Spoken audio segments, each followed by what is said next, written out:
everybody. Welcome back to our next session for accessibility. I am a white woman with dark hair and a white, yellow, and blue blouse. I am so excited, and I hope you had a great time meeting other attendees during the break. Again, I am Megan Oliver. I'm the marketing coordinator at Elevate Network, and I am so excited to welcome you back to the second segment of the day.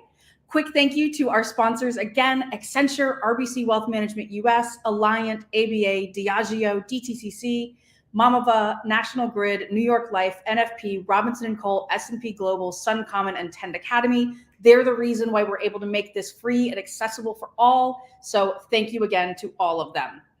And let's go ahead and get ready. Please welcome our speakers for the next session, Getting Future-Proofed. We have Eden Perry, Managing Director and Head of Public Finance of the Americas at S&P Global, Rita J. King, EVP of Business Development at Science House, Ruth Shaber, MD, President and Founder of the Terra Health Foundation, Sherelle Dorsey, Founder of The Plug and host of the TED Tech podcast, and Shiva Amiri, VP, Head of AI and Data Intelligence at Pivotal Life Sciences.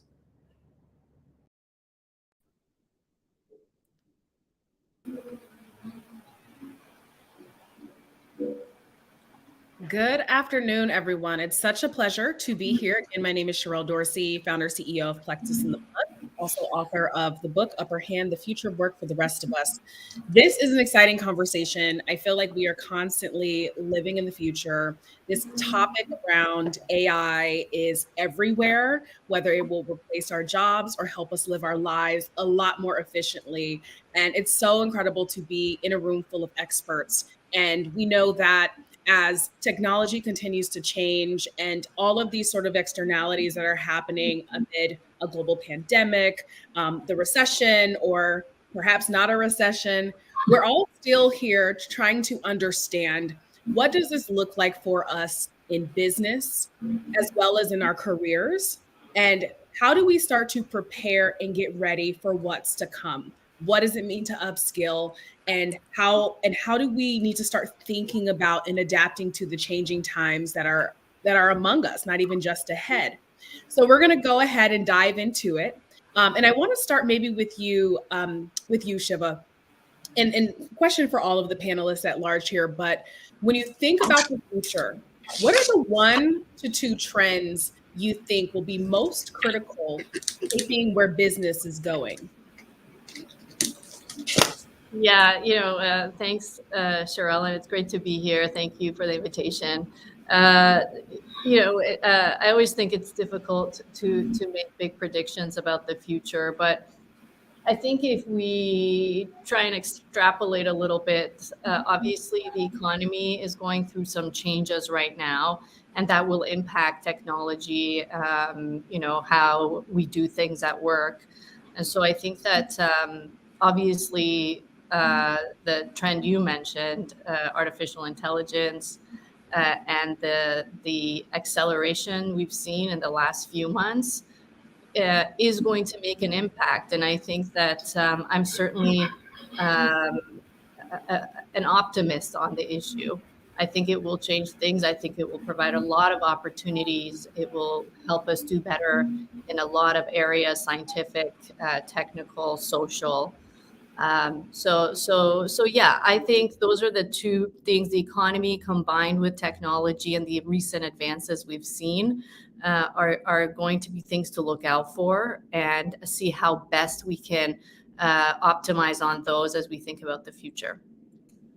Thank you so much, Shiva. And I understand. I mean, it's hard to make these gross projections right away as things are changing and adapting and getting into the wild here and kind of seeing how folks are taking some of these new technologies and adapting them to their own workplaces.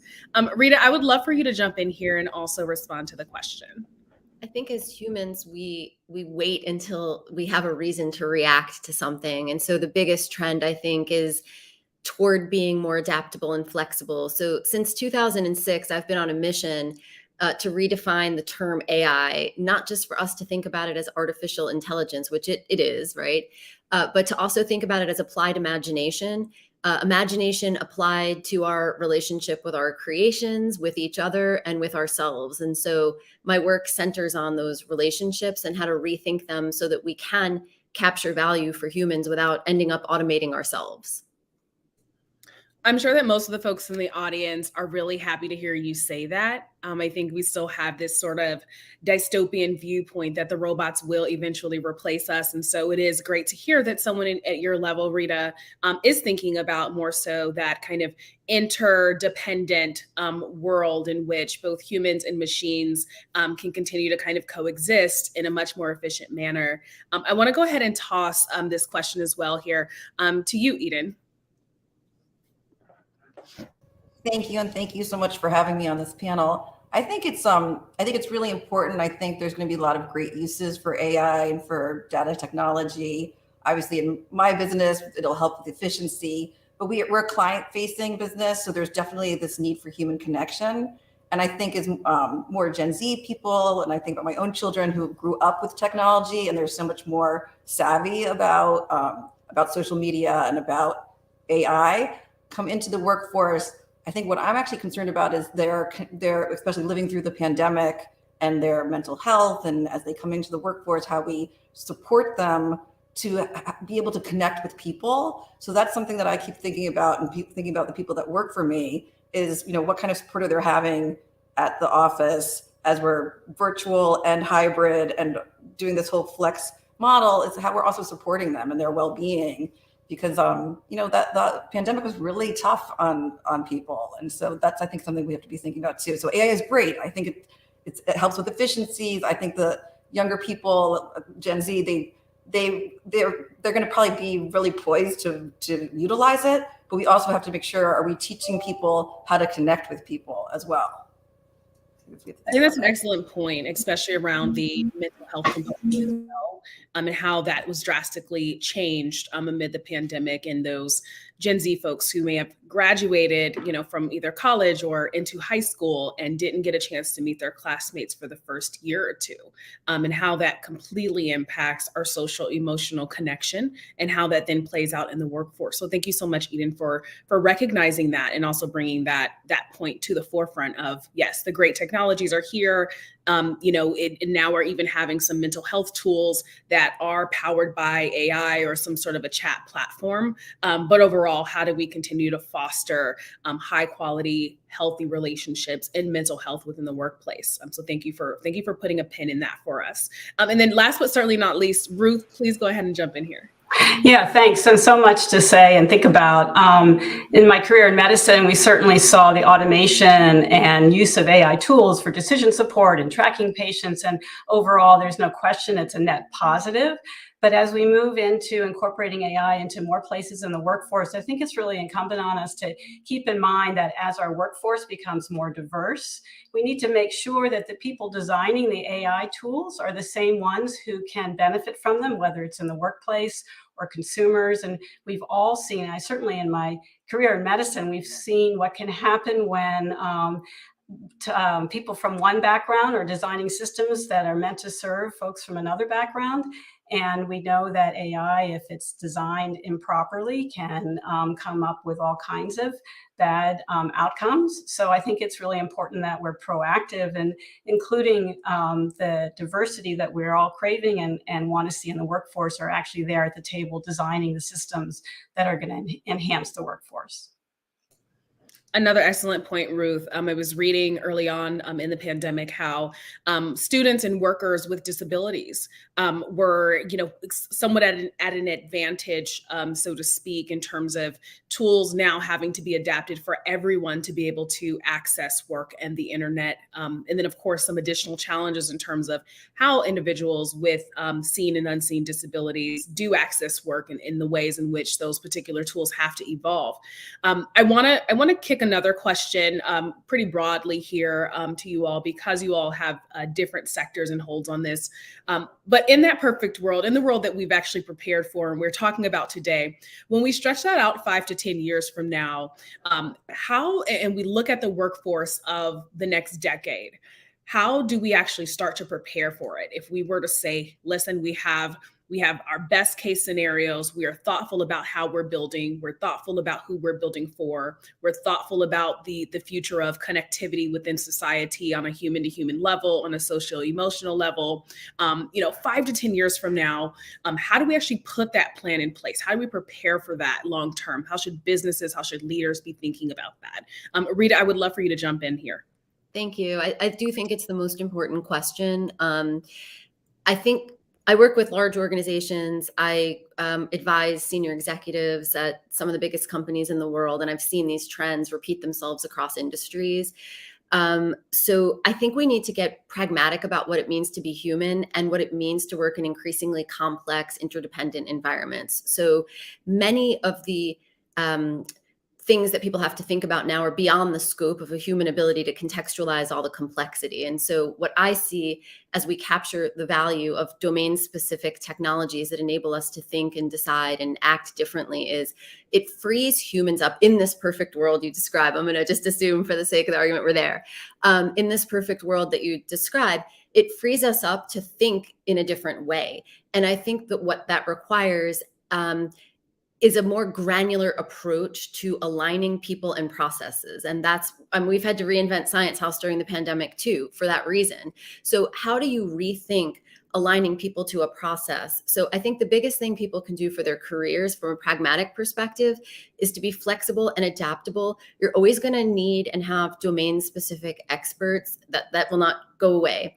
That may change and evolve over time. But for many of us, being creative generalists who can focus deeply. So from a pragmatic perspective, I recommend continuing to train ourselves in the rigor of deep focus and connecting with people in a deep, pragmatic way, because those connections are still ultimately what's going to create that giant invisible web of humans working together. So focus and deep work, I think, is still going to win the day at the end of it. Thank you so much. As you were speaking as well, Rita, it made me think a lot about when we think of that next generation. I don't know who comes after Gen Z, so someone may have to educate me on what the new name is.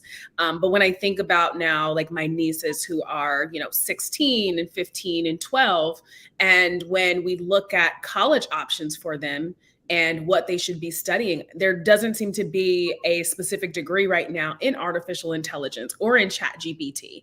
I'm starting to hear words that are tossed around like prompt engineering or what have you. So when we're talking about even preparing businesses and workforces for the future, there is kind of this emphasis that education plays a tremendous role in it, whether it be a traditional 4-year degree or perhaps some levels of certifications that even folks today could get. But it seems like there's not a specific roadmap. So as we start to talk about how businesses can prepare, I think there's also kind of this gap of, well, should I just tell my kids to generally go into computer science, or my mentees, or maybe there's someone on my team that wants to go get their MBA? Is there a specific, section or concentration? And Rita, would love for you to answer that. And then for the rest of the panel as well, to kind of tailor your response a little bit, to include that as well. So picture the world you described, where we've already been thoughtful and we've reached that point. Okay.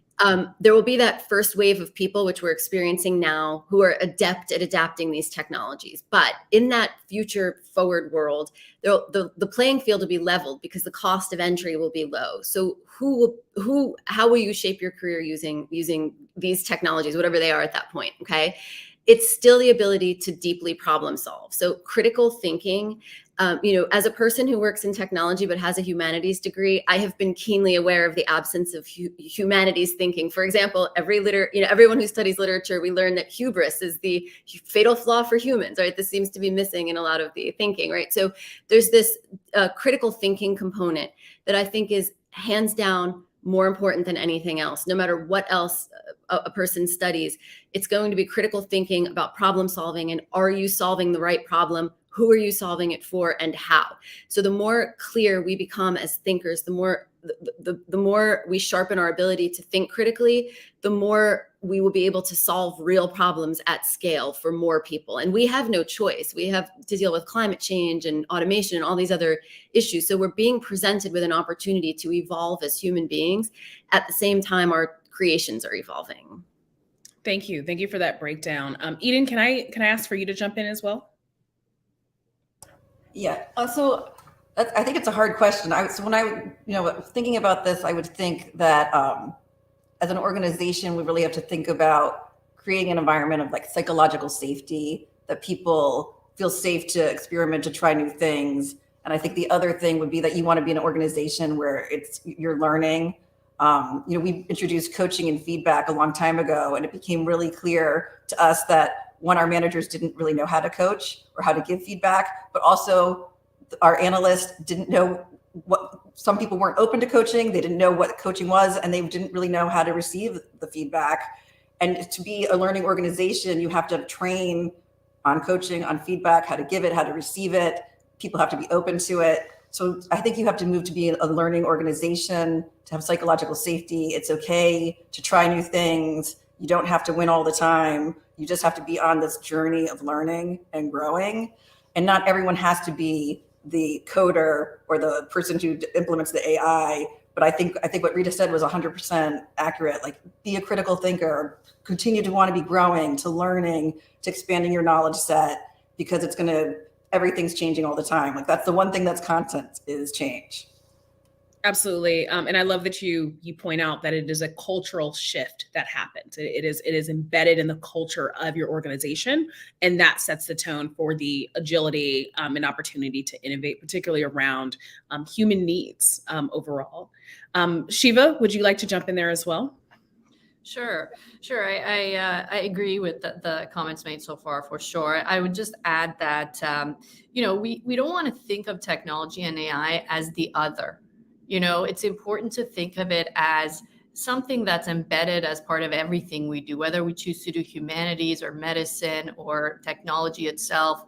I think more and more it's part of us. You can just look at our phones. It's almost part of our bodies now, right?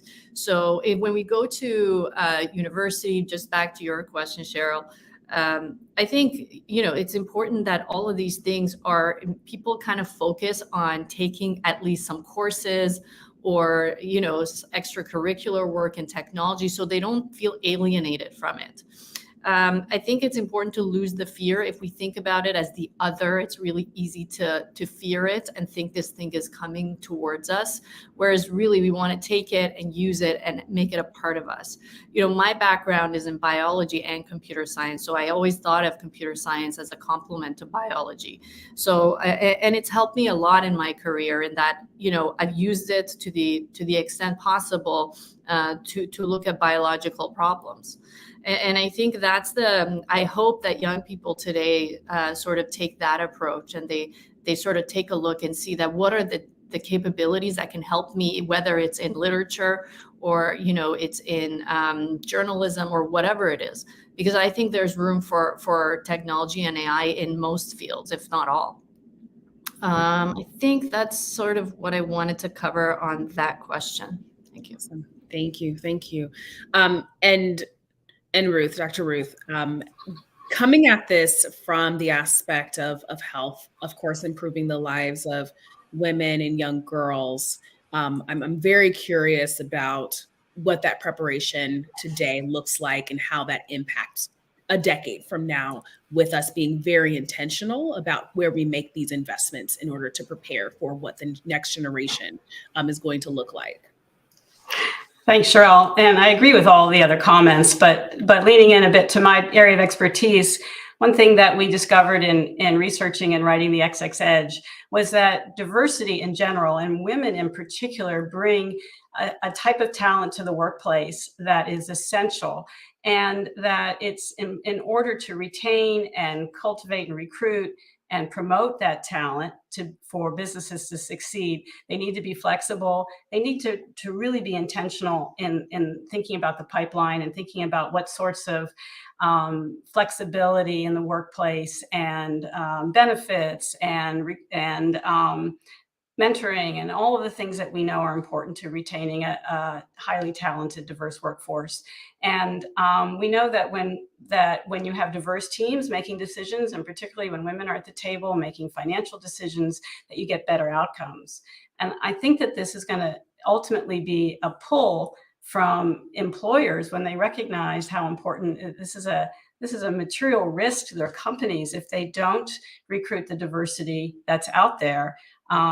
they're gonna lose out. So I think that the types of things that we all might care about around pay equity and compensation and flexible schedules and parental leave, those are all things that employers are going to have to provide if they're going to have the workforce that they need. Thank you for bringing up again, not just the diversity component of this conversation and what future proofing really looks like, but also the equity conversation as well.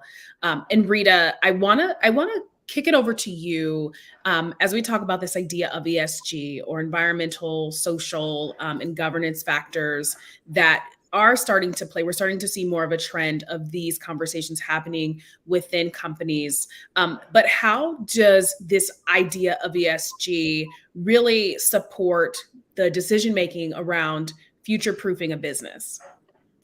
Thank you for asking. I think it's similar to what Shiva was saying about AI being woven into everything instead of being other.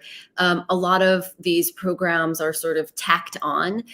Same is true for culture programs at most companies. Culture is a very poorly understood concept, and it's often over here, and we sort of roll out a program, and so these programs need to be fundamental to the decisions that get made. You can't make a decision that runs counter, to a sustainability principle, for example. So I think as we get more integrated with technologies that help us think more clearly, faster, better, it enables humans to think at a higher level about how these interdependent pieces fit together. And so environmental issues, governance issues, sustainability, these are all things that need to be woven in at the level of fundamental decision making. And so I think we're getting to the point, this crisis point, with humanity, we're so focused on our creations that we forget that it's giving us a chance to think pragmatically about what does it mean to be human and what can we do about it, and how can we move forward more effectively. So I think that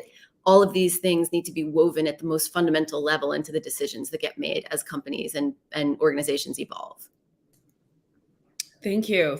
And Shiva, I want to go back to something you said about technology being part of us. And there's so many different kinds of debates happening around AI either being destructive and discriminatory, or this kind of vast, wide open opportunity to create new opportunities for equity. I'd love to know where you kind of stand on either side of the fence, and really understand, just even in the industry, as you are speaking to some of your colleagues and other experts in the field, is this idea of equity and inclusivity within technology actually taking place, or are we sort of assuming that that the future will look a little bit more brighter with much more like inclusive tech and a much more inclusive idea of where AI can actually go? Yeah, thanks for that question. I think we all need to play an active role on how we shape this. I think we shouldn't sit back and see, well, let's see what happens. I think all of us have a responsibility to take part in defining what happens in the future of that. I'd like to call this out because the trends are still not looking great for women generally, especially minority women, women of color, and so on. We want more women in that conversation. We want more women in high school level taking an interest in computing. And that will lead to what happens in university and beyond that. If we do, and I do think this is, of course, a lot of models right now are biased. I think there are ethical issues we need to have guardrails in place for. We do need to be careful with that because, where's the line? Is this a slippery slope of guardrails and things like that? This technology is going to grow. And the question will be on all of us on how we want to manage this and develop it in the right ways. There's a lot of thinking of what if this falls into the wrong hands? Well, we already have those problems. Like that, technology can fall into the wrong hands now.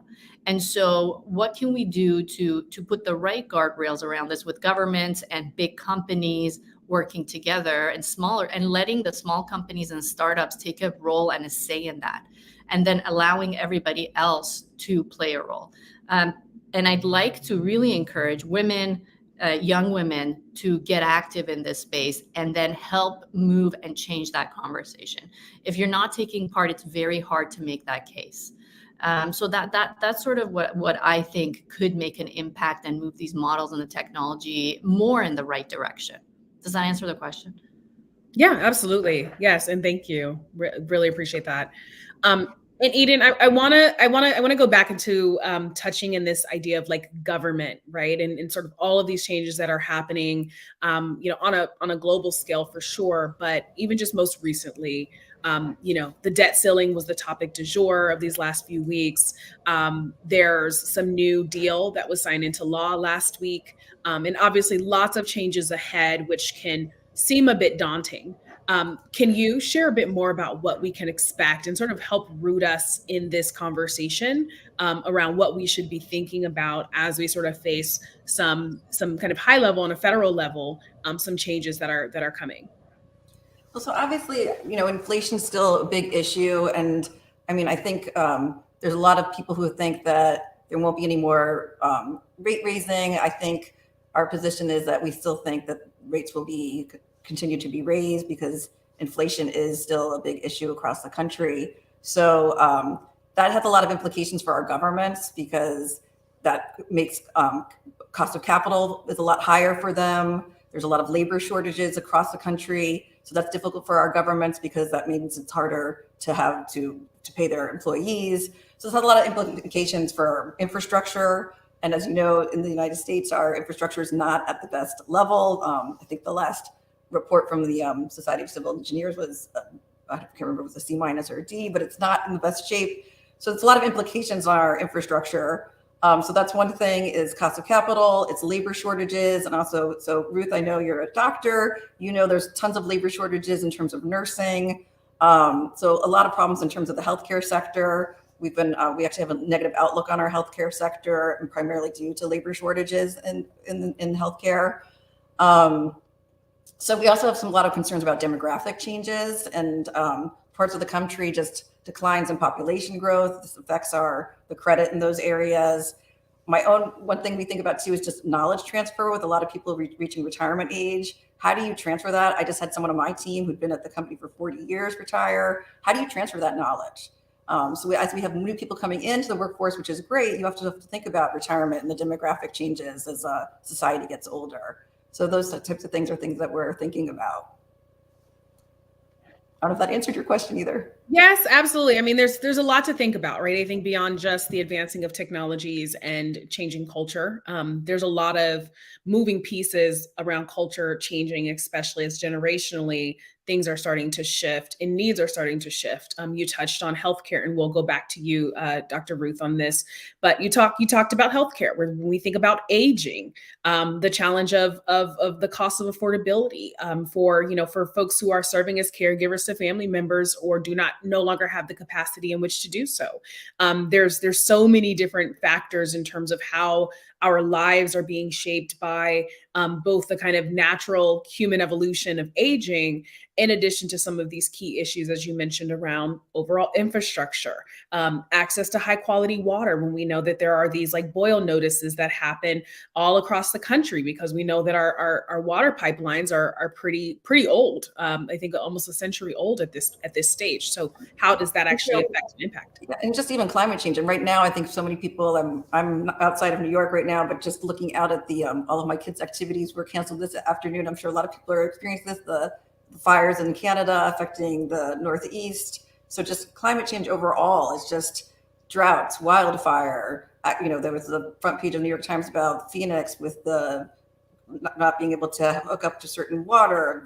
I think it was Utah last year, where certain communities limiting access to their solid waste. So you just have to start thinking about how much growth can we have. So certain communities, we have demographic shifts because there's declining population. Other places, we have enormous population growth, but how long can they sustain that when we have this climate change and climate shifts of, flooding, drought, wildfire? Can they sustain this population growth? Yeah. And what are communities doing to prepare for it? So actually, it's interesting because population growth is actually, we think of it as a credit positive because, what we look at is your ability to pay back your debt on time and in full. So you need revenues. So population growth is a positive because you're getting more people, they're going to pay taxes. But there's a point when, can you really sustain all of that population growth if you have floods and wildfires and droughts. So we really have to prepare for that with changing policy. And just something as simple as power, access to power. I live in Atlanta, and I have been keeping my fingers crossed this entire time because we've had power grid issues. And quite often, at least 2 to 3 times per week, we have 30-minute power outages.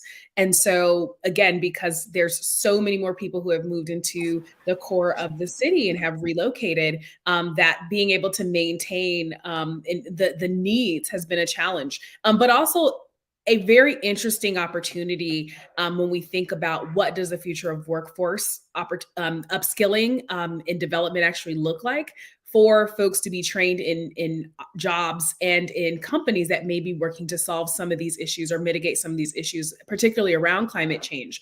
And Dr. Ruth, I want to turn to you because I think this is right up your alley. You talk about in your book that women will actually control over $30 trillion in assets by 2030, which is almost just around the corner.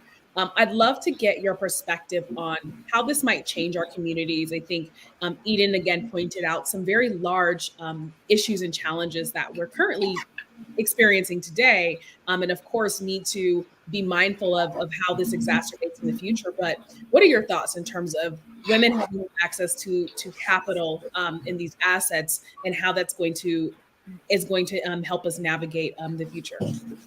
So much to say. Let's talk about money, and money on both sides, supply and demand. Right now, over 98% of capital is controlled and decisions are made by white men. And the consumers in our consumer decisions, whether it's in healthcare or other kinds of consumer products or the education system, are largely women. The workforce is becoming more and more female. In healthcare in particular, almost 85% of the workforce and consumer decision making is made by women, and yet women control less than 15% of the leadership of whether it's the insurance companies or the pharmaceutical companies or the healthcare delivery systems. And so we have this mismatch between the users and the frontline workers and the people making the decisions. And frankly, I have nothing against white men. I think they're great. But we need to diversify the decision making, because we know that when the folks who are actually at the front lines, either as consumers or as the workers, have the opportunity to be in the decision-making rooms, that you're going to get more sustainable solutions. And whether it's climate change or poverty or population growth, you name the issue that you care about, that you have to have a diverse decision-making in order to be able to tackle those really important problems. We know that not only women are excellent financial decision makers, and the diversity they bring creates more sustainable solutions, but they are much more likely to care about the environment. They're much more likely to think about the social impact of the decisions they make. And that's not just in government or at the local school board, it's at the highest levels of public companies, and certainly in venture capital, in debt, wherever you look at the financial systems, money is what makes the decisions. And Sherelle, you bring up a really important point about the wealth transfer that is coming. We know that women through either inheritance or through divorce or their own entrepreneurship are going to be in control of as much as $80 trillion over the next 5 to 10 years. And we know that women as asset owners are much more likely to demand value in the investment decisions they make. So just like myself, when I became interested in philanthropy and impact investing, I demanded from my asset managers that they look at the double bottom line. I wanted to make a ton of money, but I also wanted to make sure that my investment decisions were sound and that I wasn't doing damage, and to the best of my ability that I was having a positive social impact. And those things are quite possible. And I think as women come into their own as investors and asset owners, they're going to demand those things. So the financial market systems are going to have to accommodate them, not only preparing for their workforce, but also for the demands from the investors to meet their values that they care about. Absolutely. Thank you. Rita, I saw you nodding very approvingly as Ruth was speaking. And I want to toss to you before we go into Q&A, particularly about some of the things that Ruth touched on. I think we're in this space of knowing that these challenges exist. We know that equity is important. We know that women making more decisions will have a net positive effect. But there's a difference between knowing versus actually doing, and getting companies and corporations and leaders to actually do, to promote women, to create more space for this idea around equity. And so I want to ask you, what changes do organizations need to make in order to be future-proofed? Again, more than just technology, but as we look at representation across the board. And where does this idea around talent and human capital actually fit into all of this? I really, thank you for asking. I really think a lot of the comments everyone here has made today kind of connect into this question. If you tie knowledge transfer to it, for example, right? I thought it was interesting when Ruth said that these assets will be gained in part through inheritance and divorce. So what does that say? Are the women who are going to be in control of these assets ready to do something with it if they're inheriting it or getting it through a divorce, in other words, right? So we're almost putting capital control in the hands of a different group that hasn't necessarily had a societal opportunity to grow into that because of the numbers, right? But there's an interesting concept here about knowledge transfer. And I think this is where companies can think differently about this. Knowledge transfer in the industrial era, for example, there was so much waste because people learned from experts how to perform a task, but the task performance was suboptimal. So what I would caution women to think differently about is you don't necessarily want to emulate the quote unquote experts that are here today, because they have a different way that they make decisions in a different context. It doesn't mean they were wrong per se, although sometimes they obviously were. It's more about the context having shifted. So there is actually a benefit to women coming in with a new perspective. And so I would say the important thing is to always keep in mind there's expectations and then there's reality. And when we're trying to conform to expectations that are set before us, we're trying to reach a standard that was not set by women. Okay. So instead, again, this is where critical thinking comes in. Sometimes reality can offer more than what we expect. But if we rigidly adhere to what we think we're expecting, we sometimes miss the opportunity to leapfrog right over that in a sense, right? So I think improvements are not coming incrementally anymore. There's a giant leap forward that needs to get made. And I think we're poised to make that leap. And it's going to require an enormous amount of support of each other, realism about what it means to make decisions. It's complex. It's not easy. Power is difficult to achieve and difficult to hold on to and difficult to do something great with it. So I think if you take all of the things we talked about today and kind of put them into one, package, that knowledge transfer is important because we have to know how institutions work. I mean, from an infrastructure perspective, you have to know how to build a bridge before you can build one, right? But how can we make massive gains, not just incremental gains? And that's what I think we need to constantly keep in mind. We're looking to leap forward. We have to. Time is of the essence. I love that. I'm sorry, did you want to jump in here, Eden?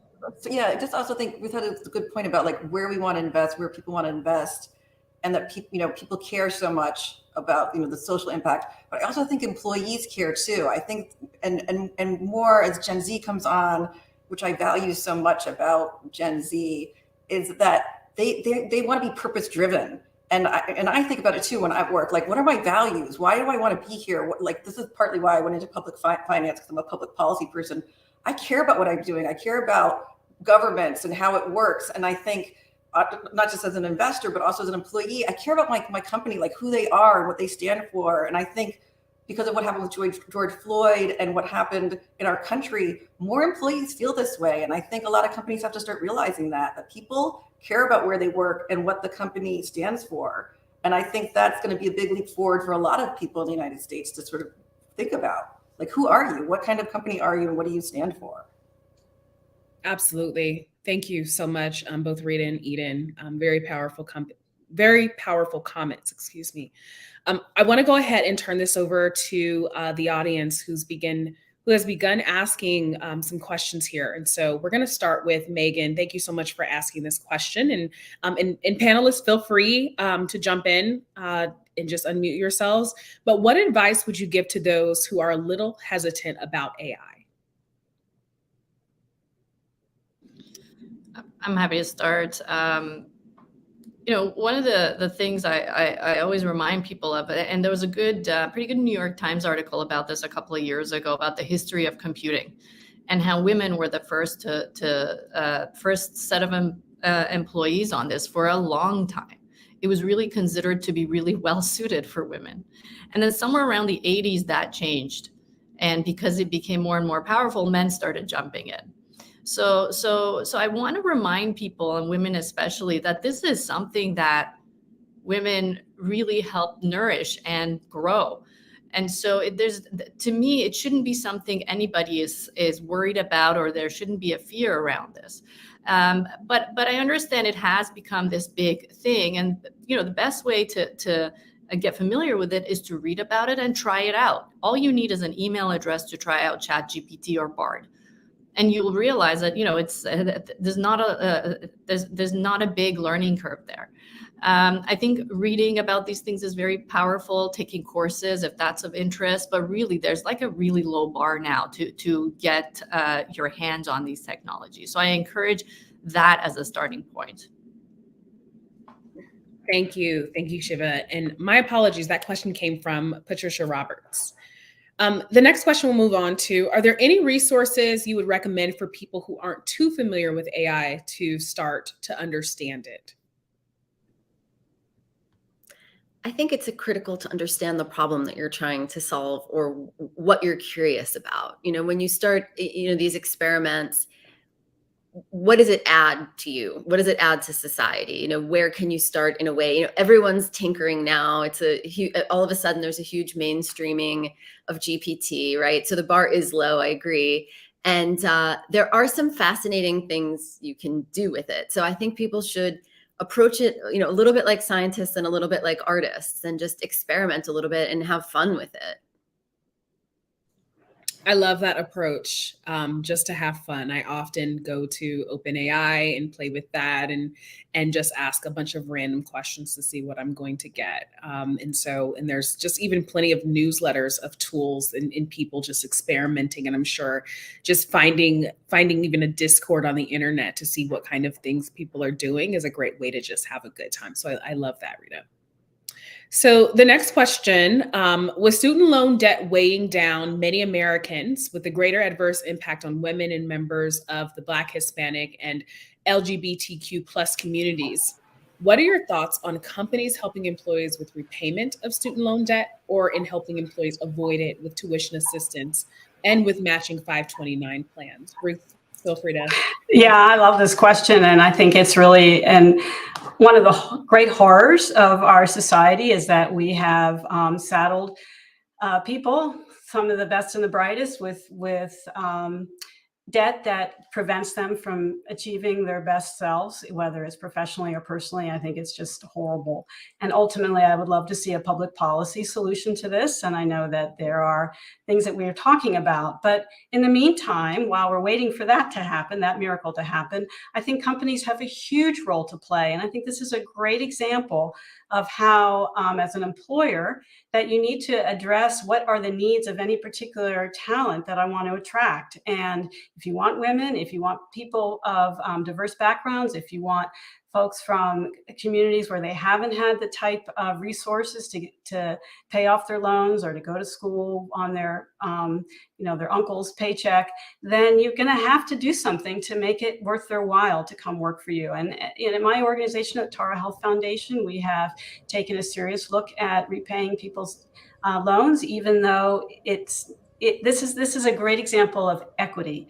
It's not equality because you don't give the same to everybody, but you try and level the playing field.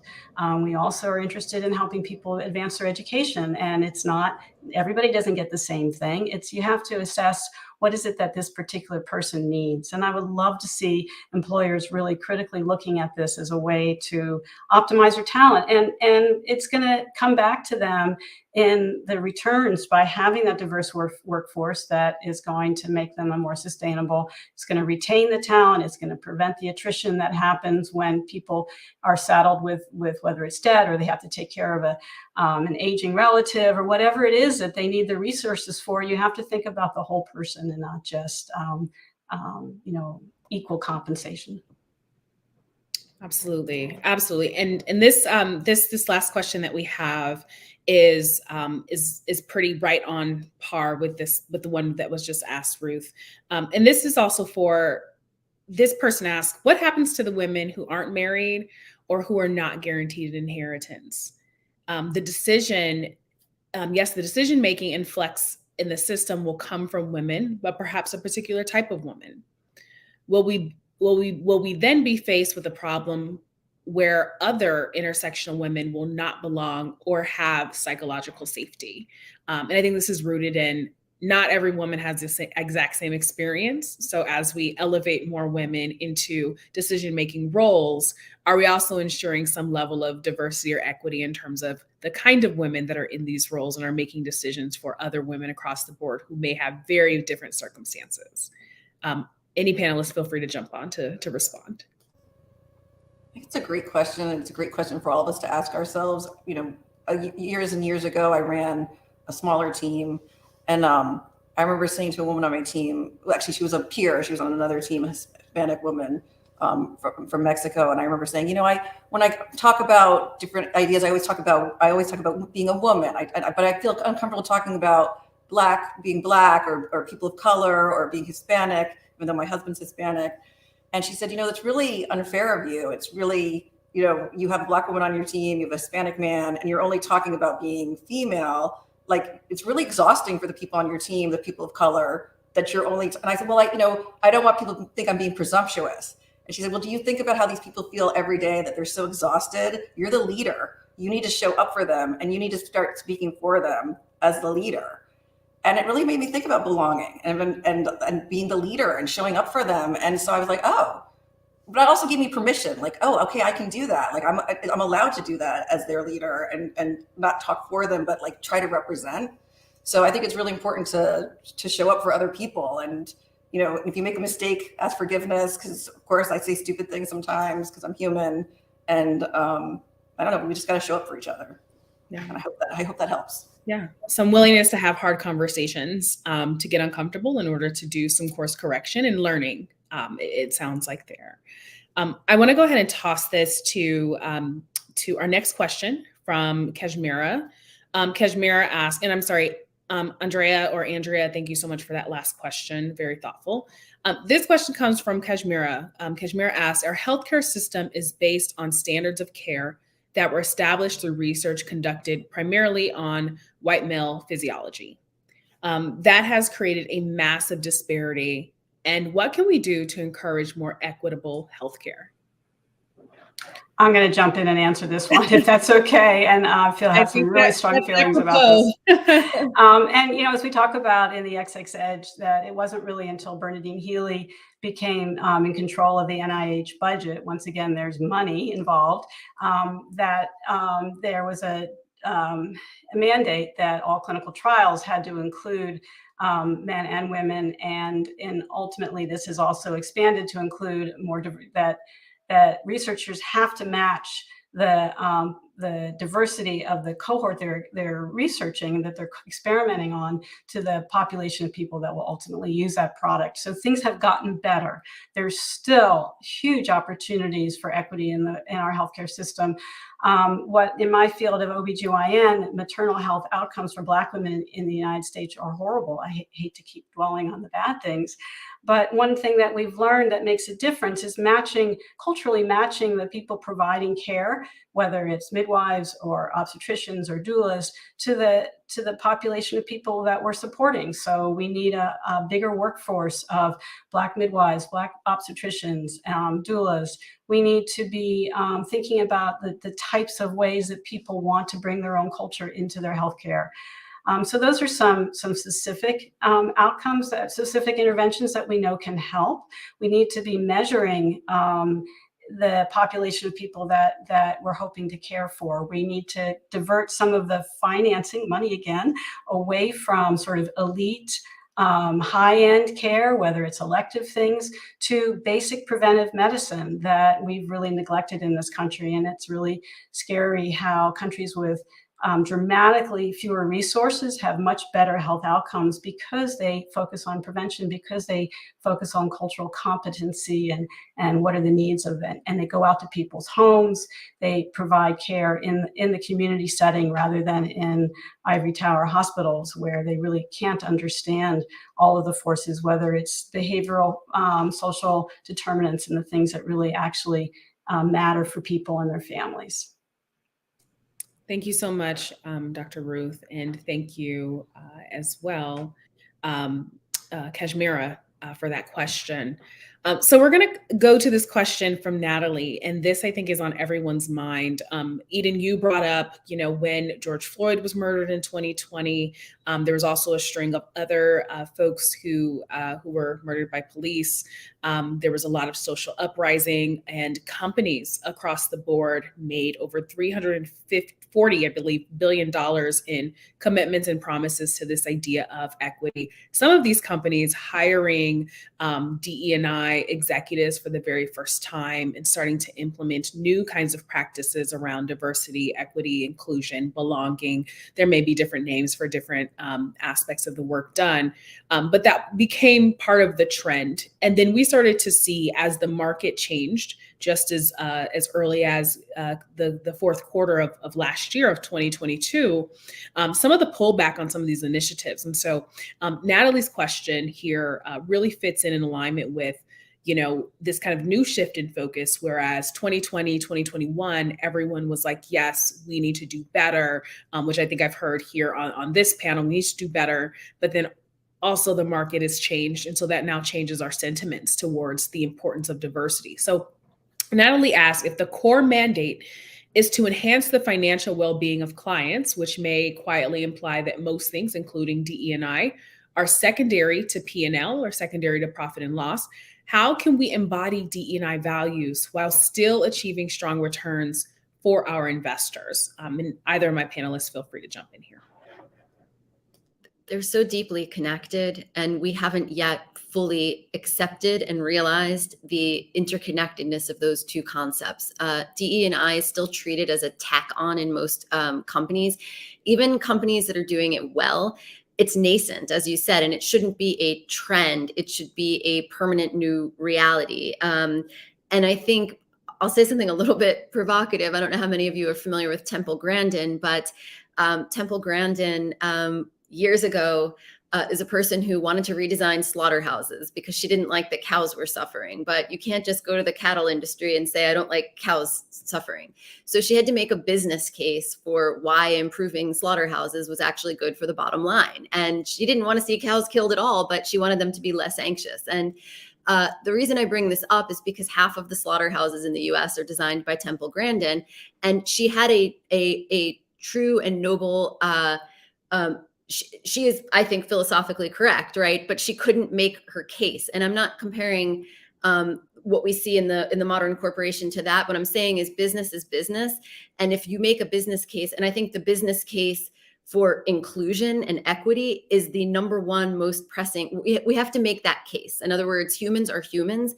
And until companies understand that the bottom line is impacted by the failure to implement these policies at the deepest level, there's something diminished about our humanity, in my opinion, and that's just a fact.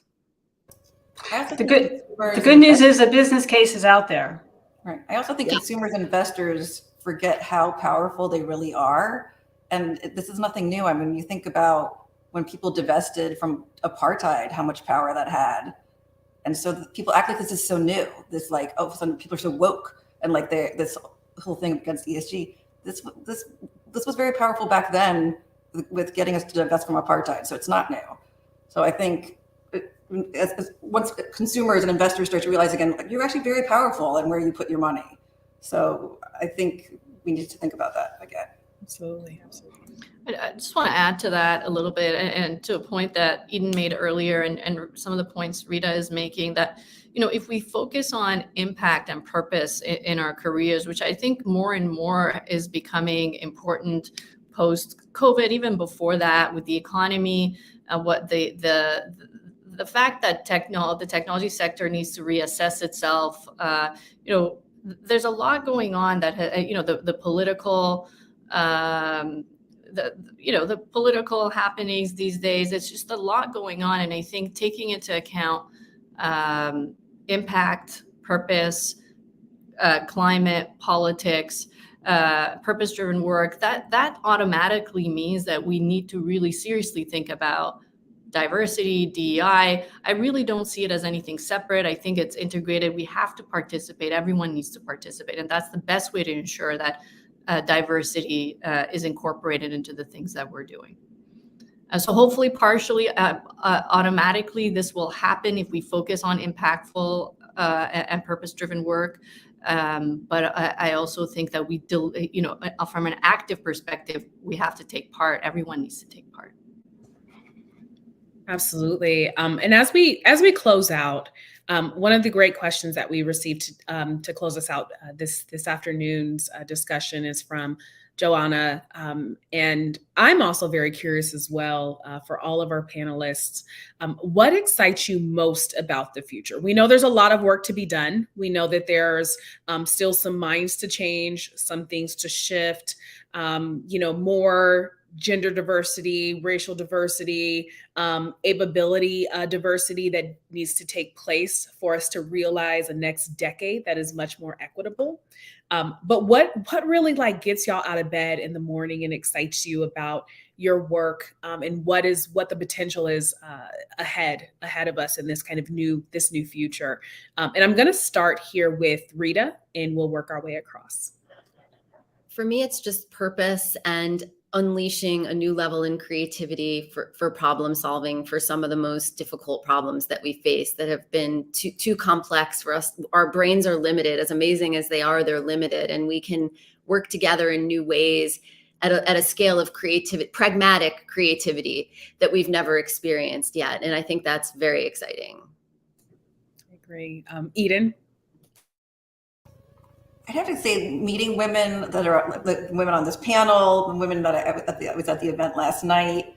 I get very inspired when I'm at forums like this. I'm actually in a field that's since finance, very male dominated. So at times I lose a little bit of my own self-esteem or I feel a little intimidated. So coming to a place like this, a forum like Elevate, it's just very inspiring, and it brings back a lot of confidence and makes me feel very positive about the future. So thank you. That's incredible. Dr. Ruth?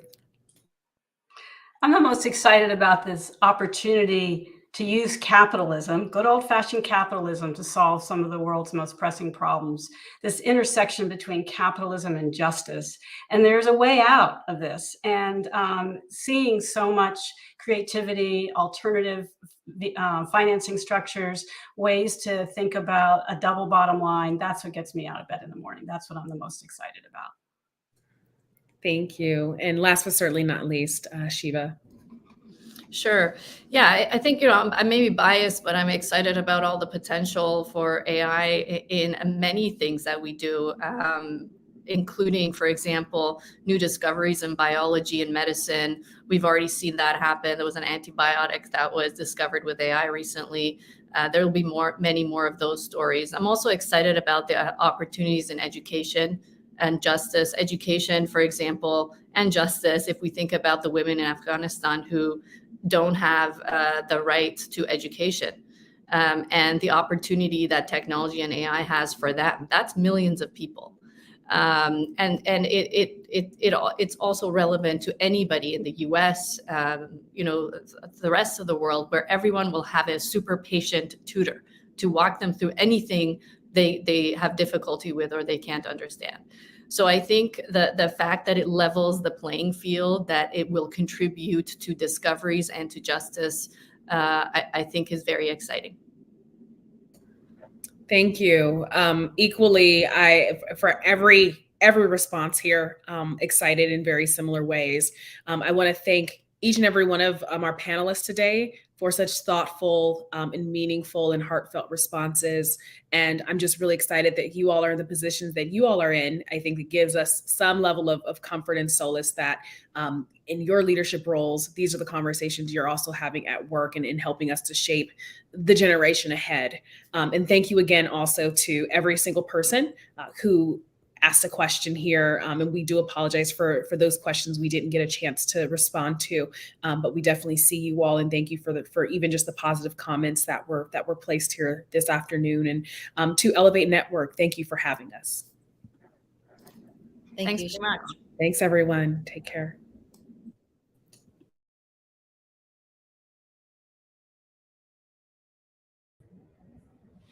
Hi, all. Thank you. Thank you so much in return to Eden, Rita, Ruth, Sherelle, and Shiva for an enlightening discussion. And I want to say, if you will pardon the quick promo, Rita is actually on today's episode of the Elevate podcast. So if you want to hear more from her, you can be sure to check that out. There's also, if you listen back, there's a few of our other guests that you might recognize the last few weeks.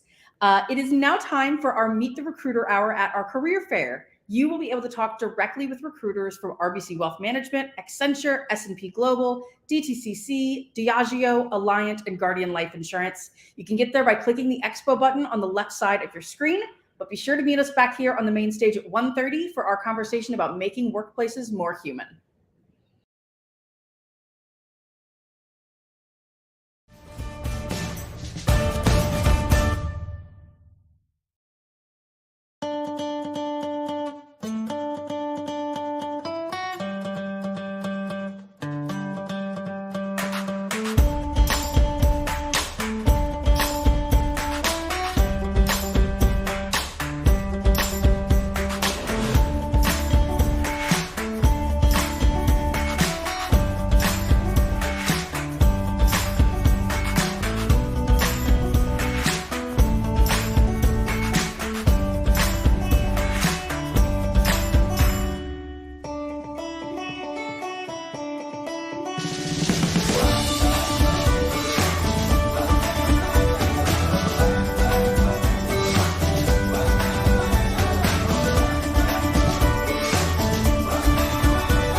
Hi, everybody. Sorry. I thought it would be easier for me to just do my headphones than try to set up my. Hang on. Just turn off the music, Jess.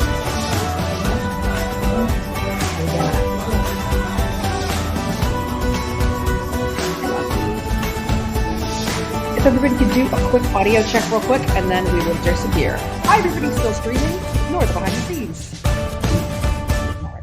Hey everyone. I can still hear all the music. Is that, Yes, is same. that correct? Yeah, let me.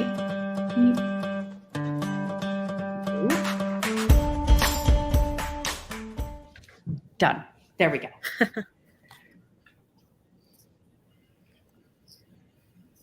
I didn't hear Jess when you said something just now. Can you all hear me?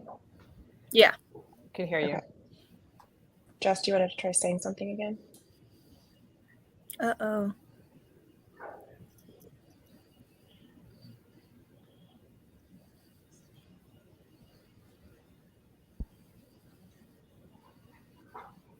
Can you hear me now?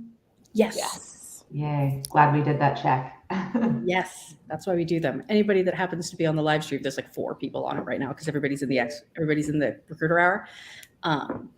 They got to see a little behind the scenes of audio check. All right. So I'm going to pull everybody back down. Can you guys hear me? It's Nayana. Yes. Yes. Okay, I have my camera somewhere else. I'll be looking this way, and I have it on that that audio. So just wanted to make sure it worked. Fabulous. Yeah, works great for me. All right, I'm going to pull everybody out. Anybody on the stream will be starting soon.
everybody. Welcome back. I hope you got a chance to meet with some of our recruiters during the break. So next up, we are going to talk about making workplaces more human, which probably could not be a more relevant thing at this time and kind of piggybacks well off of the last session. So first, please welcome our action speaker, Nayana Malakarjan, Managing Director and U.S. Women's ERG Lead at Accenture.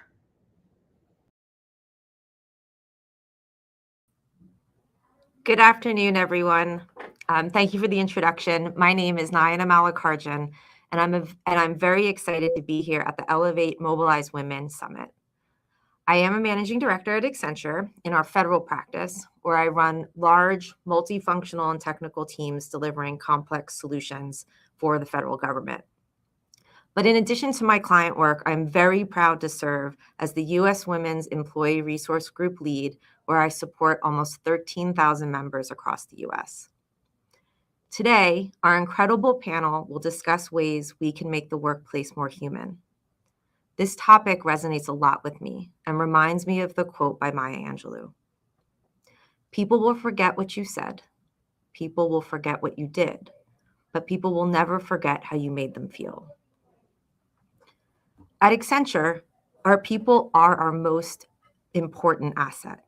And as a leader, it is my job to inspire and motivate my team members and create a space where they feel safe and can be their authentic selves at work.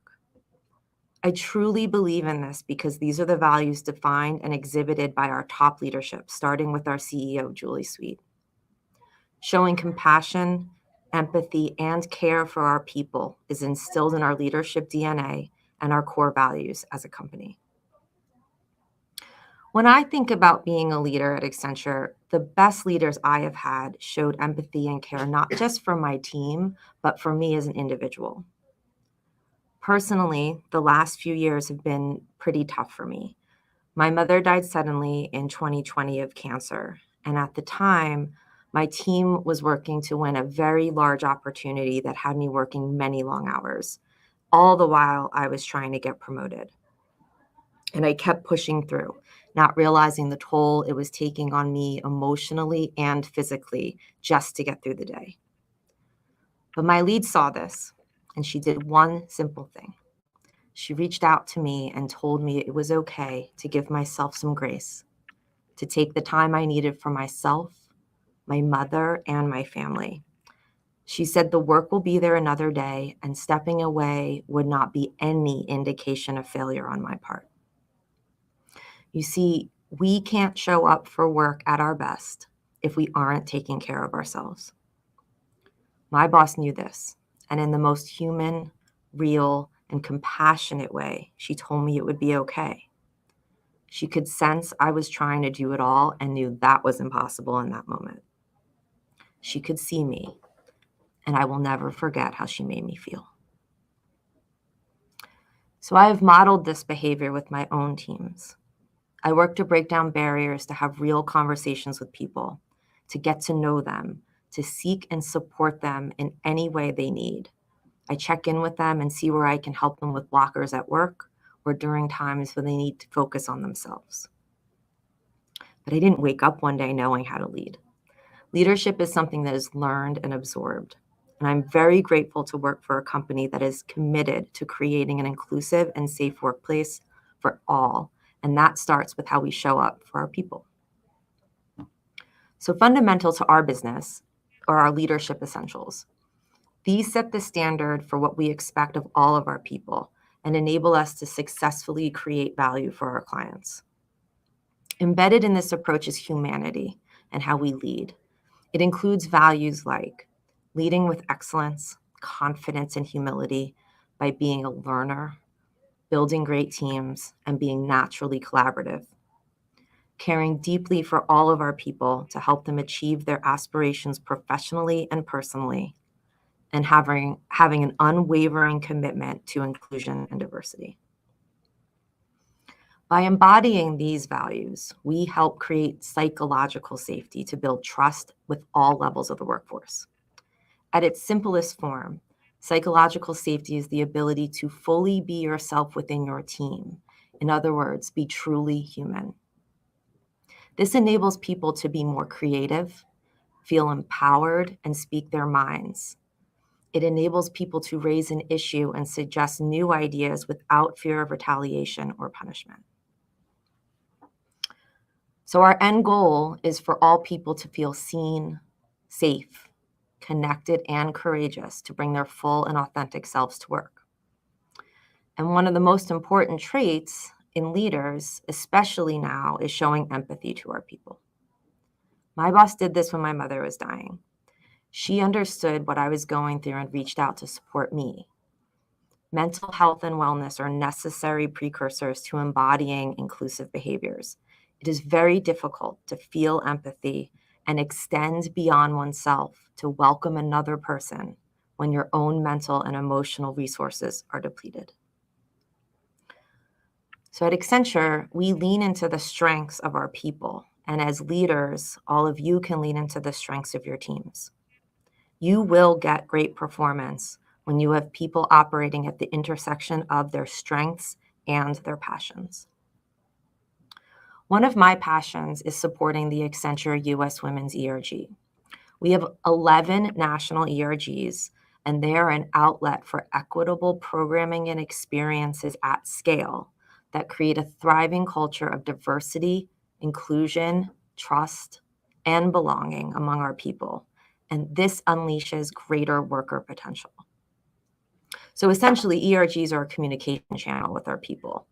They are critical to our retention strategy for underrepresented populations, and they serve as a driver for employee listening and engagement, and ultimately inform the business on actions that would better support the community.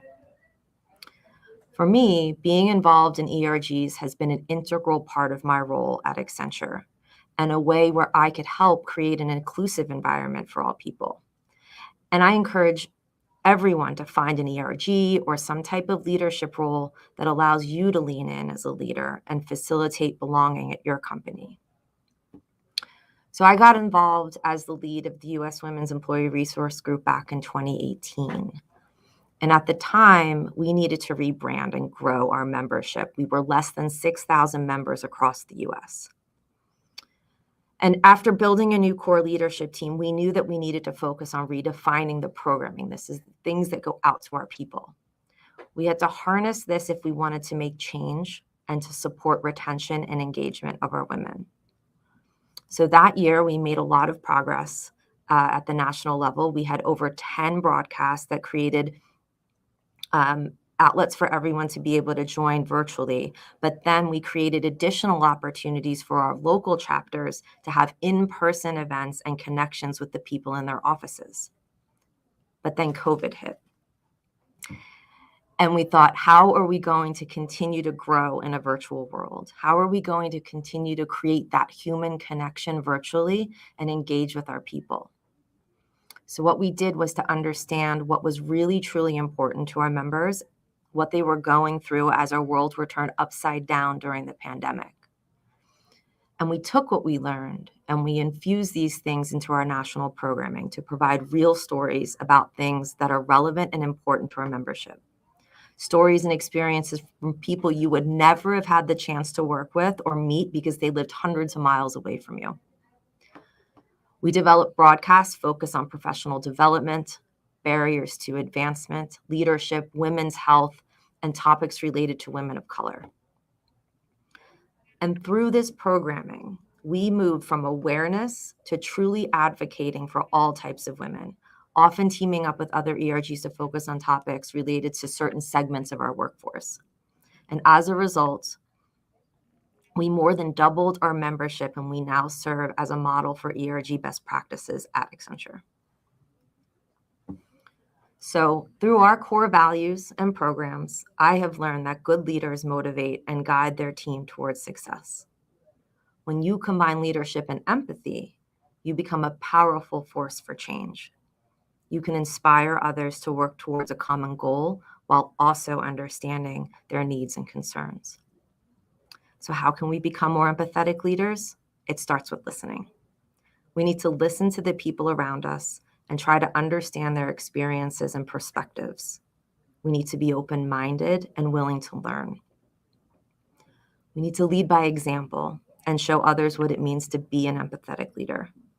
We need to be kind, compassionate, and understanding, and treat others with respect and dignity, regardless of their background or their beliefs.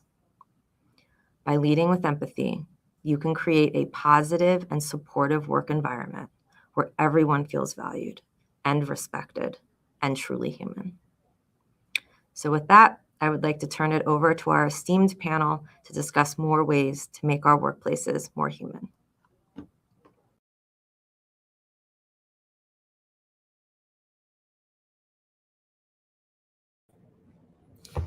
Hi, back again. Thank you so much, Nayana. We are going to hear back from her. She's going to come back in for the Q&A round at the end of this session. So let's go ahead and move on to the panel.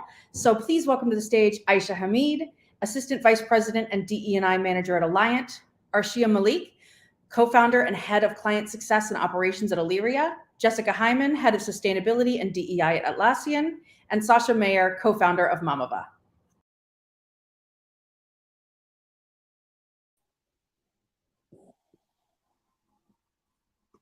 Awesome. Thank you so much, Megan. And thank you, Nayana, for sharing those experiences with us, both personal and how you've kind of taken that to make big changes at Accenture and for those that work with you.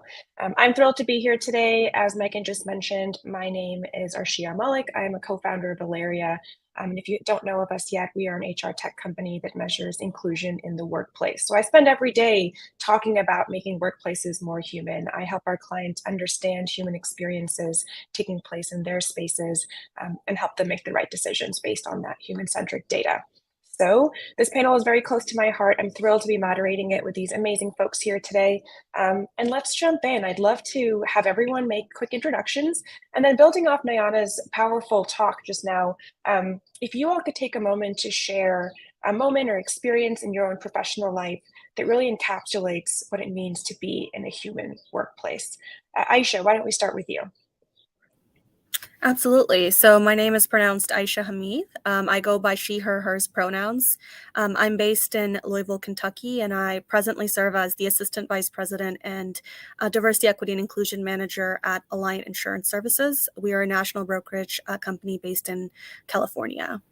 In terms of the example, I love starting out with that.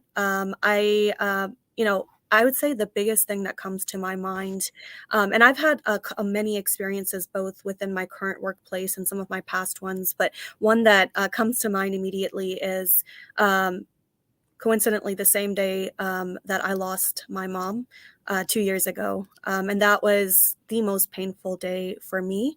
And I think it's usually when we're experiencing, when we're at our lowest and experiencing that kind of pain that we really become very conscious of the tangible support that we're either receiving or not receiving. And it was during that time that I got a lot of that from my supervisor at the time. In addition to reaching out, kind of when we're talking about people-centric places and talking about human resources, that came up, right? There's a policy when you're dealing with grief, you have a certain amount of days that are off, and that almost sounds kind of transactional. And I remember very clearly that when it happened, that came up, but my supervisor said, listen, take as many days as you need. Allow yourself to grieve. I don't need explanations. Just let me know how much time is needed. And then my team sent me a peace lily and just food. And, it's just small gestures that you don't really think about really meant so much because it felt like it wasn't just about the work that I was producing. It was about me as an individual. So that moment is something that has stuck with me since then, and it is something that I use to model within my own leadership. Thank you so much. That is a coincidence, and I think the point you made as well about policy versus how it's communicated and how it's implemented and modeled is so important. Sasha, how about you? Hi, good to see everybody. I'm Sasha Mayer. I'm the co-founder of Mamava. You might be familiar with us by our lactation suites that you can most often a high visible place is an airport that people know us from, but actually we place our units mostly in private work environments, and that can be anywhere from a healthcare facility to the back of an office to a warehouse. This was a great question because I really, as an entrepreneur, sometimes what happens is there's just an idea that follows you around that becomes undeniable. And I was thinking about sort of a truly less human workplace. I had the experience when I was nursing my second child in 2006, where I was facilitating a meeting for Hewlett Packard, and there were only about 15 people in this meeting. We were off-site at an industrial design business that was about, experience design, and there was no place to use my breast pump. And more interestingly, there was actually two other women in this group who I was sort of, not knowing them very well, saying like, hey, they're taking breaks at the same time I am. They've got that like very conspicuous black at the time pump bag. And it was one of the many aha moments I had around like, we're doing something to sustain human life. We're working on design, and there is no design for this thing. So I think a truly human workplace, takes in consideration all of your humanity. And that is just a story that came to mind, that it was, again, undeniable. This was not like a little side issue that I was personally experienced, that it was much more universal than I had realized before. Thank you so much. And I think, again, in all of these examples that have been shared so far, it ends up being an impetus or a trigger for us to take that forward and make some sort of change or continue to model some benefit we've received from others. So thank you for that. And of course, I'm excited to hear more from Sasha later in this conversation about incorporating design. All right, Jess, please jump in. Hi, everyone. I'm Jess. I lead sustainability and DEI at Atlassian. We make collaboration software. And Sasha, I loved your example. I almost have the other side of that story. Similarly, the first 6 months of coming back from maternity leave for me were wild. And I'm part of a generation that became moms, during COVID or just shortly after. And so we had the benefit of the flexibility of working from home, which really changed the nature of what it meant to be, feeding your baby while working. And while I didn't have to lug the pump around in the black bag and find a room somewhere, shout out to Mama Bub, because that is changing the game for sure for everyone that is. The flip side of that coin is that I was breastfeeding my baby at home in between meetings. And I have to say, like, nothing humane about that. Plug for 12 months mat leave for everyone. But, it was so human. I was fully in both my mom role and my work role within minutes of each other, sometimes 30 seconds. And it was really tough. And I just could not appreciate my team more during that time. If I was needing to move a meeting because babies are not on calendar schedules the way our meetings are, they totally understood. I felt safe saying, hey, I'm not my best right now. Like, I didn't sleep last night, or this is a tough transition, and could just tell my team that I knew that. And I think that's a really vulnerable place to be, especially coming back from mat leave in that moment. And so for me, I've just never felt like I had a more human workplace, because I was able to have that kind of honesty with the team and the folks supporting me at the time. Amazing. Thank you. Thank you for sharing. I just popped into the comments for a second, and I just want to say really quickly, there's so many folks that resonate with all the experiences that have been shared so far, and are just, I just think it's just a really beautiful thing. And that's part of what we're doing here and talking about being human. Like, we're talking about these shared experiences as well as our unique individual experiences. And this is just really powerful. Okay, so let's build on this and dive a little bit more into what makes a human-centric workplace. And we are going to kind of go further into certain topics within that. So as much as possible, if you all could give a really quick high-level description of what it means to have a human-centric workplace, what those core characteristics of that would be. And Jess, why don't we just continue with you and you can jump in. Yeah, sure. Happy to. Often our founders talk about Atlassian being a place where people can really do their best work. But I think for that to be true, it requires a somewhat unique culture where the team really feels like they can express themselves and they feel like the company does care about them. And that creates an environment where you can do your best work. And I think, I've been at Atlassian for almost 8 years now. And so I've really gotten this sense of humanity that you feel there. And there's this sort of holistic way Atlassian has of thinking about the team, and that really manifests itself in our people programs. On the diversity, equity, and inclusion side, we've actually just launched our employee resource groups really in the last 12 to 24 months. And there's over 1,700 Atlassians involved now, which is roughly 10% of the team. And just that shift in being able to learn from each other and hear each other's voices and experiences has really changed the way certainly that I and others feel being there.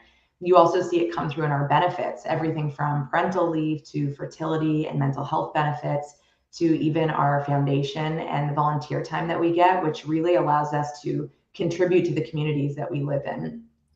I think it also just shows up in this sort of DNA in the company and the way that our teams interact with each other. One of our tools is Confluence, and that's enabled a blogging culture. And I love how Atlassians discuss what's going on in their personal lives. And in particular, really the very human challenges that they're facing. And it allows us to connect and humanize who we are. I think Aisha said this, that we're not just getting work done, but that we are people that are carrying the load of what it means to be a human in the world. And I think all of that kind of coming together really builds this sense of trust, and that gets demonstrated through care. And I think we've worked really hard to create this culture where employees can feel that the company and our team really authentically cares about them. And I think that even translates to how our customers feel about us.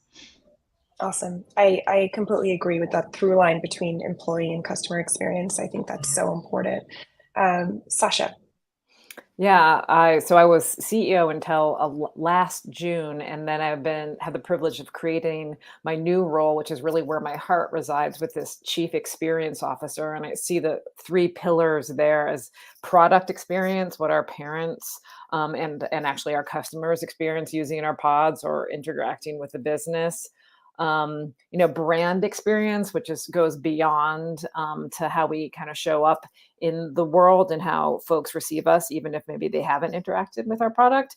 And then actually most important to me is that company culture experience, and and we're, again, lucky because we're small. We only have 70 employees. So a lot of what I do is just listening. And one of the things that I'm working on now is actually an employee experience journey. People are maybe more familiar with that from a customer end of things, but from recruiting all the way through to, let's say, their 5 or 10-year mark, what is it like to work at Mamava? How can we make it better? I firmly believe that it is a business is always evolving, and people's experiences are evolving as well. So I guess being really deliberate about that and having some of those practices in place to make sure that you are always listening and considering, again, that employee experience as being so important to reflect back out to brand and product. Yeah, absolutely. And Nayana emphasized the importance of listening as well in her talk at the beginning. So absolutely. There's such a huge gap between what many leaders think employees want and what employees actually want. And there's plenty of studies out there. And so that listening aspect, as much as we're well-intentioned, sometimes we just literally don't have the information because we're not employing the right listening mechanisms. Aisha. Completely agree with what you just said, and Sasha as well. Employee experience, I think, is really fundamental to creating a human-centric workplace, just from the entire life cycle of an organization, from recruitment all the way to offboarding, really paying attention to how you are treating people. The other thing is we often talk about communication and how organizations, the leadership should be transparent, it should be communicative, but we don't often talk about the two-way aspect of it. So making sure that leaders are communicating, but also making sure that you're garnering input, that you're getting feedback, and you're actually listening to it from the bottom of the organization as well as across the entire spectrum. So one of the things that we do, as an example, is we have employee resource groups, and we could just let them run, but one way that we make sure to put their input and the input of underrepresented people within the design of our organization is by having having employee resource group forums every month. So we are really checking on the pulse of our organization by listening to what the leaders feel in a safe space where the conversations aren't recorded. It's just being, the diversity, equity, and inclusion team is basically listening to our employee resource groups, and they're sharing with us some of the major trends and concerns that are being vocalized in these different types of groups. And then we take the high level analysis in aggregate form and we share that with our leadership. So that way those concerns are being brought up. So when we are making decisions and policies and procedures, and some of them that we've recently have been working on are very much shaped by the feedback that we've been receiving. So just making sure that that communication goes both ways, I think is really important. Yeah, absolutely. And I think that's a perfect segue to talking about data, which is where I want to go next. And what's the right data? How do we use data to actually understand a human experience in a workplace? There's plenty of ways that employers collect data around employee experience, productivity, innovation, et cetera. But we really need to go a lot deeper. Sometimes it's not as nuanced as we actually need in order to make those decisions. So Aisha, can you just build on what you were talking about and focus a little bit more on that aspect of how you think data should be used in this organization? What sort of data is the right ones to collect when we think about employee listening, employee experience, things like that? So yeah, I can talk about data for a lot longer, so I'll keep it short. I'd say a couple of things. One, I think it's really important to move past just percentages. When you're talking about we have this percentage of women in our organization, this percentage of racial and ethnic minorities, I get the understanding of it from a brand development perspective and from a recruiting standpoint, but you're reducing people to numbers. And so I think it's really important to look at your data very holistically and be proactive with some of the issues or concerns that might be coming up into the workplace. And so what that means is looking beyond just what the overall composition of your organization is, or even looking at the representation. It's actually looking at your attrition reports, and not just the number of people that are leaving, but also what kind of people are leaving, how many women, how many racial and ethnic minorities, how many LGBTQ people, all the different communities. Which people are leaving, which offices are they leaving from, which regions, which departments, right? Trying to understand like where is the pain points within your organization, I think is really important, because that way you can be more proactive in intervening and creating initiatives to combat some of the issues that are coming up, or to make the policy or procedural changes that are needed, or training the leaders. So I think that's a really big piece, is to be more proactive and look at data differently in that sense. I think the other thing is changing the paradigm on how we assess productivity. A lot of times people are looking at how much is being done in a certain amount of time, not really thinking about the fact that there are certain people that are disproportionately impacted when it comes to caregivers, in our society, and especially since this is a Mobilize Women, right? A lot of women do tend to be caregivers in our society, which can impact some of this, especially if we're working from home and there are other things that are impacting. Instead, changing that paradigm and looking at the quality of work and the amount of work being done. So allowing flexibility. And I think that's really important, because when the pandemic hit, workplaces were really worried about that, and they started doing a series of, they started using software to try and continue micromanaging, right, in this new world, and they realized it was having the opposite effect. So I think it's really just reassessing how you are looking at norms within the workplace, and also being just overall more proactive. I love that. Yeah, it's the tracking of people has been really interesting, and no one agrees on the definition of productivity. It's not leading to what the employers want there, so we need a whole different paradigm, as you put it, in how we approach it. Jess, at Atlassian, you all take a very unique, in my perspective, and from what I've seen, approach to DEI, and thinking of it very holistically across multiple dimensions. Can you give us a little insight into that and how data plays into that in decision making? Yeah, absolutely. For those of you that don't know, at Atlassian, our diversity, equity, and inclusion team sits with our human rights and climate team. And all of that comes together in terms of data and reporting and disclosure in our annual sustainability report. And so that matters, because when we think about kind of what data we're tracking, we're using a consistent method across all of those issue areas. And we always start with a big, ambitious goal that's sort of long-term in nature. So we use key performance indicators, and those are in our annual disclosures. And we've kind of put a flag in the ground of here's where we're trying to get to, but it has a level of ambition that makes everyone a little bit uncomfortable, and it's not something we can do in 1 year. And so then we kind of cascade from that and say, okay, what would progress look like in a 12-month period? And that becomes our metric or key result for the next year that we're going for. And so within sort of that framework, when it comes to diversity and inclusion, that gives us a really clear North Star of where we want to go. And then from that, it's very clear what data points we need to be looking at to understand what levers we can pull across the employee life cycle to get to that eventual outcome. So for example, with DEI, it's one thing to be doing all the right work and to have the investment, but if you're not then measuring the outcome of that work to get to a higher order vision of where you want to go in the future, you might be missing something along the way. So some of the data points we're looking at a high level is overall representation numbers or hiring rates. But what sits beneath that is also understanding, as Aisha said, our attrition rates or our program outcomes, which tell you something about the equity of people's experience at the company. And then looking at employee engagement scores, which I think I saw some of the comments coming in, tell you how people are feeling and where there are differences in experience at Atlassian. And I think that then gives you this feedback loop of, regardless of what work you're doing, what is the impact of that and how's it going? And it requires this kind of sobering conversation around like where you maybe aren't getting the outcomes that you were hoping for. And the big benefit I've seen in doing that, or the biggest win, is that sometimes progress isn't linear. And when you're able to show, hey, we're not getting the outcomes that we wanted, that is the galvanizing moment for leadership to get more involved, have greater accountability, provide a greater investment, and having that connection back to the external disclosures, I think, again, matters on the governance and accountability side.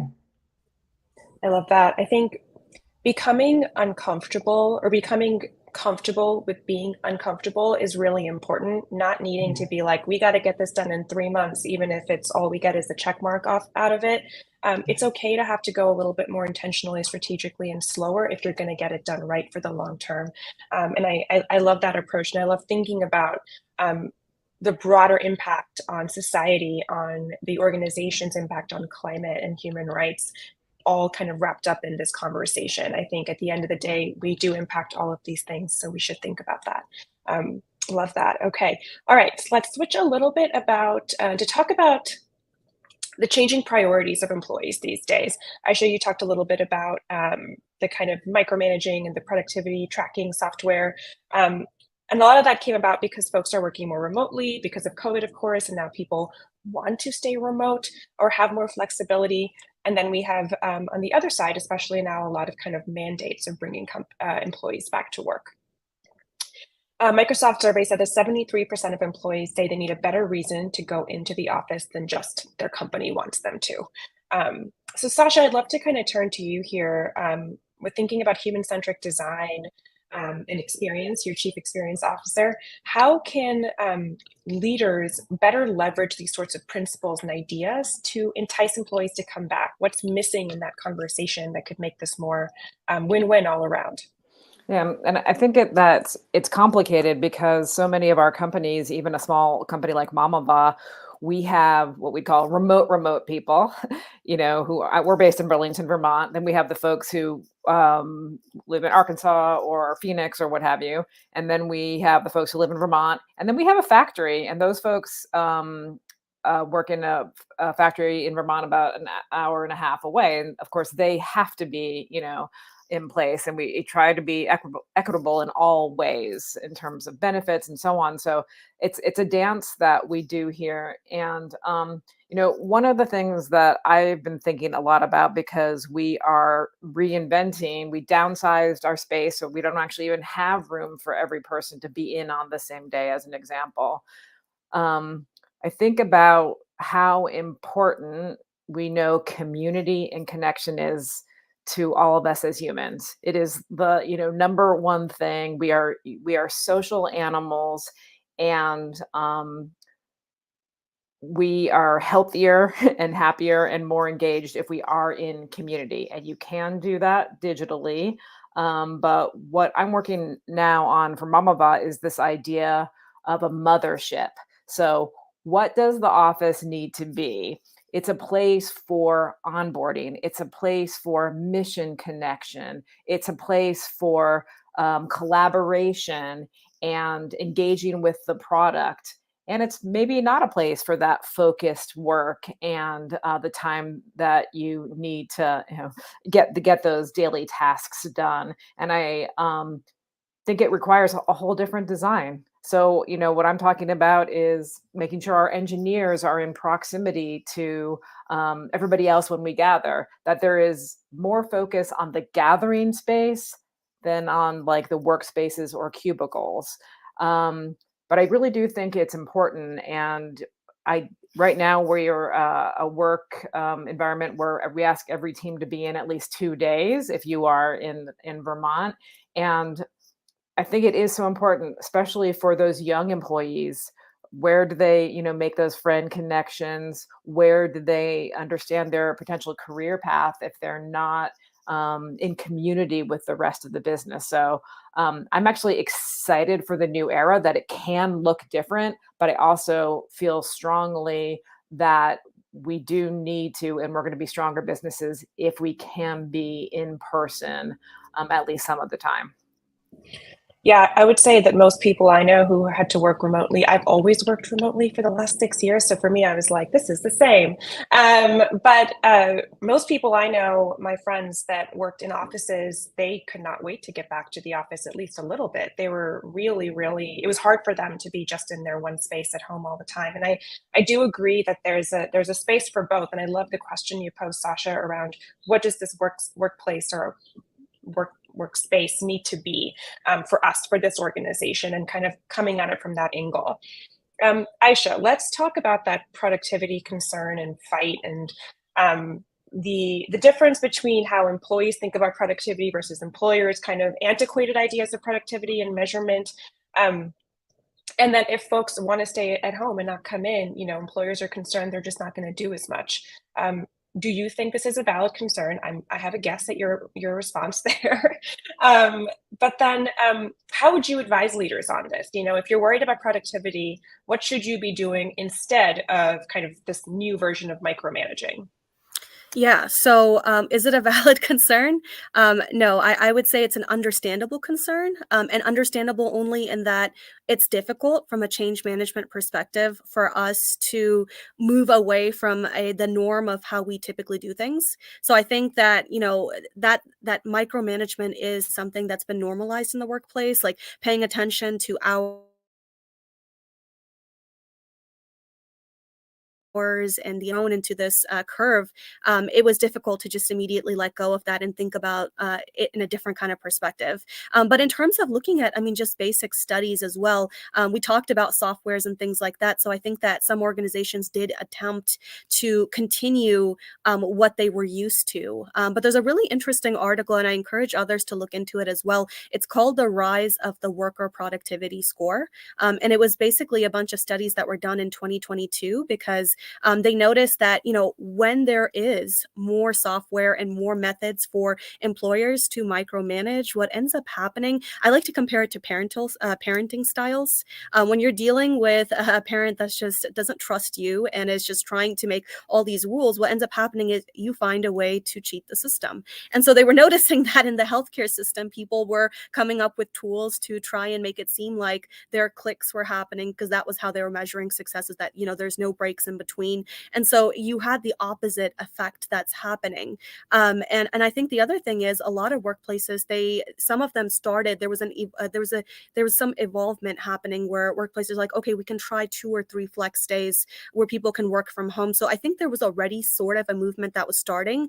And I think that the fact that we continued running as a society and as organizations, even with everyone out for a little bit of time, should speak for itself. But if it doesn't, and if people need a way to measure this and just to be fully satisfied, and especially, Urshi, if we're looking at that percentage of how many managers and higher leadership feel about how productive people and teams are versus the teams themselves, then one method that you can use is actually piloting. So you can look at one control group where you are you're micromanaging or using that software, and then one group where you are not, and you're looking at the success parameters are different. You're looking at it in a different kind of way, and you're looking more so at the quality and the amount of work that is being completed versus the time it's being completed in. And I think that's a really great place to start. There's an organization called Diversity and Flexibility Alliance that's helped and actually has data around doing some of these methods. And it does work, is that when organizations have these groups, and I think it's a little bit less threatening for them, right? It's such a huge change, but if you just say, okay, let's just pilot it to a small group within a specific organization, and then you see that the productivity is just as high or even higher in some cases, is what research shows. I think that makes a case for being able to, do that at scale without that level of micromanagement. So it kind of changes that organization over time without people feeling threatened or scared of that particular area. So I do think that again, it's understandable just given what we are dealing with, but I think that based on the research and the data and the fact that we all underwent it for a time period, I think that it's the proof is in the pudding. And then also, if they are trying to figure out a way around it, then I suggest a something that's in increments, doing something that's in smaller and then doing it that way. I love those tips. I also just wrote down, I think I've read that article that you talked about, but I did write down the Diversity and Flexibility Alliance. Haven't heard of them. Yeah, absolutely. And I know there's been a couple of comments around folks that are immunocompromised or couldn't participate in workplaces due to their disability in the past. And turns out they could work just fine now that they have the ability and access to the spaces that are best for them. And so I think, and this goes back to Sasha's point as well, I think in general, we're entering this new era. People are kind of freaked out, figuring it out. And I think it's a big change for a very traditional way of working that's been around for decades. Okay, speaking of the current economic climate, I feel like I hear that phrase all the time. In this economy, in this current economic climate, things are kind of weird. And we're hearing all about the layoffs and the uncertainty and the rollbacks of certain programming, especially when it comes to DEI. And I see this all the time for my clients as well. Those that want to do the work and have been doing the work are seeing their budgets cut, right? And unfortunately, it's not atypical for those to be the first to go, right? People don't really understand that business value necessarily. So let's touch on that first, Jess. I'll kind of go to you. There are a lot of differing opinions on whether we should not use the business case. At Alaria, we use it, and sometimes we don't use it, depending on our audience. And I do agree that it's counterproductive. We should understand that this is the right thing to do, but we also need to understand our audience and who we're talking to. I think that today we need a new business case. I think the business case is more important than ever. I'd love to hear your thoughts on this issue. What is the role of the business case today? How can that help us as practitioners and advocates in this space? And how can we still respect the humanity of the work we do at the same time? Yeah, I love that you asked this question. I think sometimes when I'll write the business case on a headline for a presentation, I'll get a lot of eye rolls. Like, are we really still here? Are we still having to talk about the business case? And I think if you're speaking broadly, is there a business case for DEI? I feel like we've made that, but it's somewhat long-term in nature. And I think in this moment, what you have to do as a leader is understand that anyone that's going to an executive team and asking for an investment or additional investment or continued investment has to be able to make the business case. And so to be able to just lean into that and not shy away from that conversation or find it offensive, I think is powerful right now. And for me, I think going beyond what we know about creating sort of long-term value to our shareholders, to our stakeholders, long-term business success, I'm kind of going into the how do I drive success in the next 6 to 12 months? And can I make that really clear? And I think you're there when you're able to take the company's goals and weave your goals as kind of cascaded from those. It makes it much easier to get the investment, to get alignment with other business leaders for your goals, and to have that collaboration that you need to really move the work forward. So from a DEI perspective, everyone sitting on the people leadership team should have DEI related goals tied to their business goals. And that's how we know we're kind of getting that business integration that we want to see. It also requires really strong executive sponsorship, I think, right now. So if you've been able to make that business case, it makes it very easy for a business leader to sign on and help champion the work just the way they would any other priority in that area. So yeah, I don't think we should shy away from this conversation. I think we should always be evolving the business case, both long-term and near-term. Yeah, and in our kind of pre-panel talks for the audience, Jess had mentioned when we brought this up that business leaders make decisions with a business case in mind for every function of their organization. And if we kind of think about that business integration, to use that phrase, it's okay to do the business case for DEI and people management and equity and all of that as well, without compromising the broader impact of the work that we're doing. We have to get the funds for it. We have to get the budget for it. And so, leaning into that is okay in the right spaces. Sasha, I want to talk to you as entrepreneur to entrepreneur. Decisions in this current economic climate can be very tough. We're navigating usually a smaller amount of resources, and we're having to make tough decisions, even though we really don't want to have to make them, right? And so I'd love to hear from you how folks in smaller organizations, maybe smaller than yours, just entrepreneurs in general that have less access to resources, can make these decisions, navigate laying off people or cutting programs while retaining that trust and employee engagement at the same time, given their space.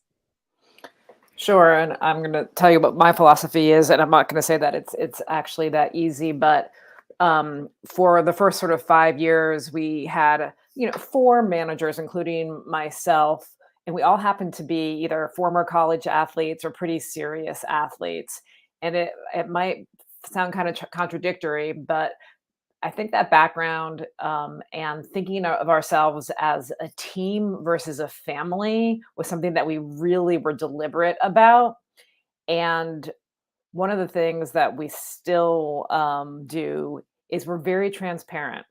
And we have that privilege because, again, we are a pretty small company, but we share our numbers.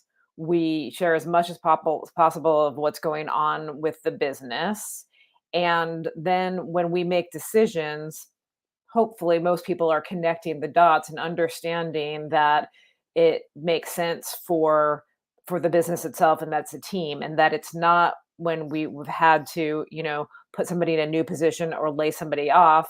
It's because it's what's best for the organization, and not, we're losing this person, and the family is breaking up, but it's really putting it in that context has been important and helpful. It doesn't make it easier, but there tends to be less spin when you do have to, make strategic moves. Hopefully that's a helpful context, entrepreneur to entrepreneur. But I think so many times you hear but we're a family. I'm like, we're a team. And if we have a better catcher that belongs on that team, we got to put the better catcher in the position. Yeah, absolutely. That's the interesting other side of, yes, we want workplaces more human, but no, we're not a family. And that can be used to, what's the right word? Intentionally or unintentionally exploit workers. And that's the other side of it as well. I like that, team versus family. I think that's an important distinction. And thank you for sharing that.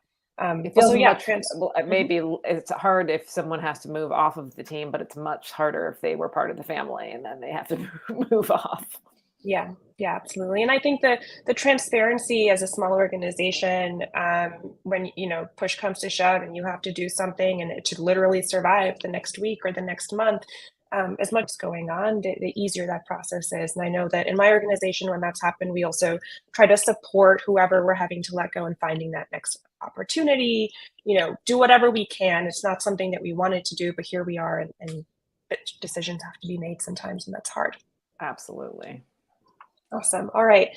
We have about 10 minutes left before we switch to Q&A. So for this last part of the panel discussion, I want to kind of harken back to something that Nayana was talking about in terms of the role of leaders and other stakeholders in this, in an organization, how they can promote inclusion, how they can model it and enable that kind of more human workplace. So Jess, we Okay, sorry. What's important to employees, as we just discussed, has changed, not only in terms of flexibility, but also in terms of wanting to work at organizations that align with their values.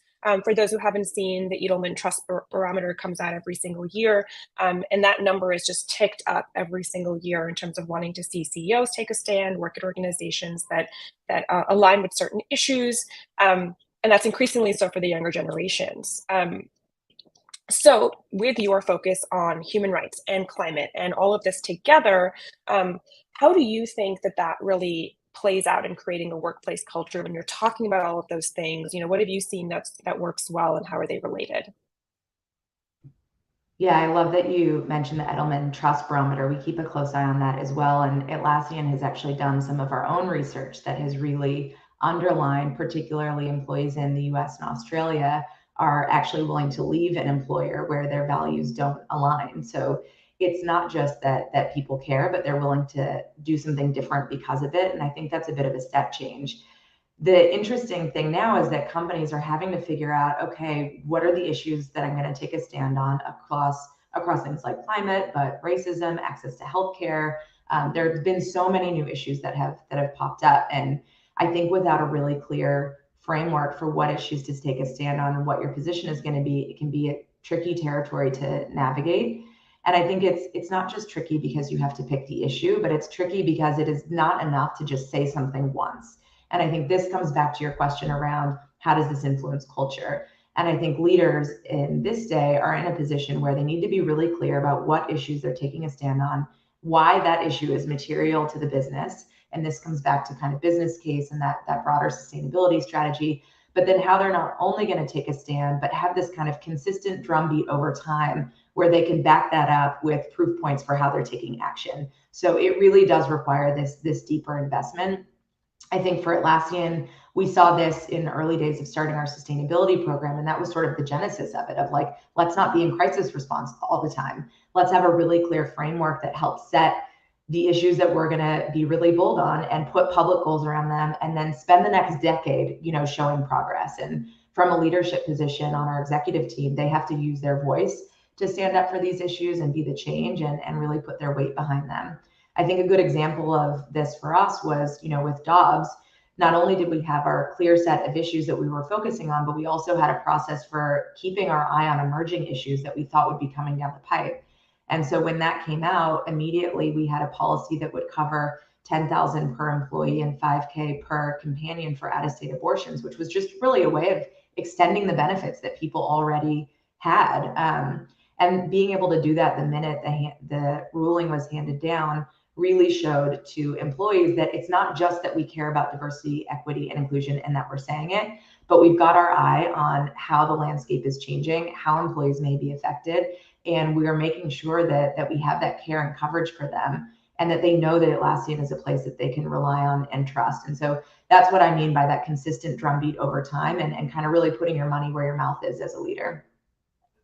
Amazing. Love that. Yeah, in 2020, after the murder of George Floyd, there was all of the statements and all of the commitments, and Cheryl Dorsey, formerly of the Plug, I think the Plug was shifting, started tracking them and whether or not anything was done about them. And lo and behold, the majority, nothing was really done. So you're not being in crisis, but actually paying attention is really important. I like that framing. Aisha, let's talk about middle managers really quickly. They play a very, very, very important role in between the executives and the kind of rest of the employee base in terms of actually implementing policy and implementing commitments and so on. And they're often stuck, and also the ones that are the first to blame when things go wrong. How do you see this evolving, this role evolving? How can leaders better support middle managers?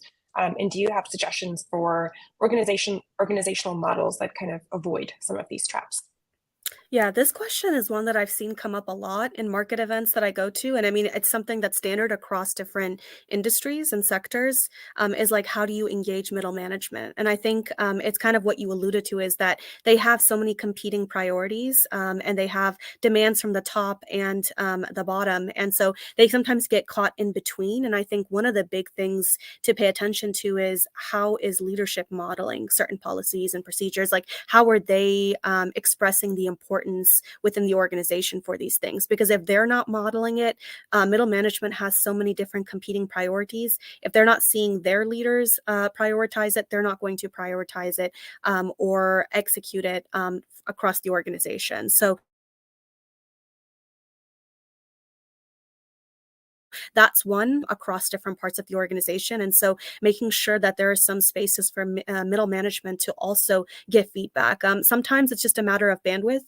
There's only so many middle management and there's so many people that they're overseeing. So sometimes it's a matter of bandwidth and maybe thinking about restructuring that part of your organization. But oftentimes it's also, sometimes in organizations, managers become managers without getting that proper training, right? They get that just based on their productivity levels, however it's being defined. And so they're not entirely sure what that means or how to create that employee experience. And so making sure that there is a close conversation with learning and development within your organization, whoever is managing that, to make sure that there is curated and specific training for managers to help them with these areas, I think is really important as well. And then streamlining things. I think once things are formalized, there's communication from the top that it's a priority, that overall impacts it as well.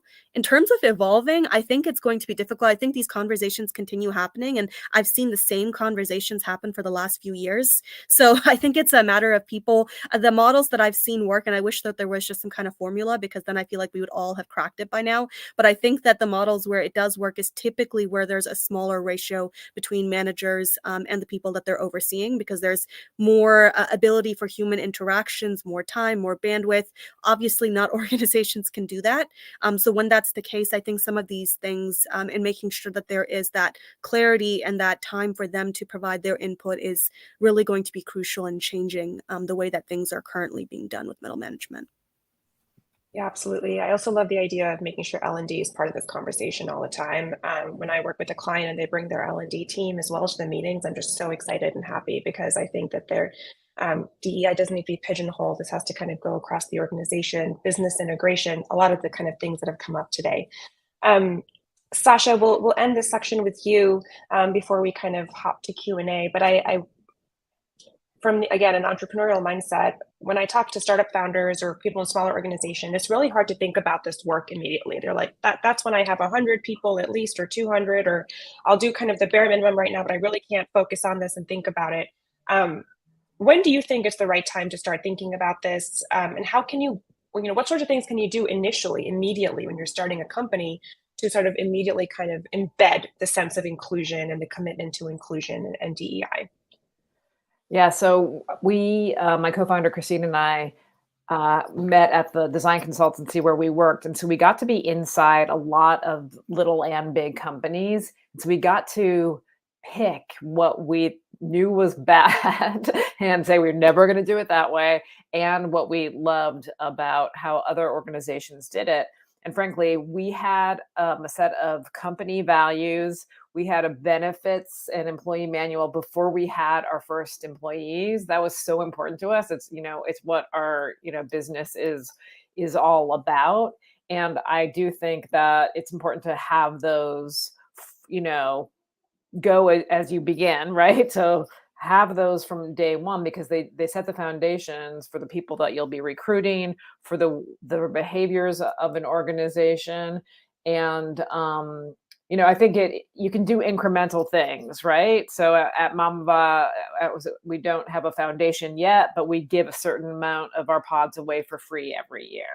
And again, taking care of our people first was foundational. Everybody has equity, even the folks who are hourly on the manufacturing side. So being really deliberate about the benefits of the internal folks first, and then figuring out how you can do the incremental small things. For us also, we pretty early on got B Corp certified, and working with an external entity like that sort of helps get you at least to a certain point. What was interesting about that process was, the core of our business, we don't charge moms for the app. We don't charge parents to use our pods.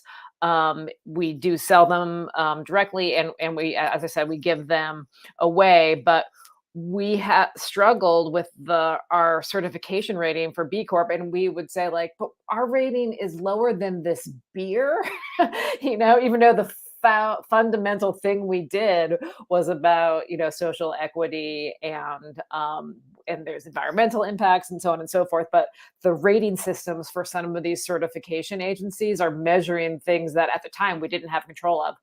Now we actually do own our factory, so we can establish more standards in manufacturing, for instance. So answer the question is like, yes, lock down your brand values as soon as possible, but and your whatever you can do in terms of your CSR programming, and understand that those are going to have to evolve, but they're really important for all aspects.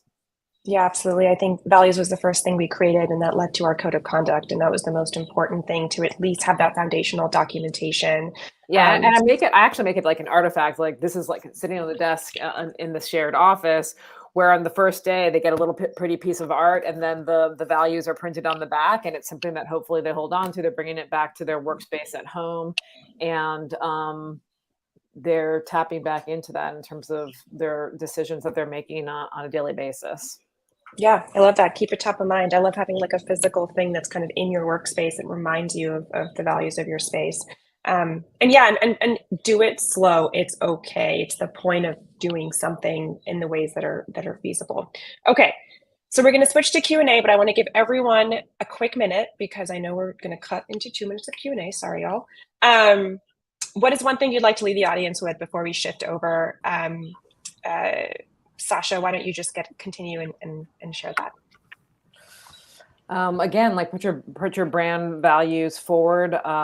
Also, as an entrepreneur, it's about progress versus perfection, and trying new things and being willing to sometimes fail. Awesome, thank you, Jess. Yeah, when we started our sustainability program, we weren't sure what to call it. And I think we said something along the lines of, you can call it social responsibility, corporate citizenship, or sustainability, but at the end of the day, it's just about being human. And I think that's right at the company level, but I've been thinking more and more about the day-to-day for all of us, everyone on the call. I think that so much of this comes down to how we treat each other, like the person that you're on the phone with, someone that you manage, your manager, a team member, and just bringing a authentic care about that person genuinely. And someone on my team started this thing where she always says, I appreciate you. And when she said it the first time, I was like, oh my gosh, I don't know when the last time someone said that is. And we've all started saying it to each other in an authentic way, but I think sometimes it's as simple as that. So just remembering to take that forward. I love that. Yeah. My co-founder says, I appreciate you all the time. I'm thinking about that now, and I really love that. And I didn't think of it kind of deeper than that, but I appreciate that. Aisha. I would say pay attention to details. I think pay attention to what is meaningful for people, what's important to them. If you remember things like that, I think you're going to build a meaningful relationship with them, and that helps with trust, respect, and loyalty, and they're going to be more interested in working harder for you. I think that one practical way you can do this is by stakeholder maps. That's something that our chief DE&I officer is very good at, is building relationships, and that's something that she does practically to make sure, because you can't keep track of everyone, but that's a great way to just pay attention to some of those details and bring them up in conversation. Amazing. I feel like there's been a lot of frameworks and tools that have come up today. I really appreciate that. Nan, I want to give you a chance. Nan is joining us for Q&A. Before I ask the first question, would you like to leave the audience with something specific? Yeah, I mean, I'll just add to what Jess was saying, because I do believe in that we have to be true to ourselves and come to work in our own authentic way, because that's how people will see us. And you really just have to listen to your people, to ask questions. They will see that and they will appreciate it. Having those frequent, meaningful conversations goes a long way. And then just, again, another practical way of doing that. I mean, the concept of the 30 for 30, you can just set those up, have a quick conversation with your boss. I set them up with mine, and half the time we don't even talk about work. So it's just a way to connect learn who your people are and listen. So that would be what I would leave everyone with. Thank you so much. So the first question I'd like to get to from the audience, which we have a ton, if folks haven't submitted one yet, please do. It has to do with interviewing. And I think this is an interesting one because I've got this question personally myself before, and I think it's kind of tricky. When you're interviewing for a job, how can you best get signals or understand how human-centric or human-first or inclusive this potential new employer is? What are some questions that you can ask or things like that to get that assessment? And because, you know, at the end of the day, they're advertising to you a little bit in those interviews as well, right? But what kind of questions can you ask to get some of those signals that'll help you make a decision? I'm happy Anyone. to. Yeah. Yeah, I was going to say, I'm happy to start.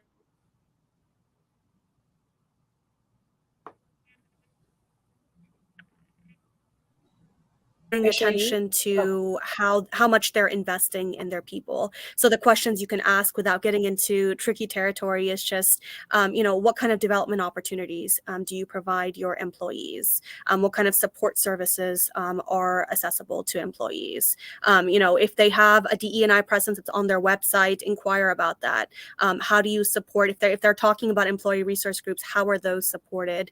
How many people are engaged in that?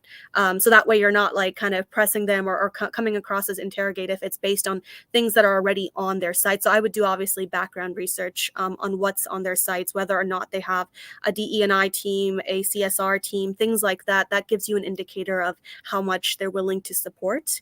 And then if you get obviously towards the final rounds, I would ask about the benefits, like how inclusive are the benefits without asking that, right? Like what kind of flex policies do they have, if any, et cetera.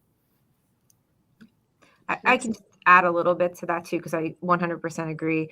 And especially around like employee assistance. And so that might be something you can research if it's not available on their website, like you can ask about it.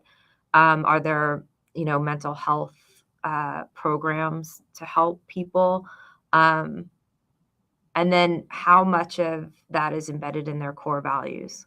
Because that's where it's going to come embed into their culture of a company. You can ask how that gets implemented with whoever you're interviewing. Like, does that resonate with that person? If that person like jumps to that, then I mean, you know that it's being instilled in their day-to-day and in the culture of the company.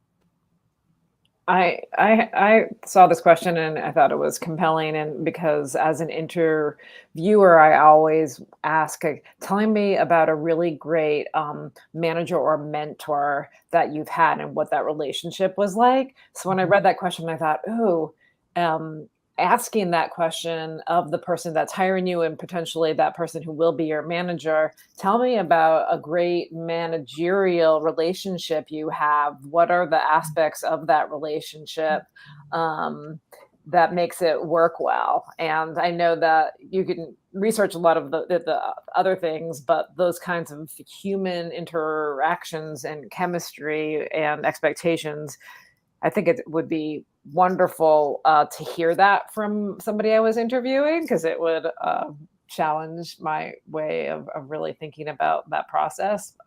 Just something that came to mind. I have never heard that. I really like that one. Fun. Okay. Jess, did you want to jump in on this, or I can skip to the next question?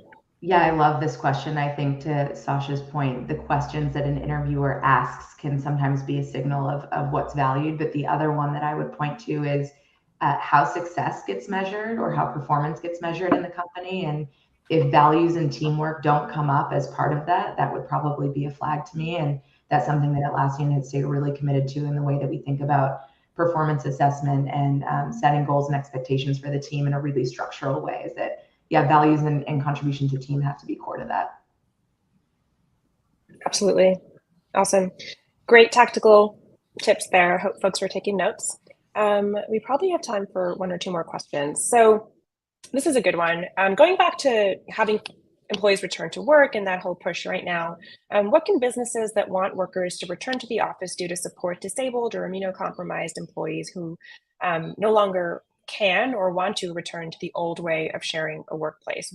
How can their needs be met in this new era that we're navigating? Yeah, for anyone, jump in. I can kick off if you want.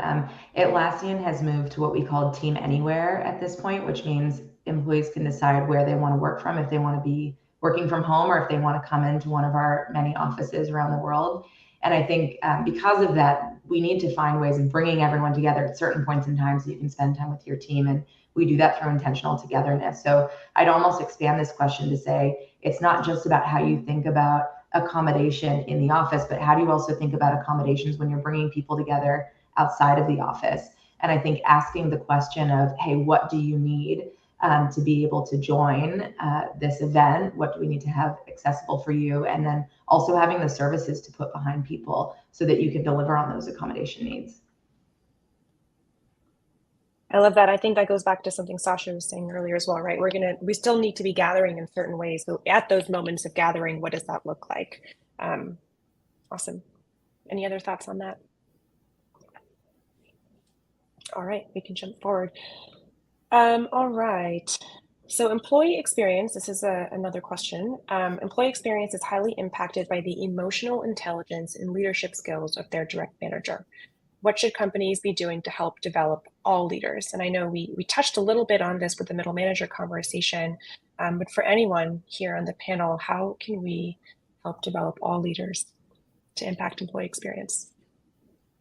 I think paying attention to skills gaps is going to be really important. You can survey, or you can do it in a variety of different ways of having conversations in cohorts to figure out what are some of the skills that are missing at different levels within the organization, whether that is an executive, middle management, employees on the front lines, and then use that to be more strategic between HR, DE&I, if you have that, L&D, working together to create programming or workshops to fill those gaps. And that's something similar to what we did, is paid attention to what are the primary gaps in skills that are coming up, and then developed very internally based, curated workshops or programming to address those needs. Other thoughts on manager development? I think, add on to something that was said earlier.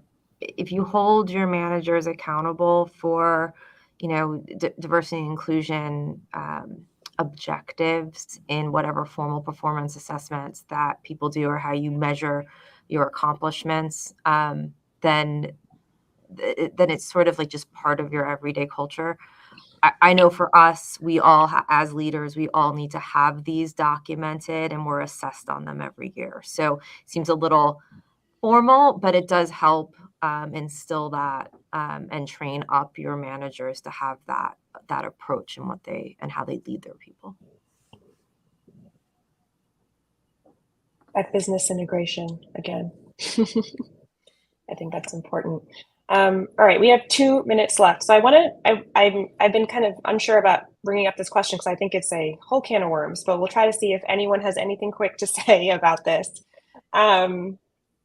Does anyone else think that the problem around productivity is that those goals are unreasonably high and based in patriarchy, since cis men don't menstruate, have babies, etc.? Maybe the goal shouldn't be to maintain productivity while working from home, but to lower productivity levels overall. Productivity meaning that's measured by capitalistic GDP statistics.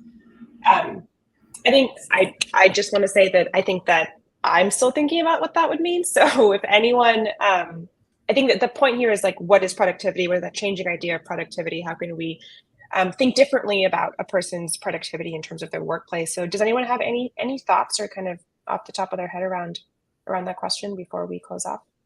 I love that question. And I think measuring productivity, we've talked about it, and I think there have been some studies done around if you are a breastfeeding parent and what that actually contributes to productivity as one example. And I think, yes, looking again, it's like, we wouldn't have, sustaining the human race.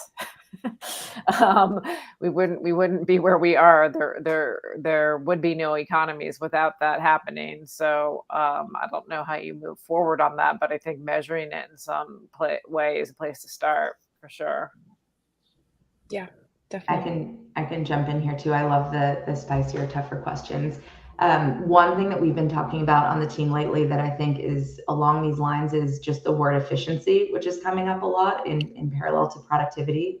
And we've been talking about how important it is to have the efficiency and or productivity alongside equity and inclusion. Because I think if you lose that other half, the equity and inclusion side, you might lose the humanness in your effort to gain efficiency and gain productivity. And if we lose that, then we lose the innovation and everything that is required for long-term success. So to make sure that companies are holding both in parallel together. The other thing we've been talking about a lot in this space is just the role of AI and how that's going to shift how we think about productivity, how we measure productivity, and just those bigger themes around, you know, capitalism in general. So love that question, and I think it's on a lot of our minds.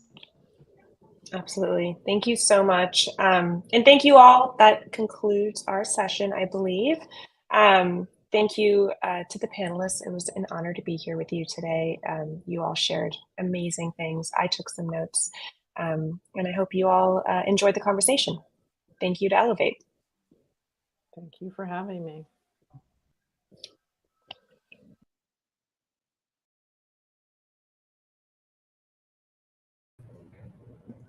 Hi, everybody. Thank you so much to Aisha, Arshia, Jessica, Nayana, and Sasha for such a great discussion. At Elevate, we understand the importance of building cultures that engage employees, give them purpose, build trust, and encourage them to stay and grow within the company. That's why we work with our partners to be there as a safe space for their employees to meet others, get diverse perspectives, and continue to grow in their careers. If you'd like to learn more about our work with companies, you can reach out to Allison, who leads our enterprise team. Her email is going to be in the chat. Before we jump to the next networking session, I'd like to thank again our sponsors for all their support and all of you for taking time out of your day to have these important conversations. Thank you to Accenture, RBC Wealth Management US, Alliant, ABA, Diageo, DTCC, Mamava, National Grid, New York Life, NFP, Robinson & Cole, S&P Global, Sun Common, and Tend Academy. And it is now time for our second networking session. If you missed the first one, you can navigate there by clicking on Speed Networking on the left sidebar, and you will automatically be paired up with a fellow attendee for some 5-minute conversations. We'll see you back here on the main stage for The Personal is Political is Business at 3:30.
Hi, everybody. Welcome back. I hope you had a great time meeting with other attendees.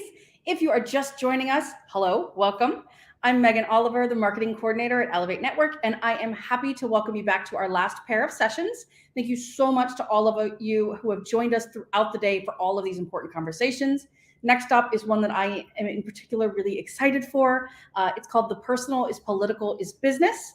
Please welcome to the stage Bushra Amawala, the youngest Muslim elected official in the US, Don Loggins, the Chief of Global Strategy and Innovation at Planned Parenthood, Dr. Elijah Nicholas, award-winning trans advocate, author, and actor, Elle Moxley, Executive Director at the Marsha P. Johnson Institute, and Maya Rupert, Interim Chief of Government and External Relations at the Center for Reproductive Rights.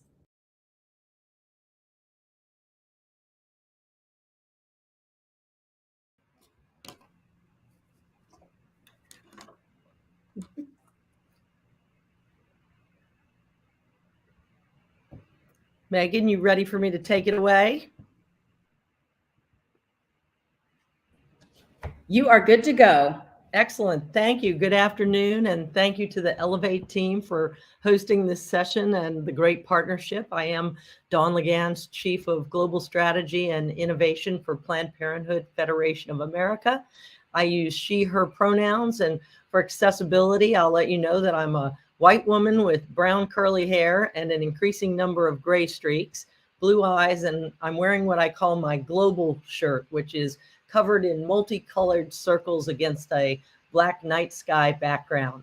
I'm thrilled to be here with you today alongside our 4 esteemed panel speakers and with you, this powerful Elevate community.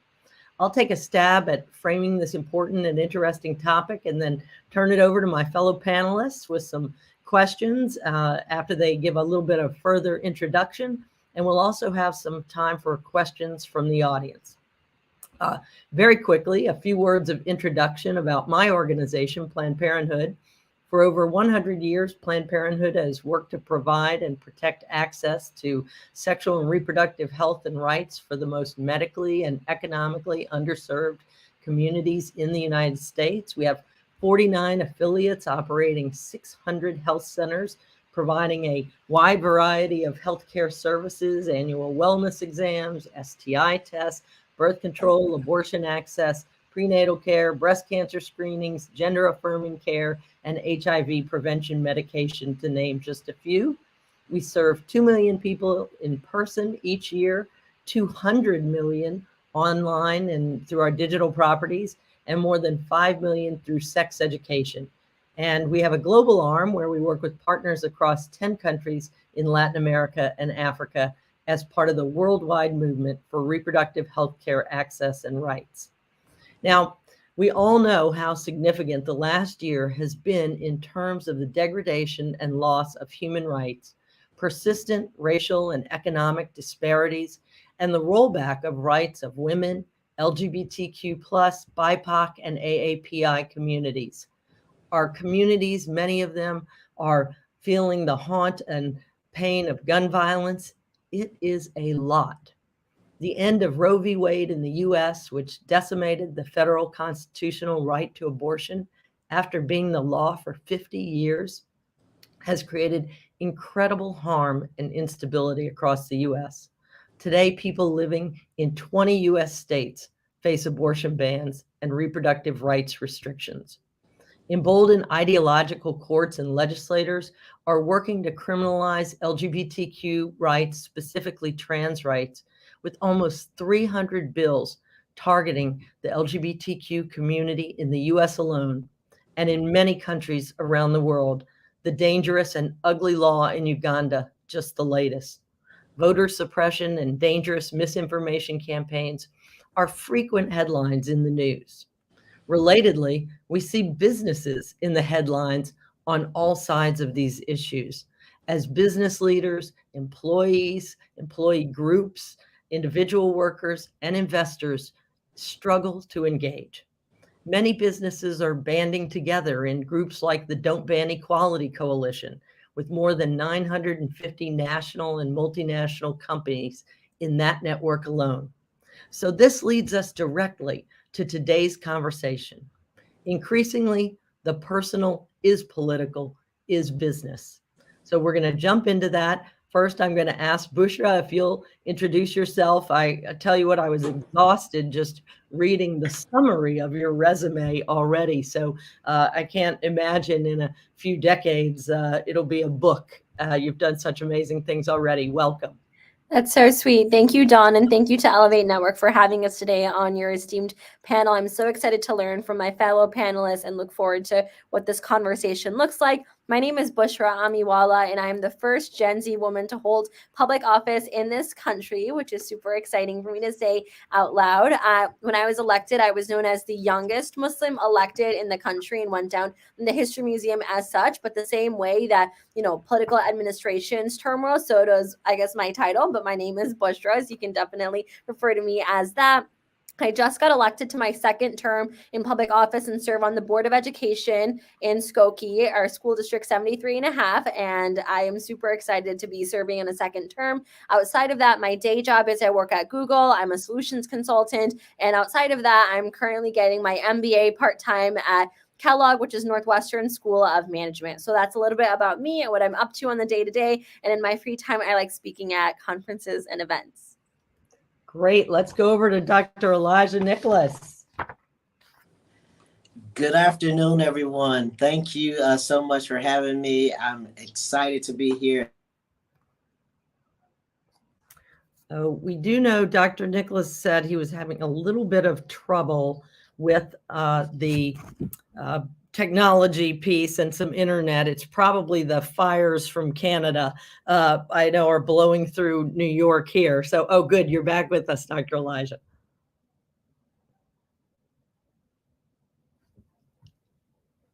Oh, we can't, we can't hear you now. Maybe you're on mute. Can you try again? While you're working on that, I'm going to turn it over to Elle Moxley. And Elle, please introduce yourself, and then we'll go back to Dr. Elijah in just a minute.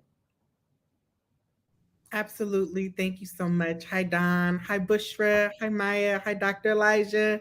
And hi to the entire Elevate Network. It's an honor to be here with you all. My name is Elle Moxley. I am the founder of the Marsha P. Johnson Institute and also its CEO. Our work is to protect and defend the human rights of Black transgender people in the United States. And I'm here in New York City, so definitely feeling the effects of the great devastation, unfortunately, that is happening in Canada. But so happy and so honored to be here with you all during such an esteemed and amazing month. Happy Pride. Right. Thank you, Elle. Maya, let me kick it your way. All right. Hi, everybody. My name is Maya Rupert. I have been the interim chief of government external relations at the Center for Reproductive Rights. I'm absolutely thrilled to be here with this incredible panel. Thank you all so much for joining. I'm really, really looking forward to this conversation. It sounds like I get to be the first person to answer one of our Q&A questions and tell you that the cat who is in my screen, her name is Cuomo, which was a less odd name 15 years ago when I gave it to her, and now I always get sort of a lot of follow-ups about why she got that name. But I will just say Mario Cuomo delivered a speech that I've always loved. She basically got named after that speech, and she, it looks like, is going to be sitting in with us for this panel. So we love it. We love it. Thanks, Maya. Well, we'll wait when we see Dr. Nicholas pop back in. We'll stop at some point and pull him into the conversation. You know, we hear a lot about employee activism, but there was an HBR article from a couple of years ago that stated, according to a Harris poll, 70% of Americans say they would support company-wide policies that limit the discussion of politics in the workplace. And according to Glassdoor, 60% of US employees, at least at that time, believe that discussing politics at work at all is unacceptable. On the other hand, a few years ago at Basecamp, a third of employees resigned when the CEO banned societal and political discussions. So I'm just curious, what is each of your view of the role of politics in the workplace? Are conversations around politics or social issues that are, I guess, politics adjacent, something that should be in or out of the workplace? That's for all of you. Throwing it open. Well, I'm happy to start, but hoping people will definitely jump in. Listen, I think, the tough thing about a question like this is that the definition of politics, I think, is it's a hard one to really land on. But I think that for a lot of folks, especially people with marginalized identities, whose rights and safety and ability for acceptance and advancement are constantly the issues that are being debated by the Supreme Court or voted on or being attacked by cynical politicians, we do not have the luxury to say that that's a political issue and we should leave it out of the workplace. If we're talking about workplace protections for people, that doesn't stay out of the workplace. If we're talking about healthcare, what kind of healthcare people get access to when our employers are the ones that give us healthcare access, that can't stay out of the workplace, right? So I think one of the tough things is there's a sense of decorum or politeness that tells us, yes, let's not debate things where people might not all be on the same page at work. Let's leave that out. But the reality of that is, too many people's identities have become politicized in an increasingly extremist political climate. And as a result, there is no workplace without politics. Our workplaces have become inherently political because we are all at work and too many of our identities have become politicized. Wonderful. Bushra, Elle, Dr. Elijah, want to jump in on that? Yeah, I definitely echo a lot of the sentiments that Maya just articulated so thoughtfully. I do agree. I think so much of what impacts us on a day-to-day basis is now political and decided by our political leaders, such as even the rights to technology, right? I work in tech, yet something such as like this curtailing of technology, and when it comes to surveilling people's identities and things of that sort behind the scenes and selling our private information, all of those are now political thoughts. How can you be in the workplace without discussing this? I will also say that some people have the luxury of their politics not being, I guess, life-threatening as others might be. For example, some people are not fighting for their lives, right? Some people are not advocating for their livelihood and what their own basic needs and rights and what that looks like. So similarly, it's what Maya was saying. Some people have the privilege to not have to talk about politics at work. But I think those who actually do live it and breathe it know that everything has become politicized. And there's a tactful way to do it, right? I'm not advocating for arguing at the workplace. People say don't talk politics or religions at the workplace, or I guess on Thanksgiving. I'm like a walking example of that. I'm like, what does someone like me do in that instance? Yeah, and I totally echo that. I think the biggest piece around workplaces is that the workplace has become so diversified in terms of most people are working remotely. There's a great fight culturally now to get folks back into offices.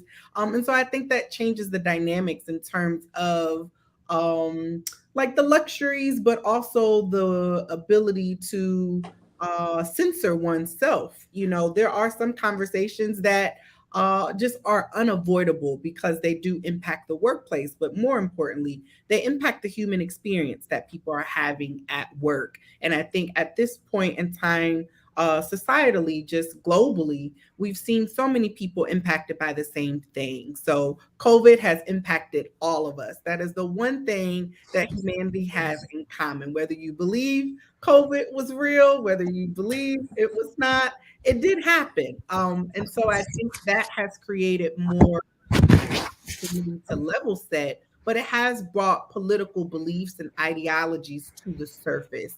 And so now we're at a point where we do have to have honest discussions at work. And there is, as Bushra said, a tactful way to do it. But there also sometimes isn't a tactful way to do it because people's lives are literally on the line. We just see lately in the headlines, there's been another murder of a Black person by a vigilante in Florida. This is something that we're so familiar with. We've seen this over and over again. And this is a working person, someone who was providing care to a family. So I say that just to say that there are so many people who go to work who have or could potentially have that experience.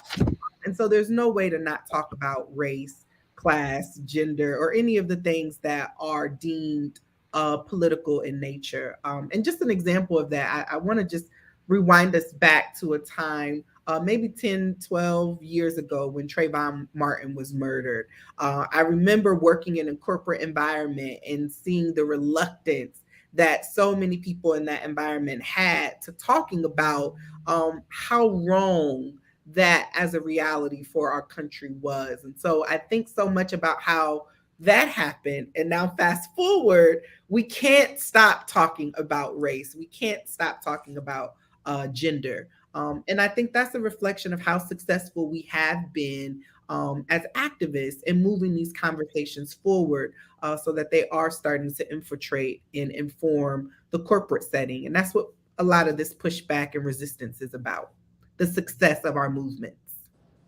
Great. Dr. Elijah, let's get your intro in here real quick and also invite you to give us a comment on, how do politics function in the workplace today? Yes, thank you all for your patience with me through my technical difficulties. I think I'm on for good now. I'm Dr. Elijah Nicholas. My pronouns are he, him, and his, and I'm the founder of 100 Black Trans Men Incorporated, and I'm just happy to be here today. Thank you all for having me. I echo what everyone has said. I think back to my time in the military as a senior officer. I actually was in school in Montgomery, Alabama when President Obama was elected. And that was one of the most tense times that we had throughout the school year. And as I think back now, so many years later, I think we could have benefited from a conversation, from a safe space to have a conversation about the political nature of the election, about race relations, and about everything that was going on. So I think that obviously it is impossible to escape politics in the workforce. What's important is having safe, inclusive conversations and making sure that everyone understands that no matter what your political perspective is, you are valued and your position is heard. Wonderful. Taking a little bit out from the kind of personal and individual that we were just talking about in the workplace and turning a little bit more to the public facing part of businesses in the world. There's this kind of brewing backlash, or at least a lot of articles and commentary that a woke movement is diverting business from its real purpose of making money. We saw this in some of the opinions on the Silicon Valley Bank failure. We now see it around the conversation around Disney, around Target. How do we bridge the understanding of making money and having some social responsibility, whether that's personal, environmental, right? And we're seeing this pushback on the ESGs and the environmental, social good policies, governance policies. Elle, you want to jump in on that one? Yeah, I think it's such an interesting time where we're seeing so much. I think what's happening in the world is being referred to as cultural wars. These aren't actually cultural wars. These are political agendas that are being carried out by corporations, and they're being influenced to either get in line or fail. And so I think there's a moment for us to really level set what our values are personally, politically, and socially.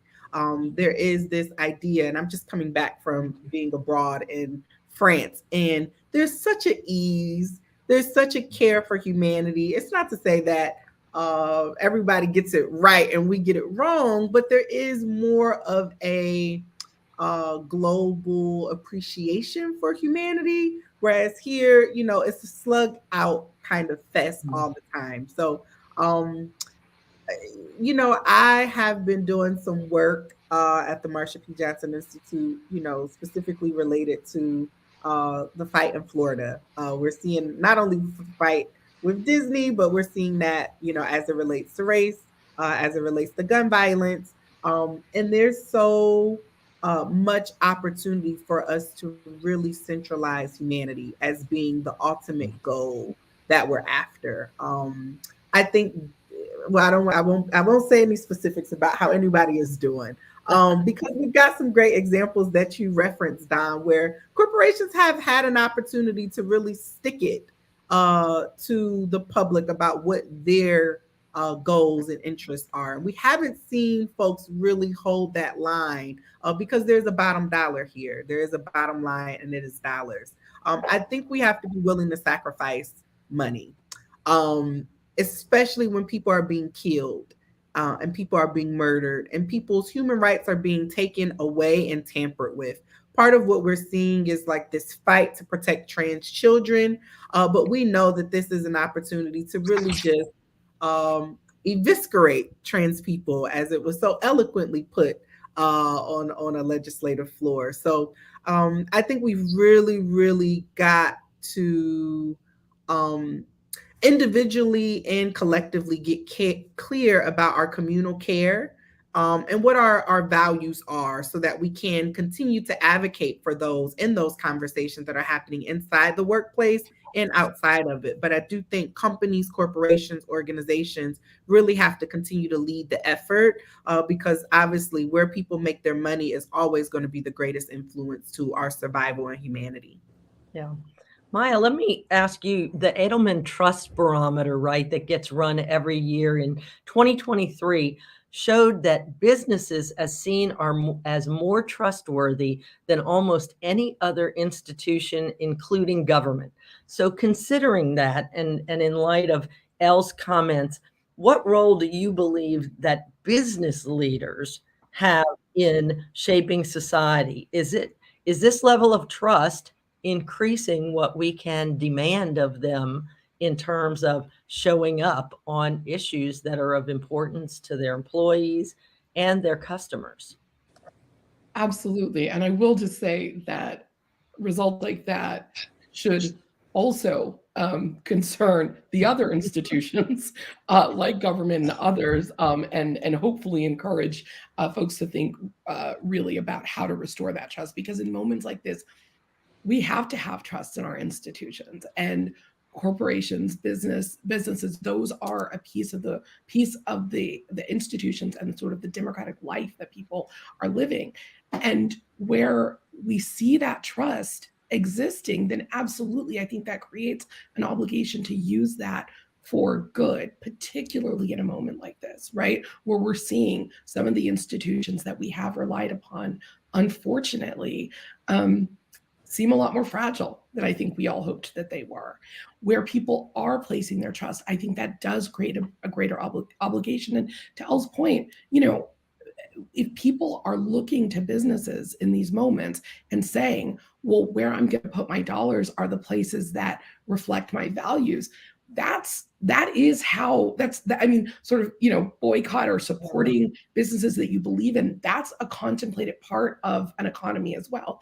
I feel like every time it's used to a lot of times when it's sort of progressive values that are being asked for, there are people who are willing to sort of cry foul and say that's not what a business is supposed to be. If a business is supposed to be concerned with profits, then it definitely matters if they are looking at issues, listening to the customer base and saying, this is something that matters to people. It matters that they're listening to their employees. I think more and more we're seeing that workers want to go to a place where it's not just a job, but they can find some kinds of values alignments, particularly in roles where they're asked to do more than just show up 9 to 5 and then go home at the end of the day. If you want people to feel that kind of investment in a workplace, they're going to ask for things like, I want this to also be a home for my values, or a container for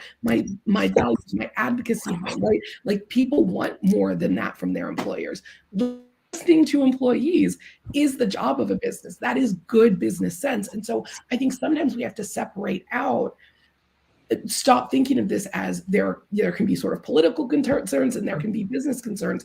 A lot of times, listening to the people that you want to buy from you and the people you want to work for you are the things that drive a bottom line. So a lot of times there's a lot more alignment than I think this conversation would let us believe there is. That's great. Bushra, I sense you'd love to get in on this topic of young people, of employees, of, we're seeing such great activism by young people, leadership that I think is voting all across the board. There is an energy that people are sensing is different. And on this topic of who are you going to work for, who are you going to vote for, who are you going to buy from, let's get your voice in here. Yeah, absolutely. One thing I always like to lead with when I do speak on behalf of a generation or lean into that younger Gen Z voice of mine is that generation shared the most common attributes than any other demographic subsect. For example, you can put together a group of women, you could put together a group of people who identify from the same ethnic and or racial background, and you can put together a group of people who have the same religious identity, for example, and the generation will have way more in common than any other demographic subsect. And I say that to say that I'm a part of the generation that's had landlines attached to my phone wall when I would have to make a call at the age of 6. And I also grew up with having a cell phone by 8th grade. And now it's something that when I say I can put together an event by lifting a finger, that's something I can do. And I think corporations are finally being put to that test and grunt of what it looks like to have a hybrid work environment, for example. And all these things are political as well, because the way that someone who is a caregiver, primary caregiver to children or another family member or something as sort, all of these things do go hand in hand in that way. And I think now people in my generation in particular are sort of paving the way in when we have an interview with the corporation, we are interviewing them as well. We are literally asking them questions about why we should work for them. And all this goes hand in hand. And something that I was thinking about in the earlier conversation was I think companies are becoming political because it's the trendy new wave, and performance activism is not what we want to see right now. We're not here to see companies, putting together an equity statement, but then also being silent 10 years ago when the murder of Trayvon Martin first happened. Like these types of things, we now have receipts and we are calling these things out. And I think social media has become a vessel for people to articulate them and giving people a platform to do so accordingly. But you also see that who is leading the charge to help get TikTok banned, for example, right? Like all of these things go so hand in hand to the point where it almost sometimes terrifies me. I know when I ran for public office the first time as a 19-year-old, there was this law that was called the soda tax, which would put a penny per ounce tax on any sugary beverage. And it was masked as like the healthcare tax. And I got offered $54,500 worth of corporate PAC funding from Coca-Cola, Snapple, PepsiCo, and another Coca-Cola PAC. And that's not the money I want to accept either as an elected official. I want to represent people, not corporations. So that's something I still have. I think there's such a delicate balance between advocacy and then putting dollars behind a politicized topic for financial gain. And that's something that I think corporations have to really strike that delicate balance on. And we have to put the onus and responsibility on them to do so too.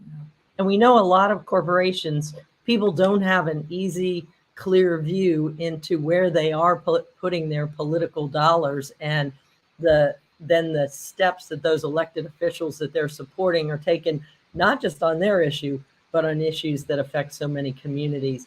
We have a great question in the chat here for Dr. Elijah. If you don't mind, I'm going to send it your way. It says, sure. How can cis hetero individuals be better allies to the LGBTQ plus community without unintentionally centering ourselves or themselves in the conversation? And that kind of goes to some of that performative piece that you were talking about, Bushra. Absolutely. That's a wonderful question. I think the first thing is vulnerability, and asking that question is a start. I think that cisgender individuals can do trans individuals a favor by speaking out, by standing out, and by resisting. Sometimes what bothers me is that I see people wanting to be allies and wanting to be advocates, but then when it's time to speak up, because of politics, because of businesses, because of profits, we don't hear or see those same voices that we need. Right now, Florida needs, and I'm in Georgia, I want to say that, Florida needs our voices. Florida needs not just cis voices, but the voices of the entire LGBTQIA plus community as well. And so I think that vulnerability is the first thing. And then bringing the most important people in the conversation, and that's the people that you're trying to assist. Too often I see where cis individuals are having conversations and there are not any trans, non-binary, or LGBTQIA plus individuals in that conversation. Thank you. Elle or anybody like to add something to that? And I'm checking in. Oh, Maya, add a point for us. Yeah, and Elle, please, if you had anything to add as well, obviously would love to hear that. I just wanted to add here a piece that feels very timely, and that is that we see over and over again in the repro movement and the broader sort of gender justice spaces, people very cynically trying to use this idea of we need to protect women against trans and non-binary folks. There are moments like that, I think, where it's really important to stand up and very loudly not let that kind of thing go, right? I mean, I think that it's way too tempting, I think, for so many people to try to hide behind, actually, I'm advocating for women when I do this thing that is going to be incredibly exclusive of trans folks or non-binary people. And I think there's an obligation in those moments for the broader gender justice movement, but specifically for cis women to say, hey, not on my behalf are you leaving out pieces of our community. And I'm not going to shrink my feminism to be small enough to match your imagination. You're going to have to make your imagination get bigger, because we need a movement that includes all of our people. Yes. That's great. I hope somebody's capturing all of these amazing quotes that you all are throwing down, because I'm like going to want to put them on a t-shirt and start wearing them around. You've raised a topic, in terms of certainly not only a, we say women a lot, but it really is trans men. All kinds of people are impacted by the overturn of Roe v. Wade. Really, all people are. If people would step back, right, and think about it, that it impacts each and every one of us in the way that we're able to live our lives and build our families. And I wanted to go to a point you said earlier, Maya, which is, it's a healthcare issue. And of course, in America, companies play such a central and huge role when it comes to the healthcare access of their employees. And it's also an issue that so impacts people's participation in the workforce, as well as our continued progress toward gender equity. So I would love to hear any and all of your thoughts on how companies need to be involved and reacting to the stripping of our reproductive health and rights and access, and the fact that, based on your zip code, based on where you live, based on where you work, determines whether you can have this, in some cases, life-saving, but certainly life-changing care. So take it away. If I could just, okay. Go ahead, Elle. Please. No, I was just saying it's so big. It's so big. But Dr. Elijah, you've got it. No, I agree. It is so big. And like, we could talk for days about that, right? But I just wanted to say that I'm so glad that we're including the trans male perspective in this reproductive discussion, because it is something that in my opinion is forgotten about. When organizations have the opportunity to bridge the gap, if you will, with regards to gender care, they have to include trans men in this discussion. And not only include trans men, but let's back up a few steps and talk about access to care and the number of people who don't even have health care. We talk about gender affirming care and making sure that we as trans people have access to the appropriate gender affirming care that we need, right?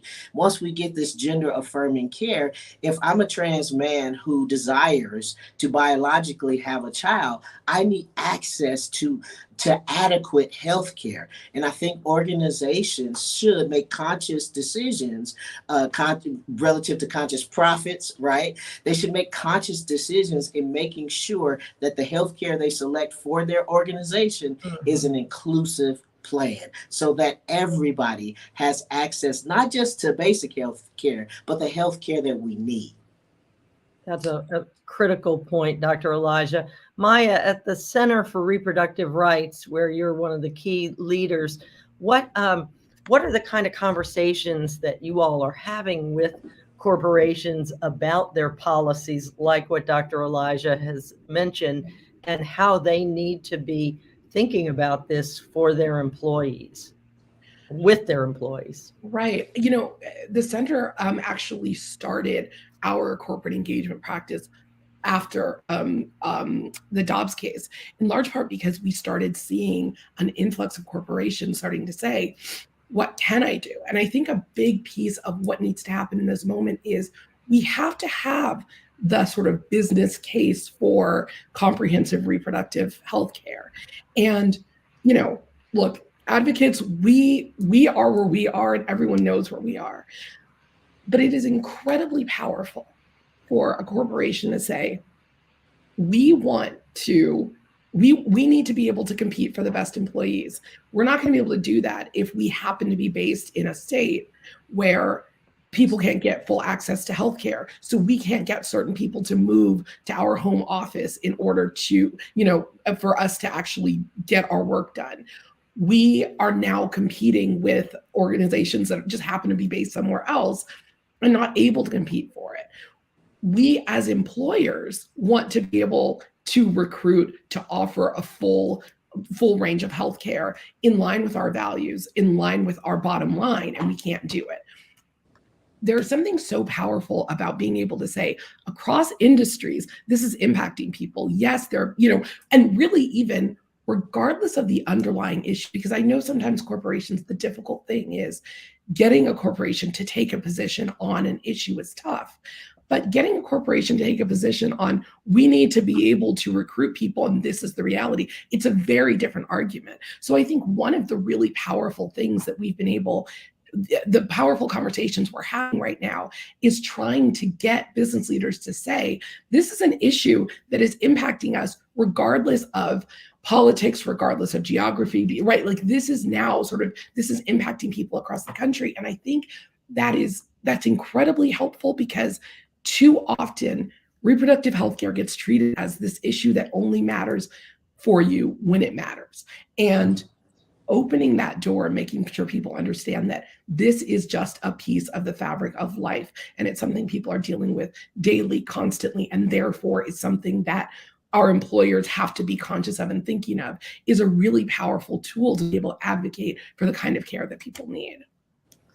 It was interesting. I was to build on your point, and I know when Elle said we have to go beyond the bottom line, but this actually does hit the bottom line, right? As well. And I was at a corporate conference recently and talking to some high-level folks people from across a number of industries, and I live in Texas, Dr. Elijah, so down with the folks who are really struggling on this front for sure. And I was relating to them a case that had just happened in Texas of a woman who was about 5 months pregnant. Her water broke. She ended up in the hospital. They would not do an abortion because, of course, all the laws have everybody so bollocksed up, right, that they're scared to do anything and to do the right medical care.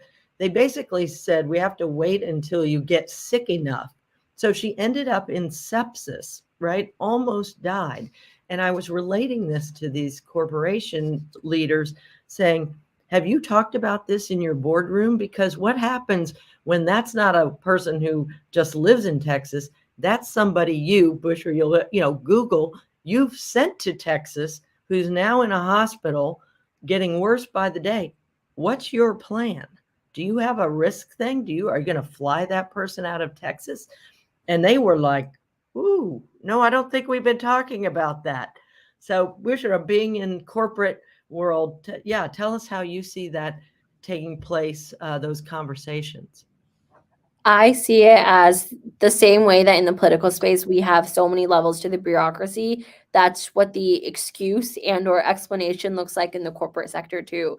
You have these people, and using this as the example, celebrating Pride Month, yet when it comes to the healthcare options about, for example, having someone who is a trans person, make sure they have the resources they need to start a family, not embedded in the healthcare, like that's just what, it's like, okay, like, yeah, Pride Month for who, right?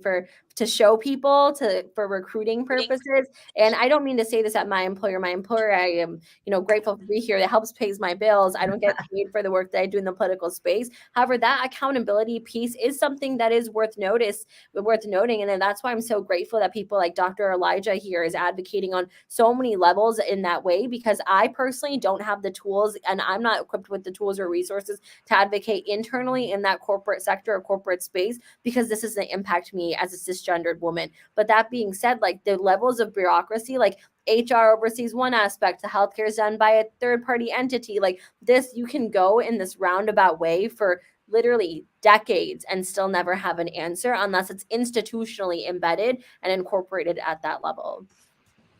Great. And Elle, you work with businesses as well. Yes. In particular, especially during Pride Month, we have a wonderful collaboration at the Marsha P. Johnson Institute with global retailer H&M, and that has been a fantastic collaboration. I'm just thinking so deeply around all of the Q&A and all of the things that have been shared, because part of what I'm just always thinking about is like investment strategy. There are grassroots organizations that are coming up with solutions faster, quicker, stronger than corporations that have been around for 50 to 100 years. We're just now getting here where we are. There's this little saying in the Black community: we just got our freedom to be Black, and now we get a little tiny bit of something to be maybe queer, maybe gay, maybe trans, and so it just goes down the list, just depending on who you are. And so I say that just to say, that our relying solely on marginalized communities and marginalized groups cannot always be what steers us into having the solutions that we need to ensure that everyone has access to not only equity but joy, a human experience that you feel satisfied with. This question, sorry to rewind back, I'm going to hit a little on it because this is such a popular question. What can cisgender people do? And I love the vulnerability that question comes from, but that question is equal to, what can corporations do? Corporations ask these questions, and it's like, hi, hello, you have all of the resources, all of the networks, all of the connections to offer more solutions than just the question. The question is doing the absolute bare minimum. It's not a service to any marginalized group to just pose a question. At this point in time where we are in the landscape globally, as we're seeing fascist governments assume more power, leverage their power even more greatly than ever before, we're just at a time where we need more action. We need more corporations to make more investments to the communities that they say they stand with. We need more corporations to be willing to just take those lawsuits and eat them because they have the resources to do so. Because, one thing in my experience, I know, just as an organizer, activist, but now as a founder, it's a lonely experience. And I think for any marginalized person in leadership, for any woman in particular in leadership, it is very, very, very lonely, especially when you are the founder of something, because you are putting forth a vision around something that nobody else considered. And if they did consider it, they weren't successful, or they were interrupted before their success could actually happen. And that typically is what happens when there's such a huge learning gap. Typically, most people are like, you know what, I'm really not going to get all the way on board with that. 2020, we saw a lot of performance activism take place around George Floyd's murder. Now it's 2023. We've seen a complete shift and where people are trying to walk back some of the progress that has been made. So at this point, as it relates not only to corporations, but those who are do-gooders, who do pat themselves on the back, who do pat themselves for voting. We actually need you to take this a lot further than we have, and to really challenge yourself in the communities that you're in to do much more than just ask questions. We need real results. We need real investments. And we do need to challenge corporations to making more investments into marginalized communities. Don't just tell people, and I gotta harp on Target. I just have to.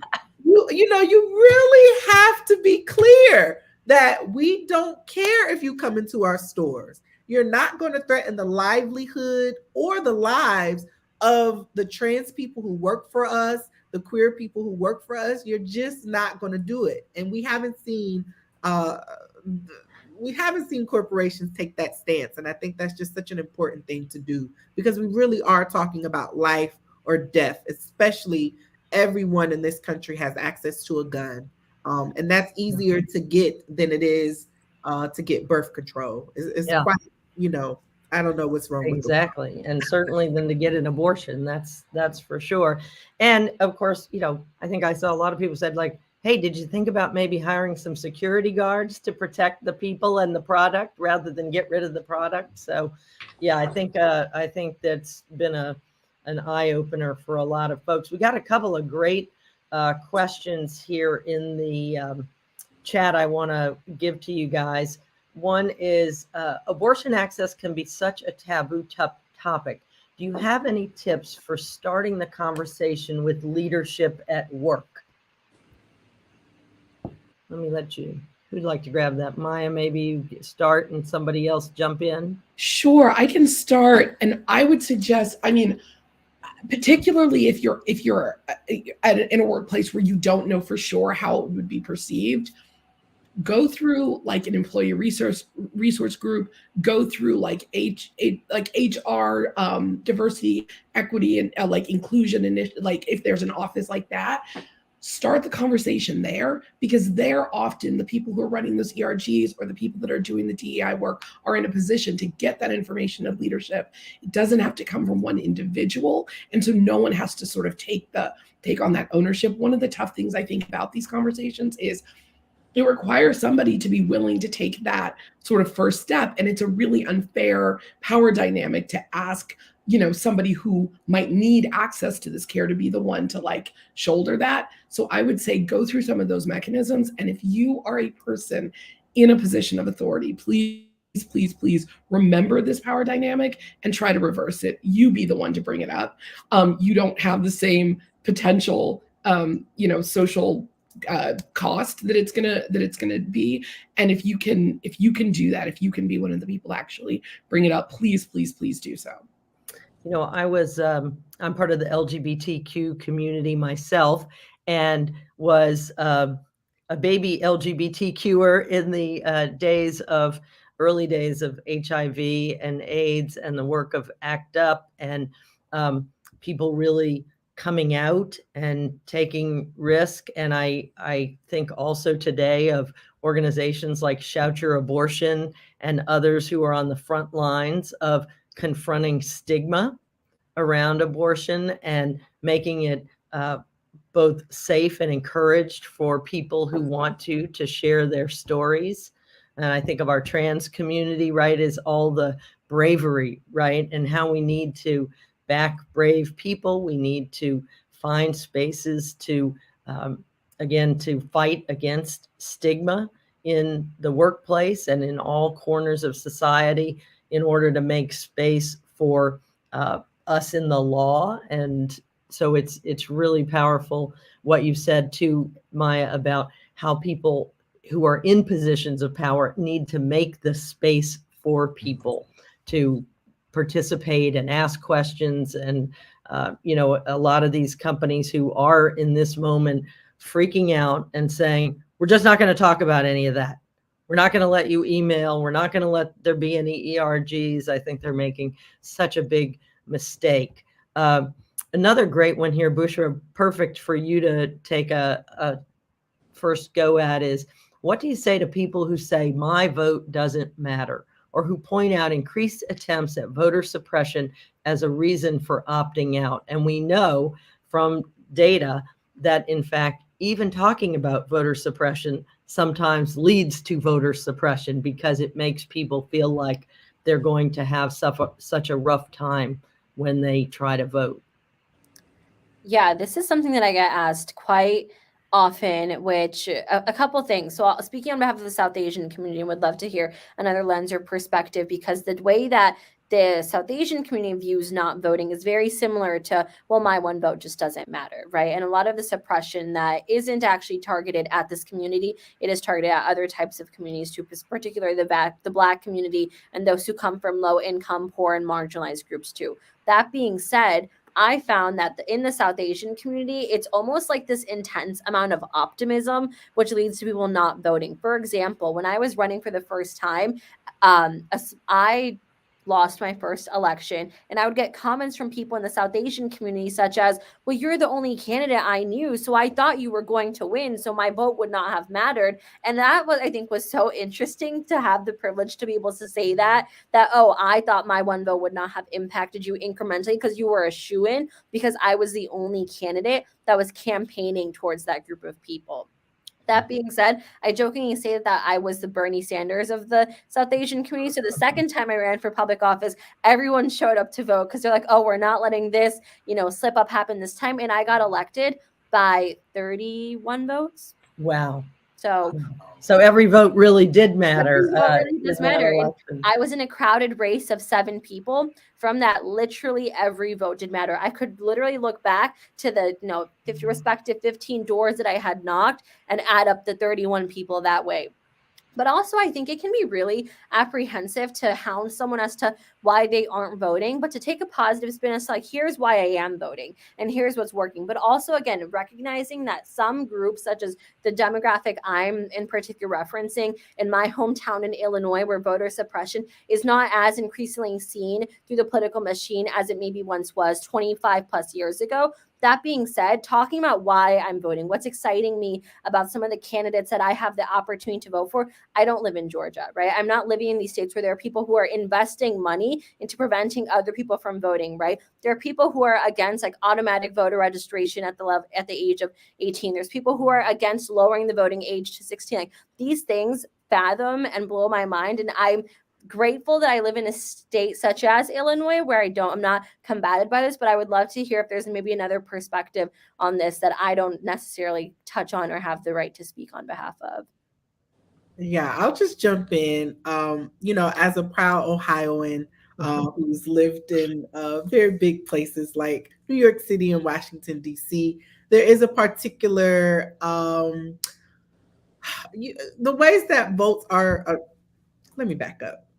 So the first part of that question, my vote doesn't matter. I think we're living in a time where we recognize that votes do matter, but also who you vote for matters. What they do with your vote matters. And I think that is where the suppression comes in, where a lot of people invest into voting, but don't get the results from the particular candidate or the issue that they're invested in. And so there is a need to really, really continue to hold those that we vote for accountable, and to hold our communities accountable to really making sure that the issues we care about are on the ballot. This piece around increased attempts at voter suppression, I think we've really got to expand our understanding of voter suppression. And I'll just use an example. Black women consistently, historically, over the last 50 years have voted Democrat and have been solely responsible for essentially every Democratic presidential win. However, there is a laborious task associated with that doesn't get widely talked about, is this particular demographic being responsible for our success, and how much labor is put on Black women year after year after year to encourage and to increase Black people to vote. And so I think that's just something that we have to look at as voter suppression as well. We're asking the same community that has consistently proven loyalty and their commitment to do work that other communities are not willing to do. That will certainly make me question whether my vote matters or not. And then another example, I'll just give this little tidbit. political parties that do care about voter turnout have to really make the investment in communities such as Cuyahoga County, where there is a large Black population and a large Black vote. That investment has to happen long before the election occurs. And we've seen that consistently over the last 10 years, where there's a swoop in the week of the election with an expectation that it's going to turn out flipping the state. And we just don't see that result. So this voter suppression and the way that we think about it, talk about it, that we culturally understand it, we've got to be much more expansive because it's not just that people aren't voting. It's so bigger than that. And I always tell those who don't vote, you have every right not to, but you also have every right to. But you do get to, I think, influence and expect better results because, again, we've told you that your vote matters. And Elle, you raise an interesting thing that maybe just as we wrap up our panel here, which has been so wonderful, corporations, it seems to me like, say, okay, we have all these individual issues and that are very, well, I think they're all intersectional, but, specific things like abortion or LGBTQ or the climate, that democracy seems like something they could kind of get behind, right? As a general nonpartisan thing, which is, letting employees have the time off from work to vote, right? Because of course we put voting at the most inconvenient time for working people, right? All those kind of things. If you are, what should we be encouraging corporations to do in the realm of democracy, fairness, participation, right? That seems very fundamental, and their encouragement and standing up against voter suppression laws, et cetera. Love to hear your thoughts on that. I think there's this challenge with corporations that we've just got to understand is that at the end of the day, corporations are just that, corporations.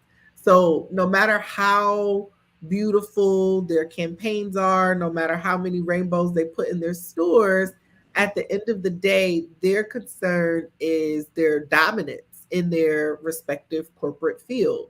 And so that's always going to take priority and precedent over any kind of political stance. The political stance is what influences their dominance. And I don't want to say, it's what influences their dominance. So I think that this is why movements and organizations that call for movements and that support movements are so important, because there has to be a party or group that is holding the line in a way that corporations will never hold the line. As soon as the money starts shifting and there's decreases, the stocks fall, there's always going to be a shift. And we saw that with Twitter. Elon Musk made it very clear that they needed to vacate their role, and they did what they thought would be more attractive to buyers. They hired a woman CEO. So, there is a formula, there is a method, and it's not something that is just unique to corporations. It's unique to all of us who lead. These are strategic things that people do. But I do think we've got to just get very clear that corporations can only hold the line so much because there are legalities around it. Even this piece around leaders, which I completely agree, leaders do have to encourage certain conversations, but there is such a fear at work around what can I talk about? Who gets to lead that conversation? Is this going to be an HR investigation? These are all the things that do require, I think, for it to be a two-way street. And we've got to have more of a two-way street with corporations. They are who they are, and they're always going to eat us, which is why we have to really have a politic that is informed by eliminating anti-Blackness and capitalism from the world. Without that as like a fundamental thing that we're buying into, there's no way to say corporations are going to be able to hold the line for democracy.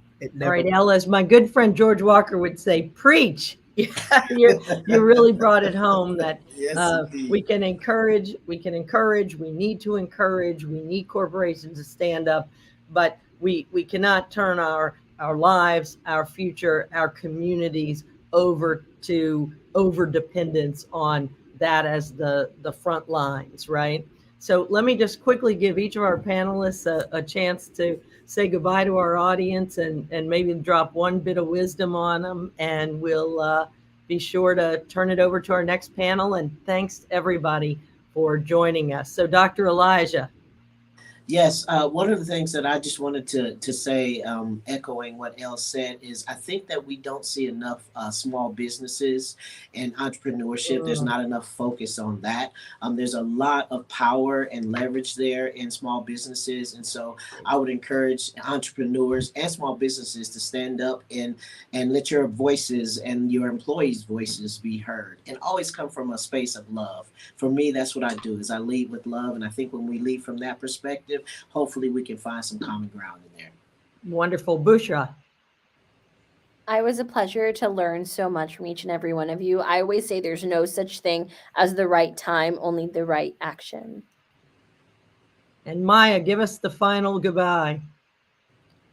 Well, thank you all so much to this incredible panel and everyone who tuned in today. I think this is a critically important conversation, and corporations are going to play a critically important role in what we're doing. And I think more than anything, it's like we just have to recognize that these things are not disconnected, right? And that when we talk about attacks on our democratic institutions, that includes what we're seeing is things like government regulating agencies that industries depend on in order to be able to do their jobs well. The destabilizing impact that we're seeing with these attacks at the FDA or the EPA or so many other places are going to reverberate throughout the business community. And so attacks on our democratic institutions are attacks on ability of industry to do its job on a daily basis. And if we can make sure that we can draw that straight line, the issues that we're talking about are not disconnected from corporations' reasons for existing, their bottom line, their desire to be good employees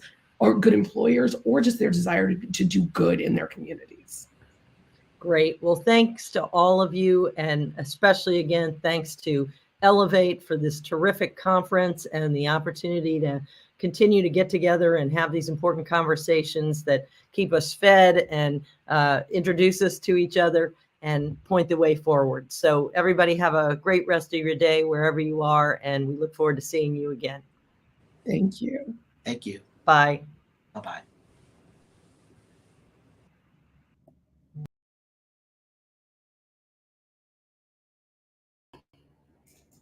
Hi, everybody. Thank you so much for joining us so far. And thank you, immense thank you to Bushra, Dawn, Elijah, Elle, and Maya for that discussion. It was incredible. I know the chat was blowing up with just people talking about how much they loved it. And just thank you so much. What a day it's been so far. We absolutely could not have done this without you, all of our speakers, and without all of our viewers.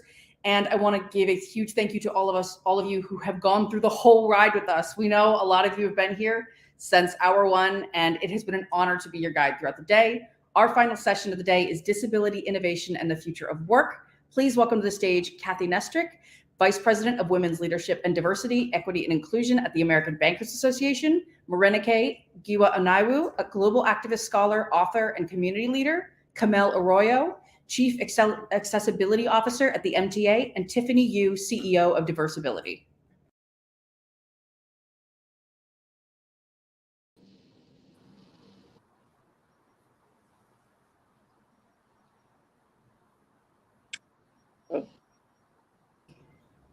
Can you say something, Megan? You're on mute, Kathy. Wouldn't be a virtual conference without it. Sorry, everybody. I said, hey, everybody, how are we ready? Are we ready to go? Ready for this team? I'm ready. Okay. So thank you, everyone, for joining us today. We're really excited to be talking to you about this really important conversation about disability inclusion. And we really thank Elevate for bringing this important conversation to us. You know, Elevate really does elevate important conversations. And it's amazing to me that there are 1.3 billion people living with disabilities around the world. And today we have an excellent panel of experts who are really going to bring us some insight and real solutions that we can all take back to move the conversation forward.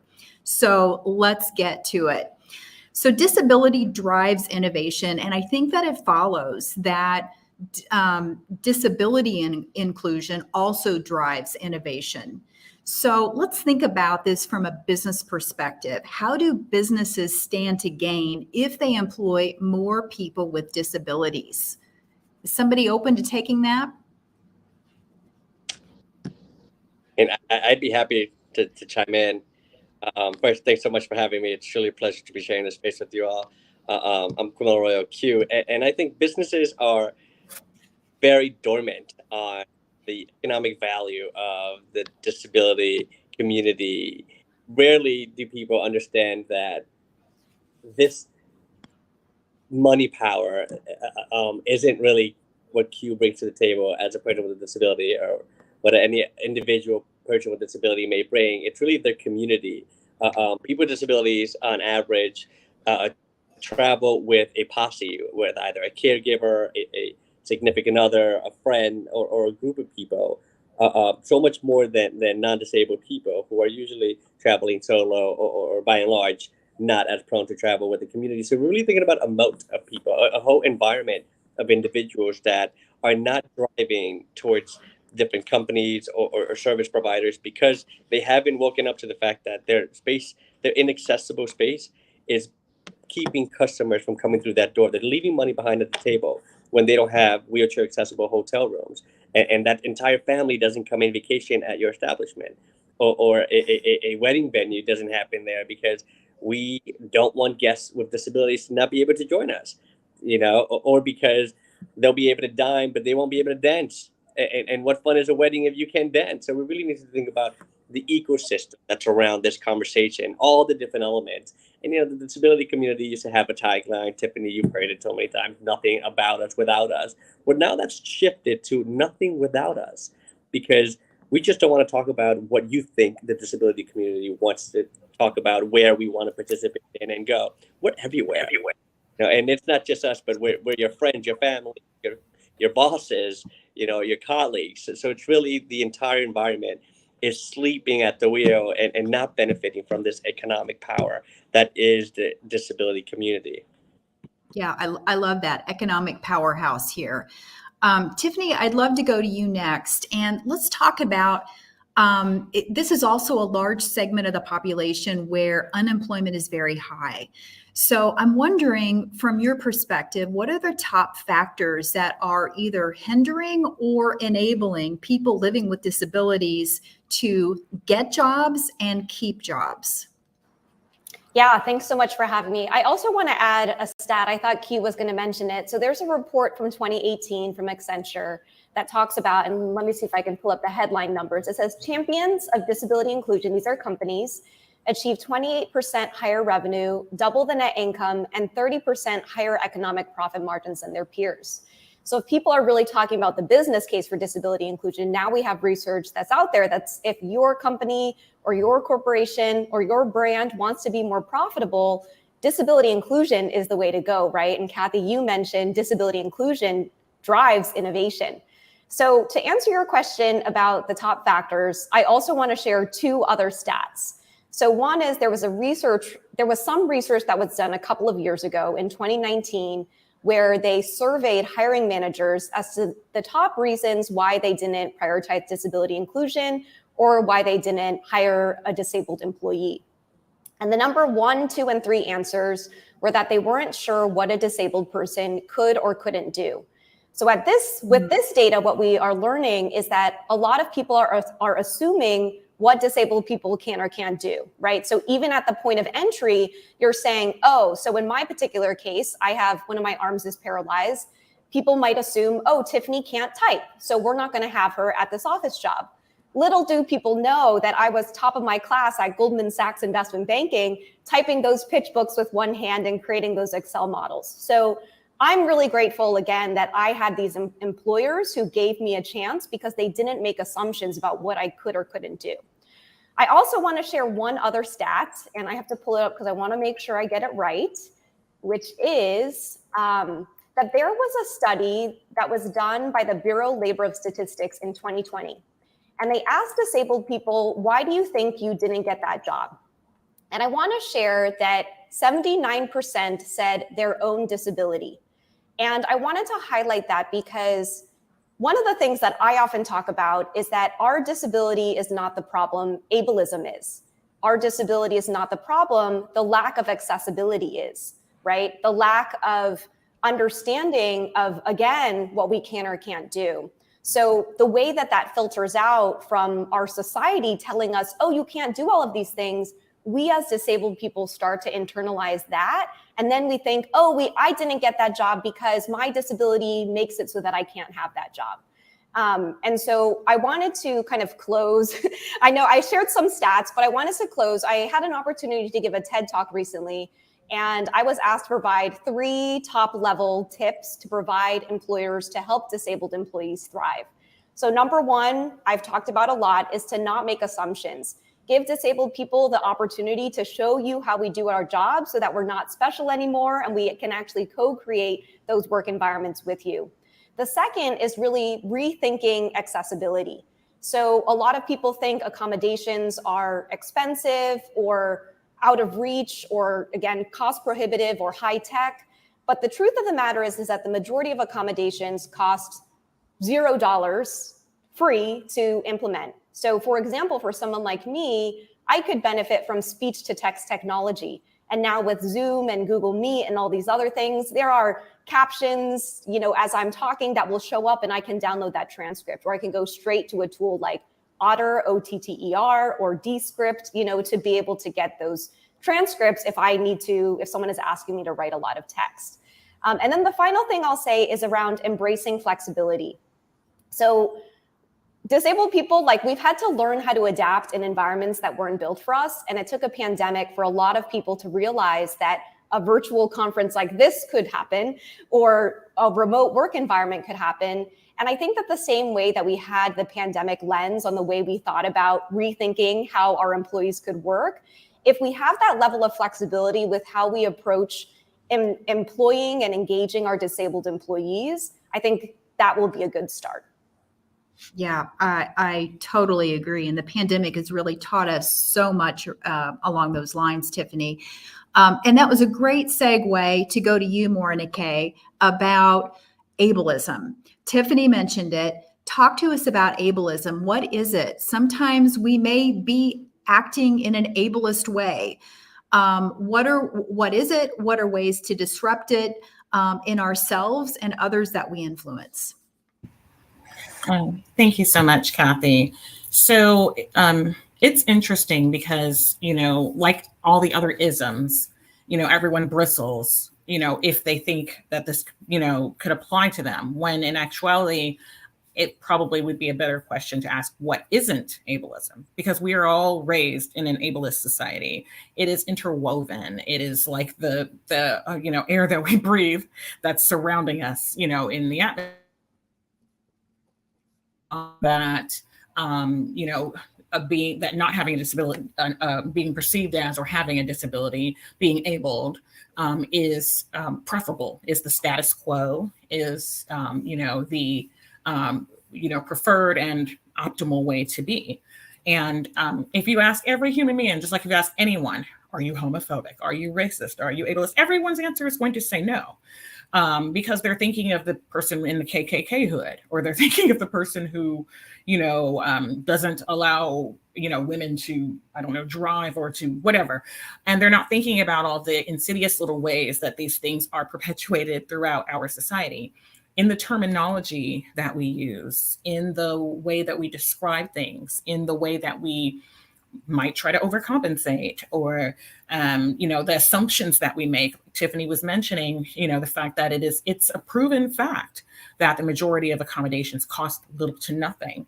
The few that cost money, I think the median cost is approximately $500.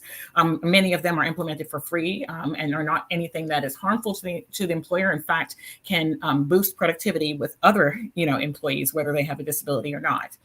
And yet this curb cut effect is not anything that is that is really lauded. And I think that what we need to do, all of us need to do, is like we have started to learn to do with other things in our lives. The other panelists were talking a great deal about, like a lot of matters related to anti-Blackness and racism and so forth. And I think with ableism, I think that what people need to do is kind of stop, think, and filter, before they do things, because I believe that it isn't that people necessarily wish to be inherently ableist, but how can one not be in a society that was built in such a way? And so rather than, being defensive, one should look at what are the ways that you can increase and open, accessibility and make things more inclusive for others. Like look at ways to grow and to bring more people to the table. And elongate the table and bring another way for people to eat if the table's not ideal. And I think that that's, a problem. We have to disrupt and change it by recognizing that it exists.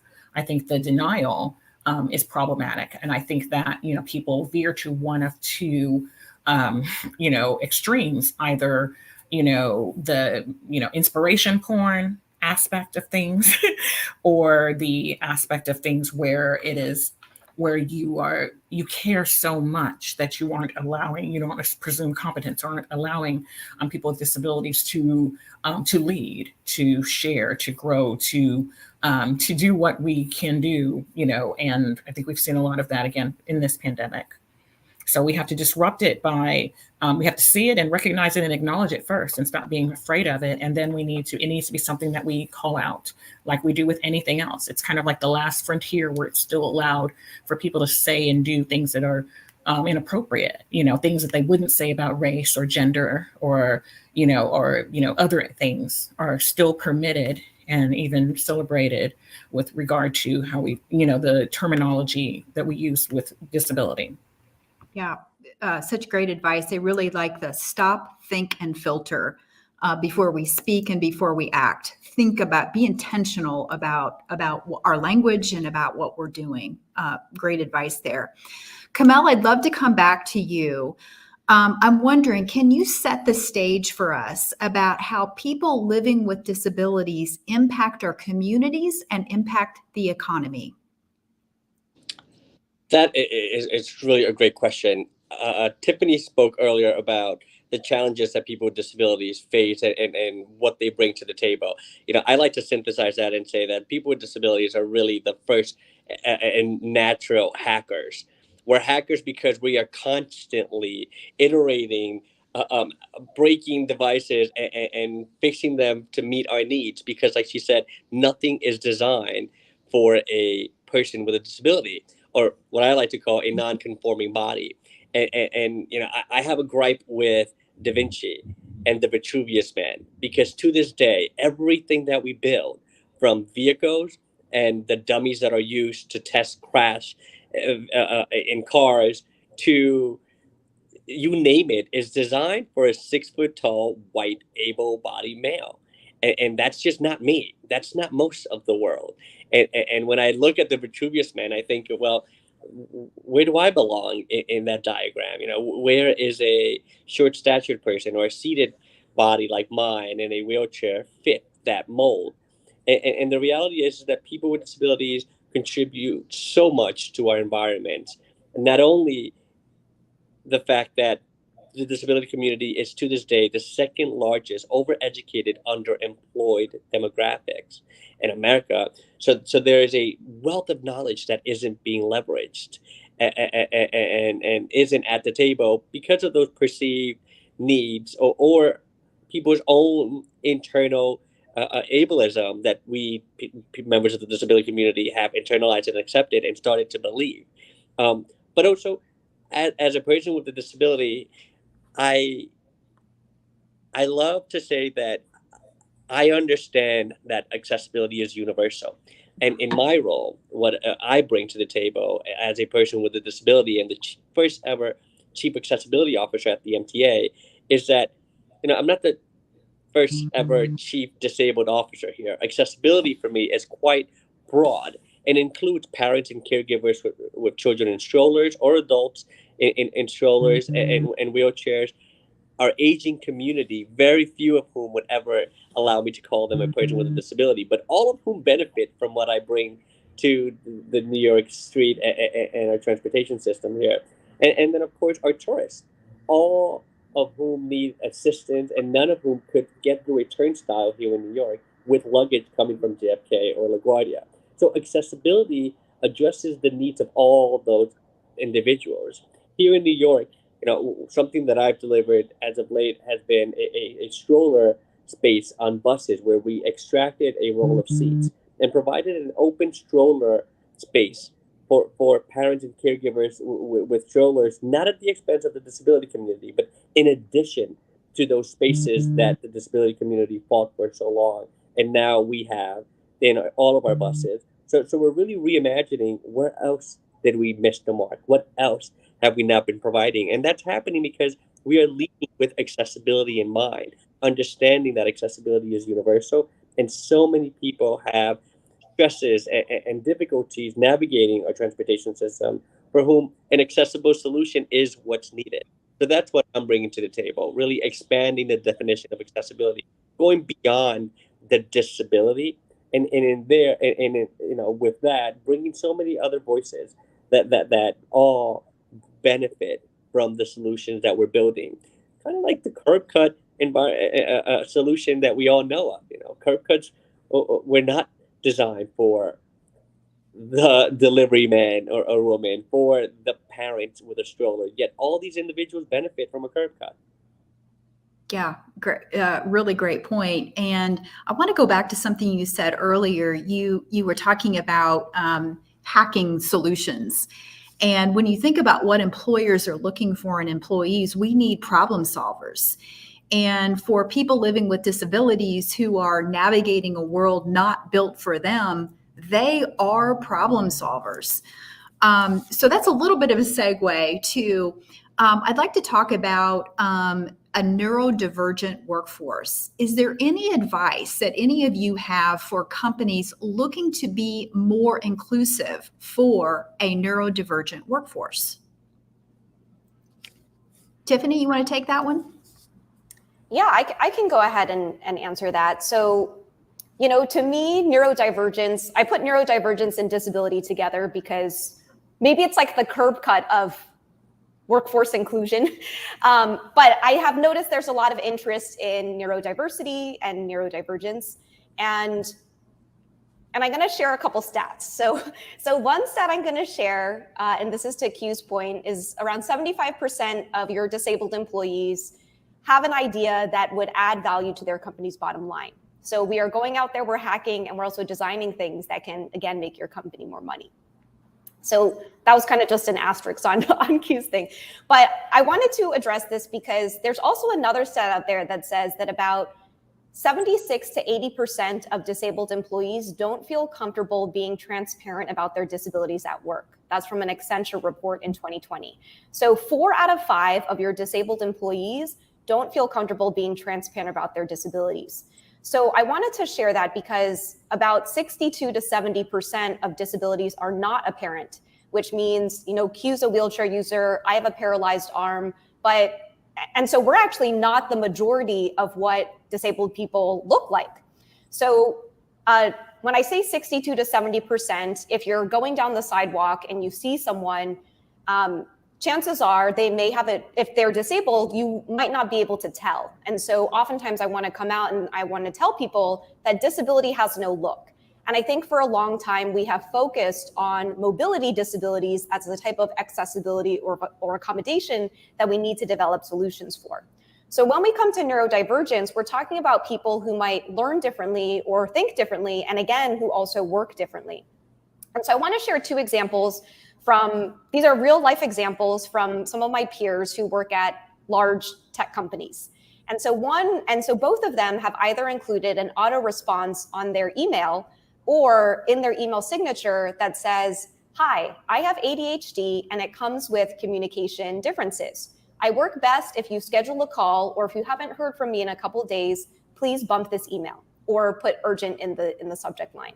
Then I have another example of someone who is dyslexic, and they say, "Hey, I have dyslexia And it comes with, again, email challenges. And so the best way to get in touch with me if you're an internal is Slack.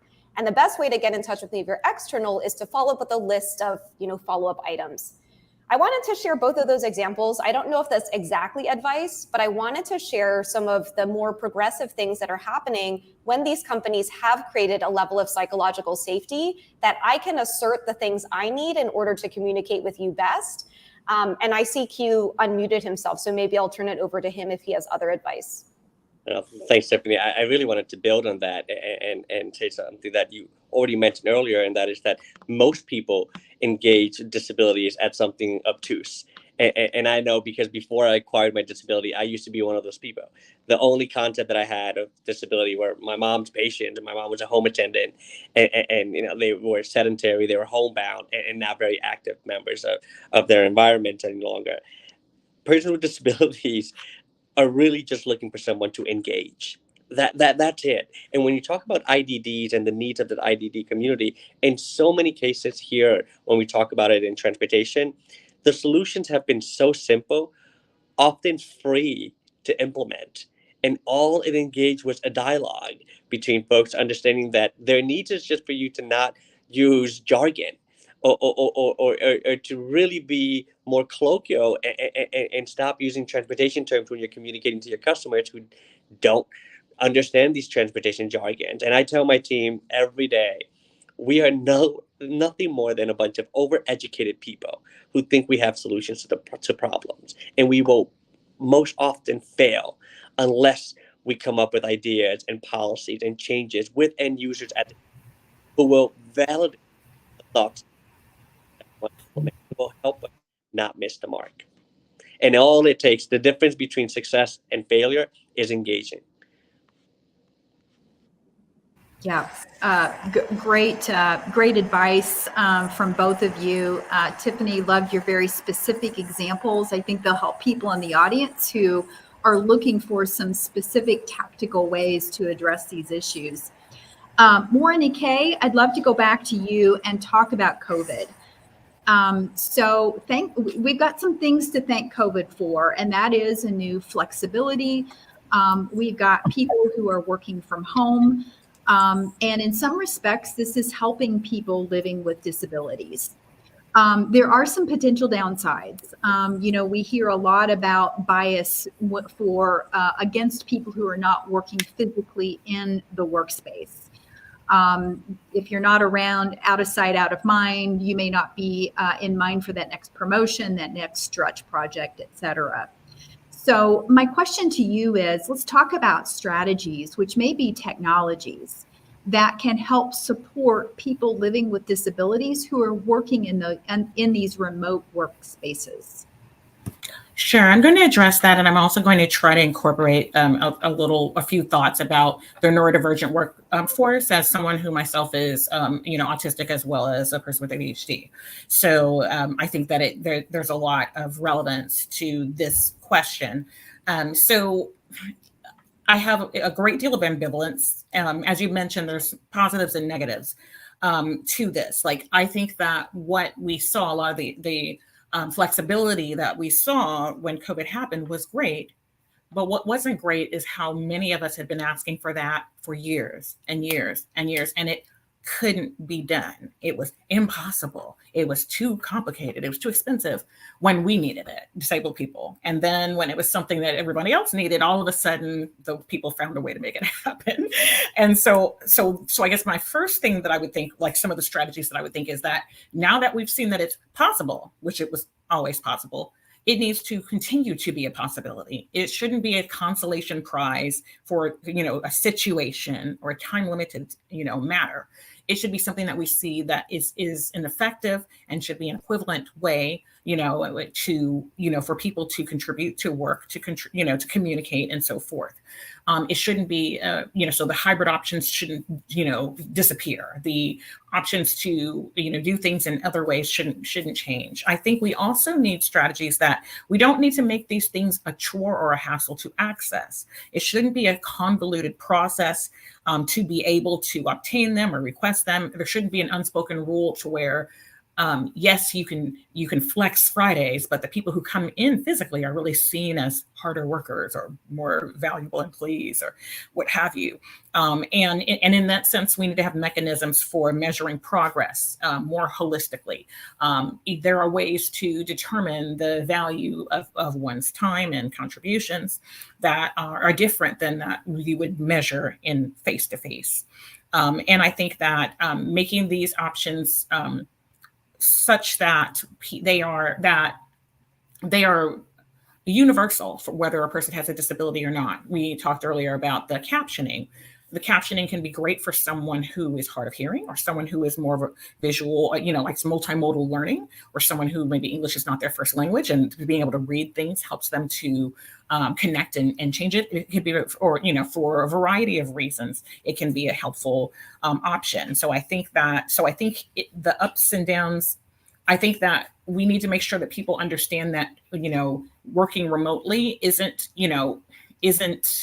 some type of stepchild way of working. In some ways it can be, more ideal and you can have save a lot more time and get a lot more done. So I think that we need to invest in these technologies. A lot of them are free or low cost. I think we need to be flexible. We need to be understanding, about things, and we need to, encourage people to use them, whether they have a disability or not, and not leave it as like a worst case scenario matter. And with regard to the neurodivergent workplace, I did like the examples Tiffany recommended, but I also want to question a society where we have to do that. Or, okay, if I don't say I didn't email you back right away or didn't whatever, it's going to be seen negatively. So I have to out myself to random strangers in my out of office message and share, my diagnosis, which may or may not be something they're comfortable doing, because if you don't do this or don't do that or don't do this way, it's seen as negative. And so I would really love if we could all adopting a mentality where we, assume good intent, so if someone's communication is different or or is chatting or has their camera off or whatever, instead of assuming negativity, or they're distracted or they're playing on their phone or whatever, or instead maybe we could just, be glad contributing. And so, and make it as such to where there, if we want something responded in a particular time frame, we specify as such, so the person doesn't have to guess, and everything doesn't have to be so vague and unclear. Yeah, great perspective there. And as you were talking, it caused me to begin thinking about, there's just a lot here. There are a lot of different kinds of disabilities. We're all individuals, regardless of whether we're living with a disability or not. And I think self-education is probably key. Because we can control ourselves, right? So let's start with ourselves, let's educate ourselves. And I'm wondering, can we kind of go around the screen and each of you give a couple of either books or sites or articles that would be helpful for our audience who want to engage and want to learn more? Kamel, could we start with you on that? Yeah, there's a litany of self-help and great employment development books out there.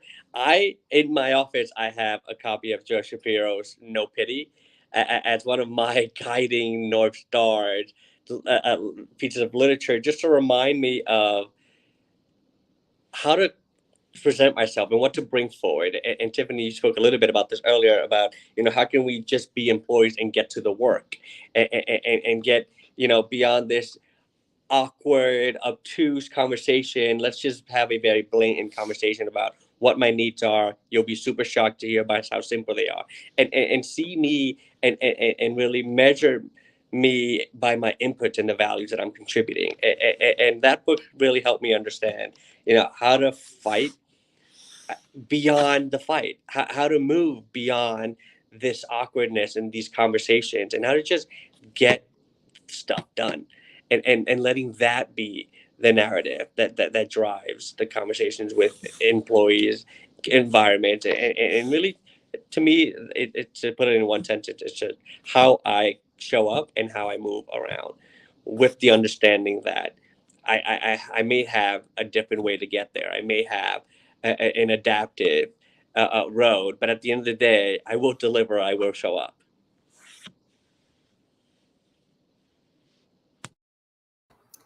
I can share 3 resources or 3 tips, because the best things come in 3.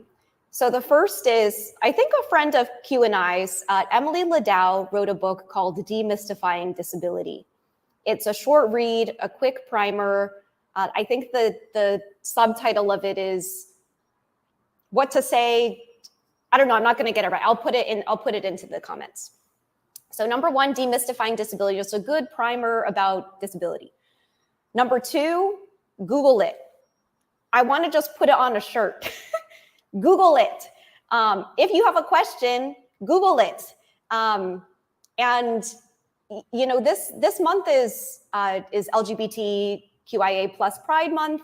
And I've been reflecting a lot about or I've seen a lot of social media content about how we ask intrusive questions to our queer peers about their sex lives. And as disabled people, we get questions like that too. And when people ask intrusive questions like that, it not only objectifies us, but it also, it just like objectifies us. And so that's why number 2 is kind of like Google it. And oftentimes we always encourage asking questions, but I often encourage people to think about, am I asking this question because I'm trying to co-create an experience together or create more connection? Or am I asking this question because I'm just curious and it's a little bit intrusive and I might not ask the same question to someone else? The third thing I would mention is last year, LinkedIn came out with their first ever LinkedIn Top Voices in Disability Advocacy.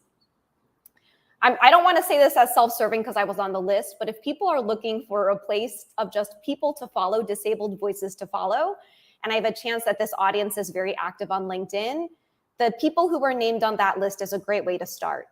And I wanted to highlight that as a way to diversify your feed, because a lot of people will say diversify your feed and then they won't tell you who to go follow. And then you're like, okay, well, what hashtags do I look up? That's a great place to start. And I want to mention why that's important. So there's a large discrepancy in terms of what disabled people's lives are like and what are actually portrayed in the media.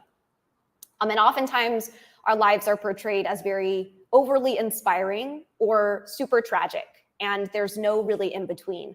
And as I was doing my own research as to the emergence of the social media generation and seeing disabled creators or disabled voices start to own their own narratives and share their own experiences, what we found is that we were sharing our own stories in our own way, and they were empowering. They weren't rooted in pity. I think to Q's point in his book recommendation, we weren't portrayed as superheroes, and our lives also weren't portrayed as tragic. We were just human beings who were sharing different experiences that we had. And so that's why I just think it's so important. I know that was a very long-winded way to say, go follow these people on LinkedIn, but I wanted to share that context that the media loves an inspiring or a tragic narrative around disability. And the reality is that's not how our lives are. And so all of us are starting to show up on social media to say, hey, here's my life actually. If this resonates with you, continue to follow me. But I also hope that you follow a lot of other people so that your experience of what a disability lived experience looks like is shaped by all of this whole entire choir of voices. I really love everything. Oh, I'm so sorry, Kathy. Were you? Okay. I love everything that you both have shared. And so I'm just going to, everything they just said. But B, I would want to say that I guess a couple of resources that I would give was one is I would recommend the Ask Jan network. So Ask Jan is the Job Accessibility Network.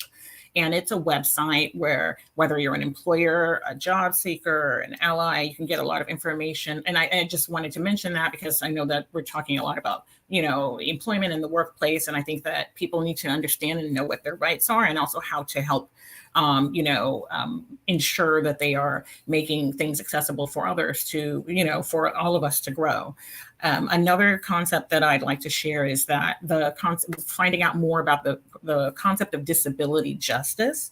I think people talk a lot about, there's a lot of terms that are thrown around and they have different meanings to different people. And so I think that, wanting emancipation, celebration, liberation is important. And we have to get there. And so I think that there's a disability rights mentality, which is absolutely, an important one. But I think that because there's so many other elements of our lives and who we are and identities that we have, disability justice is more holistic in that it encompasses more of its principles, help for us to really address all aspects of who we are. Kind of like Tiffany, there was a question about this inspiration point, and kind of Tiffany basically described it, that either, disabled people are, we're either like these tragic figures where you're like, oh, poor thing, sniff, sniff, cry, or we're super crips, you know what I mean? And like, there's no in between, and that's not, real life and reality. And the last thing I would like to share is just to kind of get in more information about like things like universal design and plain language, because those are other ways that you can, be accessible in a multitude of ways, even outside of disability. And so I think there's a lot of resources that people can find that can help, that would be helpful. Thank you. Well, speaking of throwing terms around, Maureen K., you mentioned inspiration porn earlier. Can you expand on what you meant by that? Yes, and Tiffany, I kind of already described it, but essentially, so when disabled people, we're not seen as like the starring characters in our own lives. We're props. We're a message to be learned, or someone to look at and say, oh, wow, I can do it too. Or if they can do it, I can do it. Or thank God I'm not like that, or whatever. Or they're like, so we have to either be perfect at everything, absolutely perfect, flawless, gorgeous, smart, no mistakes, on top of everything. Or we're like this huge drain on society and we're almost subhuman. We're, treated in a pathologizing manner as if we're a child, or worse. And I think that the reality of all people, whether they have a disability or not, is that there's some things you're great at and there's some things that you suck at. And there's some days you're doing well and there's some days you're not doing well. And I think that, everything should not be about, one's disability. Disability, yes, it's an important part of who one is. It isn't something to hide, but as Tiffany mentioned, a lot of disabilities are not easily readily apparent or seen. But even if they are, making a post on social media, oh, my son has autism or is autistic and he has no friends. His name is this, that, and the other. This is where we live. Please send cards. Would you do that for your non-autistic child who just doesn't maybe have friends because they're introverted or shy? Like, do we have, does everything about, so that's, people think, oh, that's so sweet. Or we voted this person in as homecoming queen so they could have a chance to see what it was like, even though we didn't really want them to be the homecoming queen. Like those are, there's a big difference between accommodation and accessibility and inclusion and just things that are feel good props. And so that's what I mean by inspiration porn. Anything where the disabled person is there, kind of like the character of the magical Negro that you sometimes see in literature and cinema. So that because they don't want to make the person a stereotype, they make them this practically all-encompassing, everything, everybody knows everything, wonderful, person. We want to just be regular humans, regular three-dimensional humans, who fight with our spouses and who maybe drink coffee and, stay up late and watch movies, and we happen to have a disability. Yeah, I love that. I mean, at the end of the day, we're all people and we're people first, and let's focus on our commonality. We're all different, but that's not something that we necessarily need to be focusing on. I'm wondering, as we think about how we talk to our children about disabilities, are there ways that we can change this narrative and the way people talk about people living with disabilities? Does anyone have any thoughts on that? I can think of so many, but as someone who acquired a disability and was kind of thrown into these waters at 18 and said, run with it, figure it out. I was very fortunate that I went to outward bound schools, and in a very outward bound fashion, we learned to find comfort in distress. And for me, that's the only way that I know that I'm growing or doing something worthy. But also, Kurt Hahn had a quote in which he used to say, make your disability your opportunity. And Tiffany is a great example of that. You know, someone who's really leaned into whatever made them different and made that their competitive advantage, and really use your disability to empower yourself. And the second thing, you know, next month is just we celebrate 33 years of the ADA, and we need to wear that. We need to wear it with pride, and we need to celebrate our diversity. I am so fortunate to live in New York City, in a town where we embrace diversity, where we know that that is our biggest richness that we have and our strongest asset. Well, we need to celebrate the asset that it is to have a myriad of people with disabilities teaching us, educating us, and learning with us, and learning how to fail, and normalizing failure. And you know, we're all going to fail, and failure should be celebrated, because the only thing that's wrong with failing is not getting up and trying again. I'm going to share three things, because the best things come in threes, as I have said many times. The first is I actually want to respond to something that Kathy said about connecting with each other on commonalities. I also think it's okay if someone has a different experience. I think the number of time that someone finds out my arm is paralyzed and then they tell me that they broke their wrist once. In that example, they're trying to find that commonality. And it's also okay if you can't relate. It's okay if my experience is different, right? And this might be more advanced than the parents talking to their kids about disability, to make space for the nuance that, you know, I think for many of us on this panel, we've faced discrimination based on our race. And from me looking, I don't see anyone else who's East Asian, and we've been experiencing a lot of racism in a different way. And that's okay if you can't empathize with that. And can you also make space for that pain? So I wanted to kind of put an asterisk in. Yes, we love the commonalities. That's how we build familiarity and connection and trust with each other. And figuring out those nuances of respecting and making space for where we're different, and the times when we can't empathize because we don't have that lived experience, and that's okay. So that was number one. Number two, I wanted to share an example. I think I read about it on a blog post, where most of the time when there's a kid who sees maybe someone who's in a wheelchair or someone who looks different, the kid will point and say, look. And in this example, the parent goes, shh, don't do that. Yes, which is horrible. Sorry. Correct. And in that case, what is reinforced to the child is that they shouldn't point out anyone's difference. Mm-hmm. How that situation could have been different is for the parent to say, yes, that person looks different. Would you want to go and talk to them about that, right? And in that case, creating an invitation to have a conversation rather than the, shh, don't do that. And, you know, I'm not a parent, so, and my hope is, again, it's been so ingrained in our culture that disability is shameful. And if we learn anything in this conversation, it's that it's not. It's a part of the human experience. And for children, you know, whose curiosity they're kind of in those prime years of just learning about the world and how it is.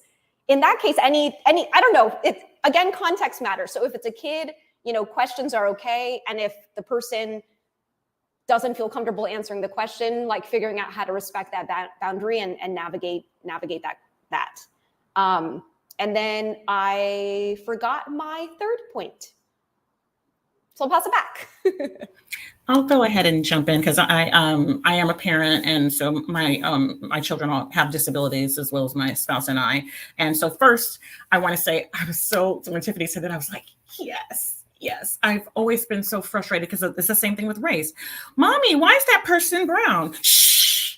So they think they're being polite. they mean well, the person, but you're shushing the child. You're teaching the child this is something shameful. I shouldn't say anything about this, or I shouldn't mention this. I should pretend I don't see this.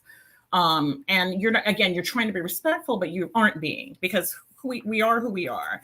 And so by saying, yes, they are, you know, some people are brown, or yes, that some people do wear a wheelchair or whatever, you know, use a wheelchair, and that's how they move around, or what have you. You know, I think that for me, I'm very candid with my children, and I tell them, like with a lot of things in life, they have their elements of good, they have their elements of bad, and then they have their in the middle, like anything else we talk about, like you have neutrons, protons, and electrons, positive charge, neutral charge, negative charge. And in terms of being disabled, there are things about my disability that my multiple disabilities, I should say, that I lean into, that are helpful, that have made me more creative and made me have better critical thinking and made me, have a lot of resilience. And then there's other things that are challenging that I,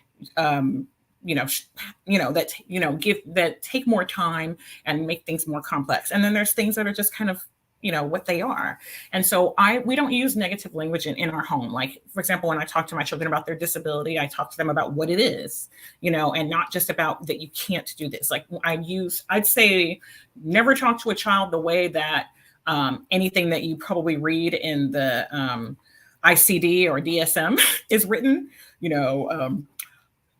strategic failure at blah, blah, blah, blah, repetitive and restrictive, abnormal, blah, blah, blah. Like, don't use, even in a child-friendly version, don't use that. Who wants to be told that they're low functioning, that they're, this or that they're that, who wants to be called wheelchair bound? No, they're a wheelchair user.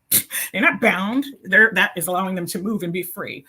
So I think that we need to talk to children the way we do about, like Tiffany mentioned, these other things, these other elements of life, that these other, concepts that are very important that we have to address in life to learn life, death, inequities and different things like that. The beauty and the ugly of real world, and the disability should be the same way.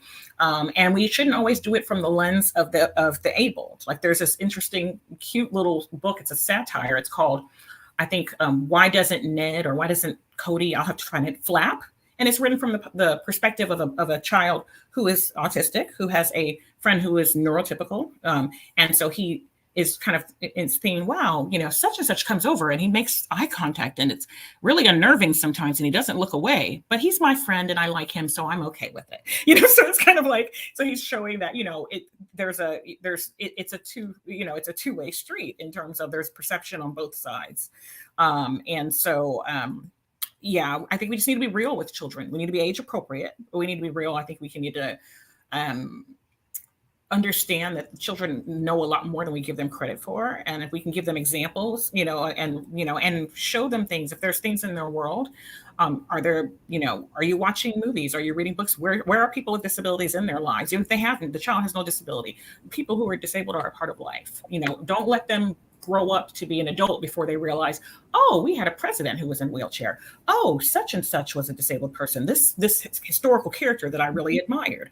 Let them know that young. Let them see that their heroes are abled and disabled, and every type of race and every type of gender and so forth.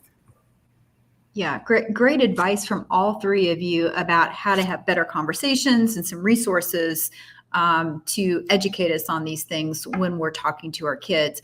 I want to stay with you, Morinike, if I could. You commented earlier about, do you out your neurodivergency or not? And there was a question in the chat on this topic. And so I'd like to bring it back to you if I could. And here's the question. I have ADHD, but I'm terrified of disclosing it to employers. I'm an attorney. Communication skills are key. I've tried developing tools to hide my disability, but I've lost jobs because of my inability to hide it effectively.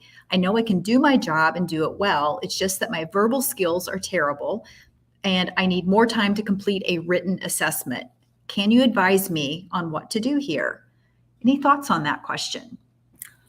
A lot of thoughts, but I also would like my colleagues to be able to weigh in. So I would say that in this case, so I believe that, I believe in personal choice. So I live my life, I'm fairly public about being disabled, but that wasn't always the case because I'm still a Black woman in America. And that's not the wisest thing to do. I have a lot of things, unfortunately, working against me in this world. And so I didn't, so it wasn't that I had a problem, but I had to think practically about my life and what was the best thing to do, knowing that there's the law and then there's what people actually do. So for a long time, I found ways to accommodate myself and I didn't, necessarily mention it. Now I'm in a different place in life, but I would say if it's everyone's situation is different. If I was in this situation, I would encourage this person strongly disclose, because what you're creating is a worse situation for yourself. So now you look like a non-disabled person who's just can't do their job, keeps getting fired, is irresponsible, is unproductive. Like, people are seeing your neurodivergence. They just don't know it's neurodivergence. They're seeing it as something else: laziness, lack of ability. And you having ADHD as someone who has it too, although it has challenges, there's also a lot of skills. I bet you can hyper focus like nobody's business. I bet when you get on something and you research and you go for it, I bet you can find patterns that none of your colleagues who don't have ADHD can find. So, and you can just go like the Energizer Bunny when you do go. So you've got some terrible things going on and you've got some great things going on. But I think that every employer is not, yes, we live in an ableist society, but people sometimes will meet you, where you are. So if you're applying for a job or you're whatever, and you email human resources and you state, I need accommodations for this question, or you share the accommodations that you need. Sometimes if they know going in, or if they don't know going in, but you share it, I think people would be a lot more accommodating of, oh, it's not that this person is lazy, or this person just ignored me and didn't want to respond to my email. This is just, a different way of processing. It's quite different, than I think about the example of, long time ago, there was this boy when I was a kid, and he was saying that, he didn't like this one girl because every time he tried to flirt with her, she ignored him. And he was like, she could at least just say, I don't like you, but she doesn't even look my way.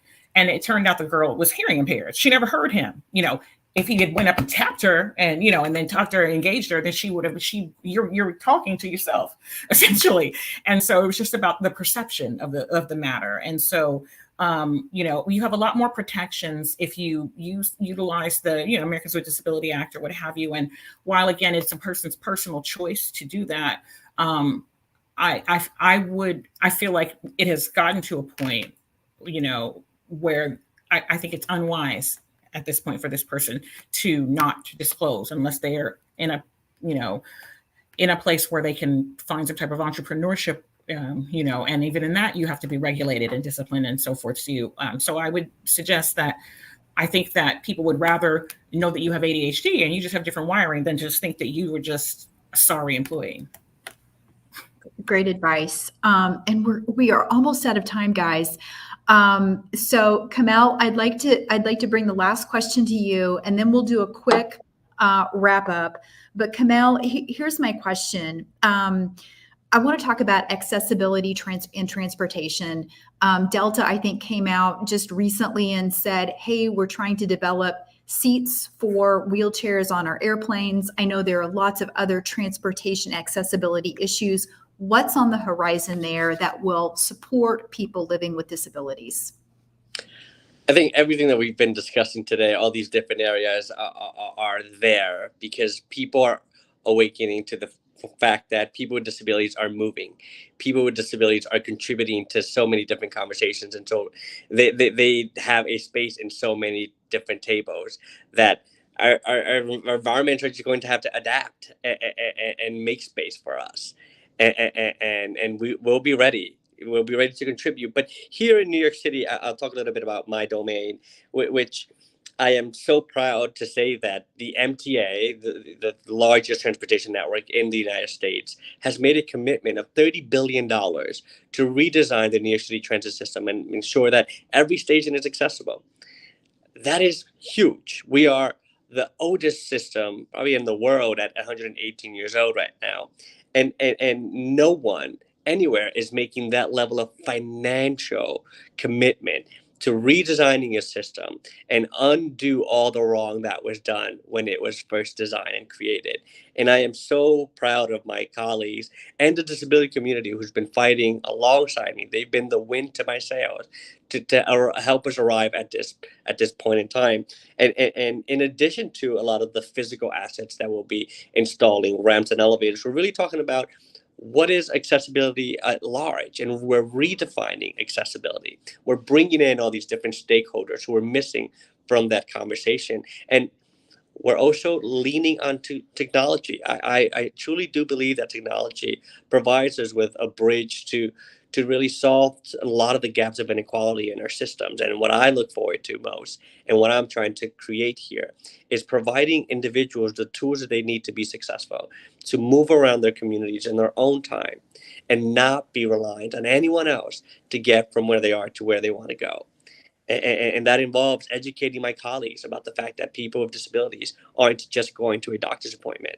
You know, we are going to work, we are going to school, and we're going to a bar at the end of the day, just like everybody else. And beyond that, we need to do better at hiring people with disabilities. So many of my colleagues, my friends, and people that I know in the disability community are so overeducated and remain underemployed because people need to admit the fact that a person with a disability can be a contributing member of society. But it starts with us not accepting a no and finding those spaces that are being created for us where we have representation, not only at the entry level, but the MTA hired their first chief accessibility officer in its existence. That means that any incoming employee, from an intern to an analyst, can see someone at the leadership table that represents them, their backgrounds, and their experiences. Now, I am a member of the disability community, but I'm also an immigrant and Black and gay and Dominican and Jewish. And I bring all these diversities to the table, and I celebrate each and every one of them because representation matters, visibility matters, and people need to know who you are, where you come from, and the fact that you are not here alone. Great advice. Tiffany, I want to leave the last word with you. Big question. What else can we do to advance disability and inclusion? I'm going to say two provocative things, but they might not be that provocative. So number one is, I know there were a lot of questions from people in our community who might not feel comfortable yet asking for what they need. They might feel like a burden. And what I say to those people is that by you asking for what you need, you're paving the way for all these other disabled people who have felt like it wasn't their place to take up space. So it might feel very lonely in the beginning, but I want you to know that you've got this community here, even if it's just us three, or there are other communities that you can join, disability communities that are here cheering you on. And then the other provocative thing I want to say is, I'm going to come back to Q's point and what we've been reiterating throughout this conversation, is that these unemployment numbers are really bad. If you have an opportunity to hire a disabled person, if it's a contract to permanent position, if it's an internship or an apprenticeship or a shadowing, please give us an opportunity for us to show you what we can do, because I think you would be more than impressed. And if we're not good at our jobs, then that wasn't the right job for us. So I also just wanted to close by saying, like, I know I highlighted that I did really well in one of my jobs. I've also gotten fired in another job. Like Morena K said, like, we're not going to be good at everything. And my hope is that for every disabled person that's out there, we can figure out what the thing is that they're good at, and then that's the job that they're going to thrive in. Thank you so much, Kamel, Morani K, and Tiffany. Words of wisdom that I think are going to advance this conversation. At this point, we need to hand it back. We'd love to talk another hour, but we need to hand it back to the Elevate leaders, and we're handing it to Maricela Herrera, Elevate CEO. Thanks, everybody.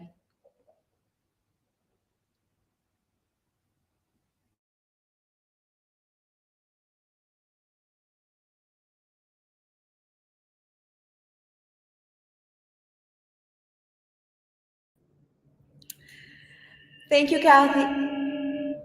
Sorry, we're all in a room together and there is some echo.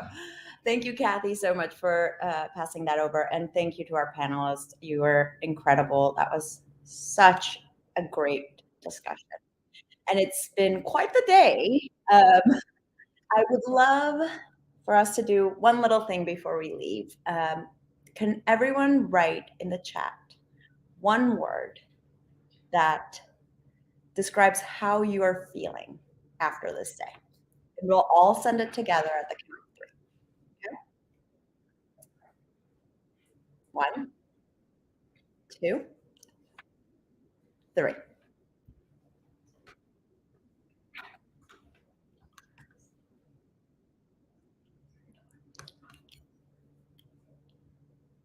Inspired, encouraged, empowered, included, confident, gratitude, energized, ready. I love it. I love it. So this is what we want, right? This is what we want to see and feel after a day of listening to such great speakers. Thanks everyone for joining. I know it was a long day. The sessions were full of great insights. Every single one of our panelists, including Cuomo the cat, all of them were incredible. Shout out to all of you. Some things I heard today. Every job is a climate job. We're all responsible for our environment, and it's the little things that make a difference. Childcare and caregiving in general needs to be treated as an economic problem. We should have personal days without justification. I'm all for that. Let's try and do that more. Let's rethink AI as applied imagination and use that tool to make leaps forward. I wrote this one verbatim. I will not shrink my feminism to suit your imagination. Let that linger. And the difference between success and failure is engaging. So thank you for engaging with us today. Yes, in many of our panels, we heard about healthcare. Yes, in many of our panels, we heard about how it is the dream for government, the law, and the country to create social justice, to be inclusive, to protect our environment, to protect minorities. But in the meantime, we also heard companies should do what they can. One thing that we've actually been discussing here with the Elevate team as we've been running this is companies and the government, they're all just people, right? People run companies, people run countries. So it's up to us. It's up to every single one of us. We're the ones who have to put it first. Thanks for taking responsibility and for being here today. And we'll hopefully see you next time at one of our Elevate events. Thank you.